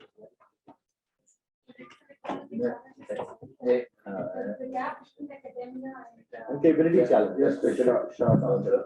I think it may not look like a blame game, but what you are saying, Talha, I think there are other countries who have faced these challenges. And our dilemma, in my understanding, is that we don't have a sort of what we say the political stability or a consistency of the policy or a long-term plan. Whenever government changes, party changes, they have their own priorities, and whatever has been done by the previous government, most of it gone waste. So we start again from the scratch. I think that's what is happening. We are moving sort of in different direction. Every government has its own priority. They move in different direction, and that's it. Second thing which I would say that the countries which are like us, I think they are developing countries and they are in the same shape. But I think this is one lesson is that this is a painful process. Means you have to have basically initially some trouble because there is no overnight solution. If we have to pay, as you were saying, the capacity payment, these are long-term contracts. You can't get out of it because then you are out of the market. Nobody will come and invest. So whatever we are talking that we will bring so much investment, so much RE into the system, so that will all gone. So I think that's a very, very careful path when you are dealing with the international contracts, you are dealing with the international investors. So whatever you do, you have to do in a manner which is good and which is create sort of a win-win situation. So you can't use the other way. So I think that's the direction and the long-term planning we have been missing. And maybe the reason is that we don't have the accurate data on which we are basing our policy. Thank you.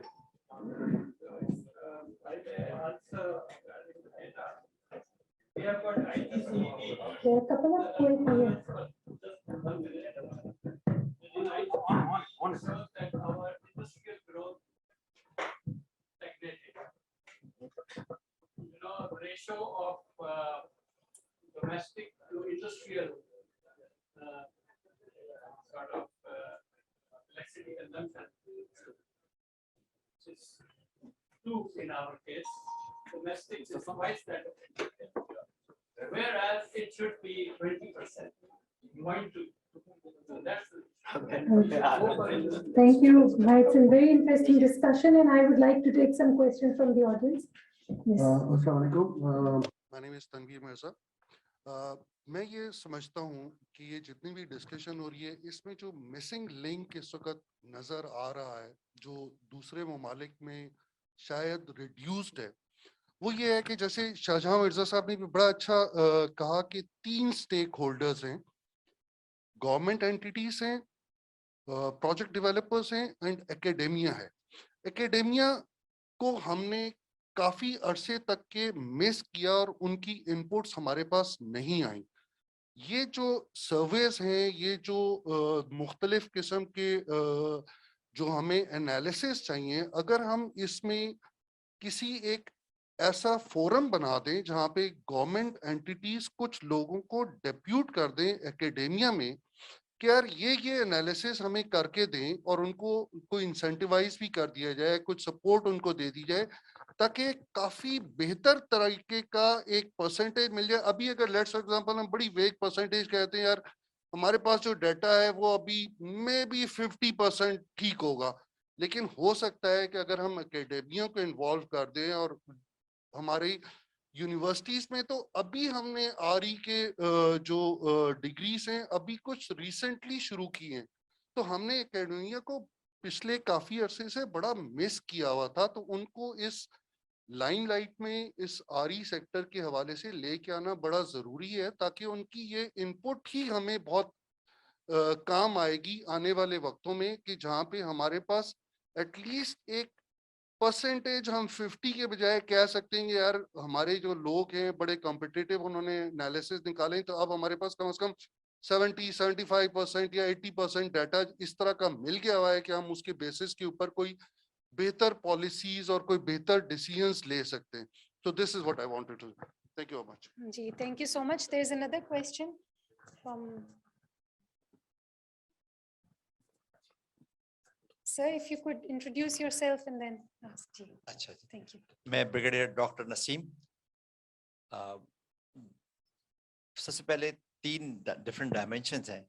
पहला है PV photovoltaic cell पे manufacturing के ऊपर, जहाँ पे government of Pakistan को initiative लेना चाहिए।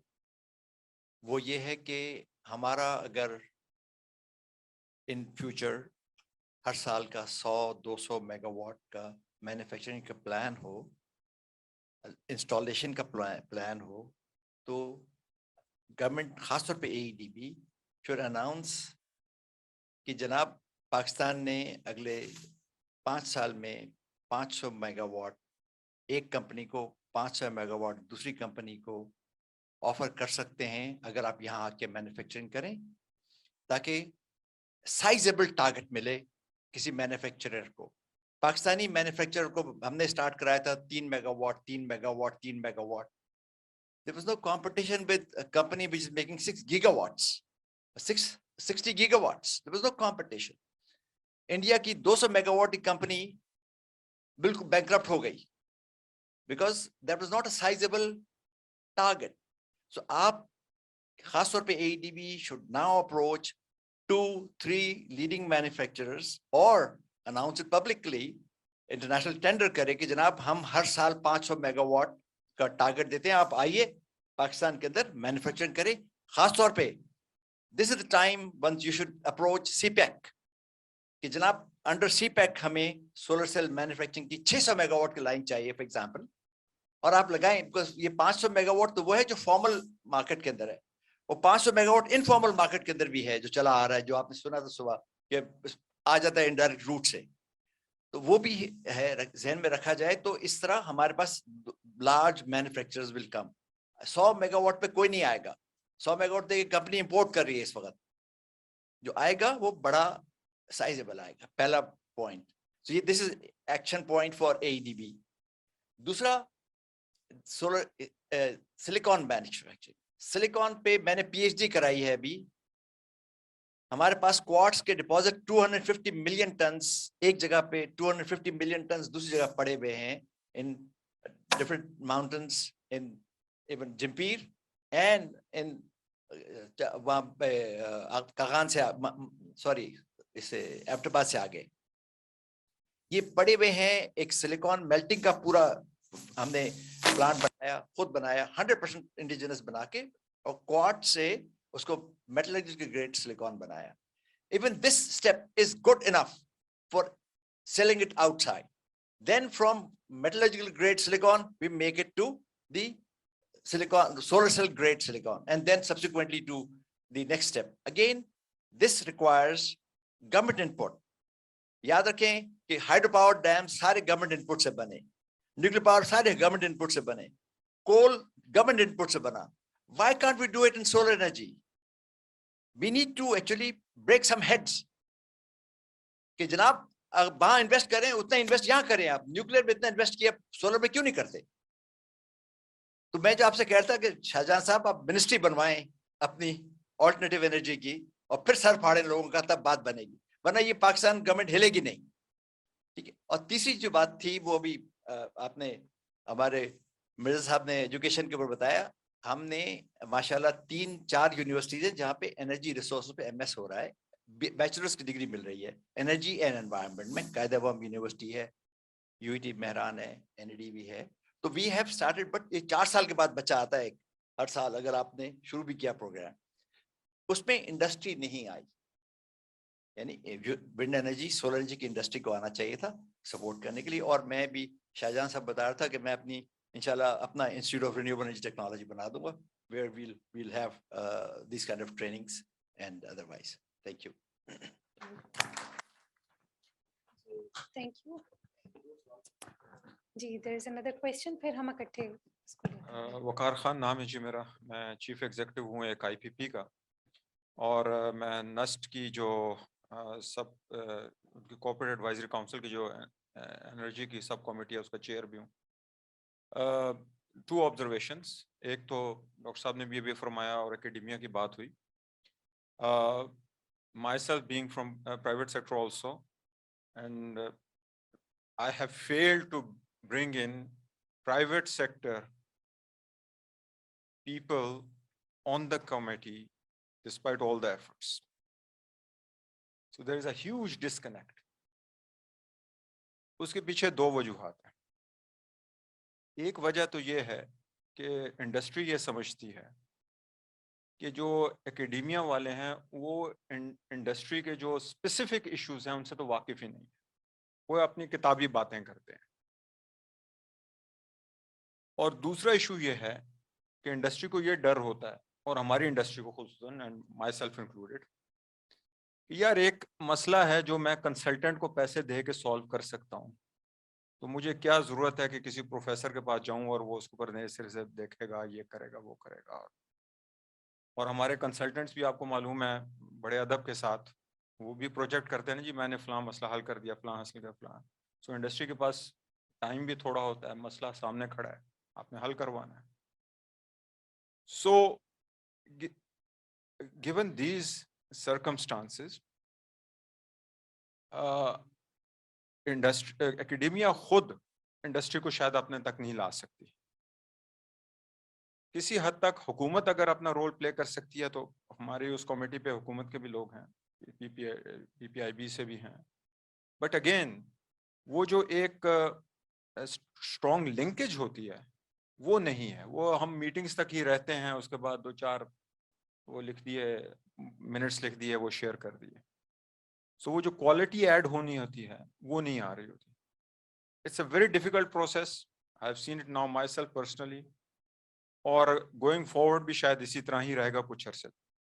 मेरी दूसरी ऑब्जर्वेशन, ये जो अभी बात हो रही थी, डेटा की भी बात हो रही थी, सिस्टम्स की बात हो रही सारे, तो हुजूर आप किसी भी महफिल में चले जाएं या किसी भी इस तरह के इजलास में चले जाएं जहां पर कोई इंडस्ट्री बात कर रही है, चाहे वो टेक्सटाइल इंडस्ट्री से हो, चाहे वो ग्लास इंडस्ट्री से हो, चाहे वो पॉलिटिकल कोई डिस्कशन हो रही हो, तो इन प्रिंसिपल यही बात हो रही होती है कि हुजूर हमारे यहाँ सिस्टम्स नहीं है, हमारे यहाँ होलिस्टिक अप्रोच नहीं है, हमारे यहाँ सारे मिल बैठ के एक तसलसल के साथ कोई पॉलिसी बना के चल नहीं सक रहे। तो ये मसला सबके साथ कॉमन है इस मुल्क में।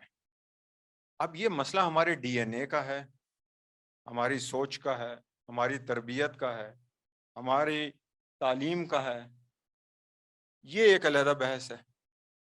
लेकिन ये मसला हमारा कौमी मसला है और हर जगह पर है। तो जहां पर भी तमाम जितने स्टेक होल्डर्स हैं, और मेरी जाती नज़र में इसका सलूशन इस तरह के इजलास में नहीं निकलता, इसका सलूशन ऊपर से निकलता है कि जहां पर जो इक़्तिदार में बैठे हुए और अवाम के नुमाइंदे, जब वहां पर उन ईवानों में वो सोच पैदा होगी कि जितने मसाइल हैं उन सबको मिल बैठकर हल करना है, तो ये हमारे ये मसले इसी तरह ही चलते रहे। माय 2 सेंट्स जी, आई एम सॉरी, मैं जरा थोड़ी सी डिस्कशन दूसरी तरफ ले गया। जी, thank you so much. I think ये एग्जैक्टली आपने जो हमारा network for clean energy transition देखा, इसका मकसद भी यही है और इसी को मद्देनजर रखते हुए हमने रिन्यूएबल एनर्जी पार्लियामेंटेरियंस के साथ भी एक कॉकस बनाया है, पब्लिक सेक्टर्स के साथ तो हमारे पास एंगेजमेंट्स हैं। तो ये जितनी भी डिस्कशन है, consultation, this will be not just ending up here. So rest assured with us, we make sure कि हम इसकी डिटेल में एनालिसिस पे जाएं and also present these findings उन decision makers के साथ, policy makers के साथ जो actually influence कर सकते हैं to make the difference. So these are the two platforms जो SDPI ने create किए हैं to bridge this evidence gap जो कि हेल्प करता है पॉलिसी मेकिंग में और एनर्जी पावर सेक्टर में बहुत ज़्यादा करता है. We are fortunate कि public sector entities are already cooperating with us, and I think all of us who are sitting here, including yourself, sir, and all the other, there's a really good suggestions for us to actually mobilize through ourselves, through our channel. So please, most welcome to join us. I think we have some more. I think we'll be winding up in just a couple of minutes, but if you have some last comments. Ji ji. So मैं एक चीज मैंने confess नहीं की start में, मैं consultant रह चुका हूँ पहले, तो मैं जो मतलब I used to be with McKinsey for like 6-7 years, इससे पहले कि मुझे मतलब कोविड के दौरान मुझे एहसास हुआ कि जिंदगी में कुछ और भी करना चाहिए सिर्फ बातें करने के अलावा, तो फिर मैं बातें करने इधर आ गया पीईटी के अंदर. But that so just a couple of reflections from the other side as well. Waqar साहब, यू स्पॉट ऑन के कंसल्टेंट्स और never the people who will be held accountable. I think जो चीज हम मिसिंग करें वो अकाउंटेबिलिटी की चीज है. क्या आपके पास कोई ऐसा एक इंडिविजुअल नहीं है किसी इदारे में जिसके पास अकाउंटेबिलिटी हो, जो इंश्योर करे यार कि डेटा जो आया है उसको उसने साइन ऑफ किया, that person is accountable for that and the implications of that. With due respect, मेरे एक्सपीरियंस में मैंने जब पाकिस्तान से बाहर भी एडवाइस किया है गवर्नमेंट्स को, यूरोप के अंदर या मिडल ईस्ट में, एकेडेमिया कभी भी वो नहीं बॉडी होती जो अकाउंटेबिलिटी लेती है. Academia will bring in the research, but if there is something that is different in there, academia wouldn't be the one that you hold account. So at the end of the day, आपको accountable body कोई चाहिए या accountable person चाहिए जो आके वो काम करे, उसके पास credibility और capability हो to ensure कि यार whatever they're signing off on or whatever approach they're sort of promoting is credible and they can buy that. The second reflection I have is कि I think it's a bit unjust for us as well कि हम government की plate में सब कुछ डाल रहे हैं इस टाइम पे. And to be honest with you, practically we are all sitting here, I mean आप लोगों का मेरे से ज्यादा तजुर्बा है पाकिस्तान में काम करने का. गवर्नमेंट पे डालने का मतलब है कि फिर ये ना ही समझे आप बेसिकली जो कहने की बात. The private sector has to take a leadership role. The challenge we have is कि अब I will give you an example कि इंडिया के अंदर टाटा ग्रुप ने ब्लूमबर्ग फाउंडेशन के साथ मिलकर एक रिन्यूएबल एनर्जी का मैसिव इनिशिएटिव लॉन्च किया. हमारा चैलेंज है, हमारे पास टाटा ग्रुप है नहीं. हम लोगों का टोटल प्राइवेट सेक्टर का साइज जो होगा वो $50 बिलियन से ज्यादा नहीं होगा. Policy तो गवर्नमेंट देगी, but the point is कि policy generally doesn't lead the private sector. Private sector जो होता है वो initiatives लेगा. I'll give you one very example, right? Pakistan के अंदर renewable energy certificates नहीं है, ठीक है? क्यों नहीं है? इसलिए नहीं है क्योंकि पाकिस्तान के अंदर जो IREC foundation renewable energy certificates issue करती है, they mean sort of engaging with the government, पर उन्हें अभी तक positive response नहीं मिला. PET approached them और उनसे बात करनी शुरू की हमने उस के ऊपर क्या रिन्यूएबल सर्टिफिकेट्स लेके आते हैं. दे वर वेरी कंड्यूसिव. हमारी डिस्कशन उनसे काफी आगे तक जारी है कि वो काम किया जाए Pakistan. The point is, I think आप बिल्कुल सही कह रहे हो कि पॉलिसी इंटरवेंशन जरूरी है, but sometimes we are waiting for the policy to happen before thinking out of the box कि हम और क्या कर सकते हैं in the absence of policy as well. But the point I am trying to make is कि इसके अंदर जो गवर्नमेंट से हट के जो रोल है, for example I give you one practical example, self serving as well, but just to give an example कि टेक्सटाइल को लेके अभी नेट जीरो पाकिस्तान के ऊपर हमने कोई 23 टेक्सटाइल कंपनीज को इकट्ठा किया, all committed to net zero by 2050. इसको हम टेक्सटाइल से एक्सपैंड भी कर रहे हैं और सेक्टर्स को भी लेके आ रहे हैं. The thing that end up happening is because we were able to do that without any own agenda. हमारा कोई पर्सनल एजेंडा नहीं था, एक नॉन प्रॉफिट है, हमारा सिर्फ मकसद को इकट्ठा करना है एक मकसद के ऊपर. We were able to engage a lot of global brands and global coalition of brands, क्योंकि उनकी 96% एमिशंस जो है वो टेक्सटाइल सप्लाई चेन में, उनकी सप्लाई चेन सारी फ्रेगमेंटेड है. They have no way of tackling that. Suddenly they were able to find a platform जिसके ऊपर टेक्सटाइल कंपनीज एक ही कंट्री के अंदर इकट्ठी हो गई हैं डीकार्बनाइजेशन के ऊपर. So now they are engaging with us on large scale projects as well. कि यार पाकिस्तान के अंदर बायोमास की सप्लाई चेन पे क्या हो सकता है, पाकिस्तान में रिसाइकलिंग की सप्लाई चेन में क्या हो सकता है, पाकिस्तान में इंडस्ट्रियल सोलर पार्क खड़े हो सकते हैं, नहीं हो सकते. द पॉइंट बीइंग कि चूंकि वो 23 कंपनी है, उनका क्लाउड एक पाकिस्तानी कंपनी से बहुत ज्यादा है. And that makes us attractive for investment as well. The point I'm trying to make is कि sector level पे companies को इकट्ठा होने की जरूरत है. Individually हमारी कोई भी company foreign investment के लिए attractive नहीं है, क्योंकि हमारा वो size ही नहीं है कि जो हम basically उसके अपनी उनकी investment की sense बनेगी. If they invest in a single company, what they can invest is in sector. What they can invest is in places where they have multiple players coming together and they can see a larger opportunity. So I think there is a notion for us to join hands as sectors specifically, so that we become more attractive for foreign investment. And then comes the branding point जो शाह साहब ने बात की और brigadier साहब ने बात की कि जो काम वो सिलिकॉन वाले कर रहे हैं, अगर हम ब्रांड कर सकें उसे और tell that story, I think that is going to be really critical as well, right? Khan साहब आप कुछ कहना चाह रहे हैं? मैं कहना चाह रहा था कि कभी-कभी हमें इंडिविजुअल्स को भी अपने आप को चैलेंज देना चाहिए. Yesterday we had a meeting at FFCEL, Fauji Fertilizer Energy Company Limited. There was Mehran University there, 3 professors, senior professors, and there were HESCO board of directors, chairman of the board. And so there were 2 topics. One was training of our people, our engineers. We wanted to O&M locally of wind power projects. FFCL was doing, and they have a training center there, and HESCO also wanted to see what the training center looks like. And Mehran was also interested in training people. So we were together there. And the second thing was a bit longer vision, digitization of HESCO. So working together with professors in Mehran and HESCO together to digitize. So this was not something which has come from the top or from the companies. There were individual efforts. किसी एक का effort हो, उसका passion हो, he discusses, तो फिर कुछ ना कुछ बन जाता है. If you follow it up. यहाँ भी अब ये हमने क्यों किया, इसी तरह के एक डिस्कशन में यही बात हुई थी कि आप इंडिविजुअली भी कुछ करें ना अपने मुल्क के लिए. सोचें आप बेहतर तरीके से क्या कर सकते हैं अपनी फील्ड में. तो उसका ये रिजल्ट एक निकला है. और ट्रिपल हेलिक्स एक अप्रोच है जिसमें गवर्नमेंट कहती है कि industry, government and university they should work together. So HESCO is a public sector company. But we added industry as well as another party to it, and it was quadruple helix approach. So we can make it as much as we can, but individual efforts are also good and should be made. Thank you. So much. I think this discussion can take forever because it's so much interesting topic, and the challenges we have identified and the way forward. So I think this brings us to the close of this panel discussion. I'm extremely grateful to all the panelists who have joined in their valuable time, and of course enriched us with such good knowledge and experience they have in the RE sector. And I think together these efforts that we have talked about today would be eventually leading up to overcoming the challenges that we have talked about as well. So thank you so much to the participants as well for taking their time out. I'm extremely thankful to everybody. Good evening and Bel Hafiz. Thank you.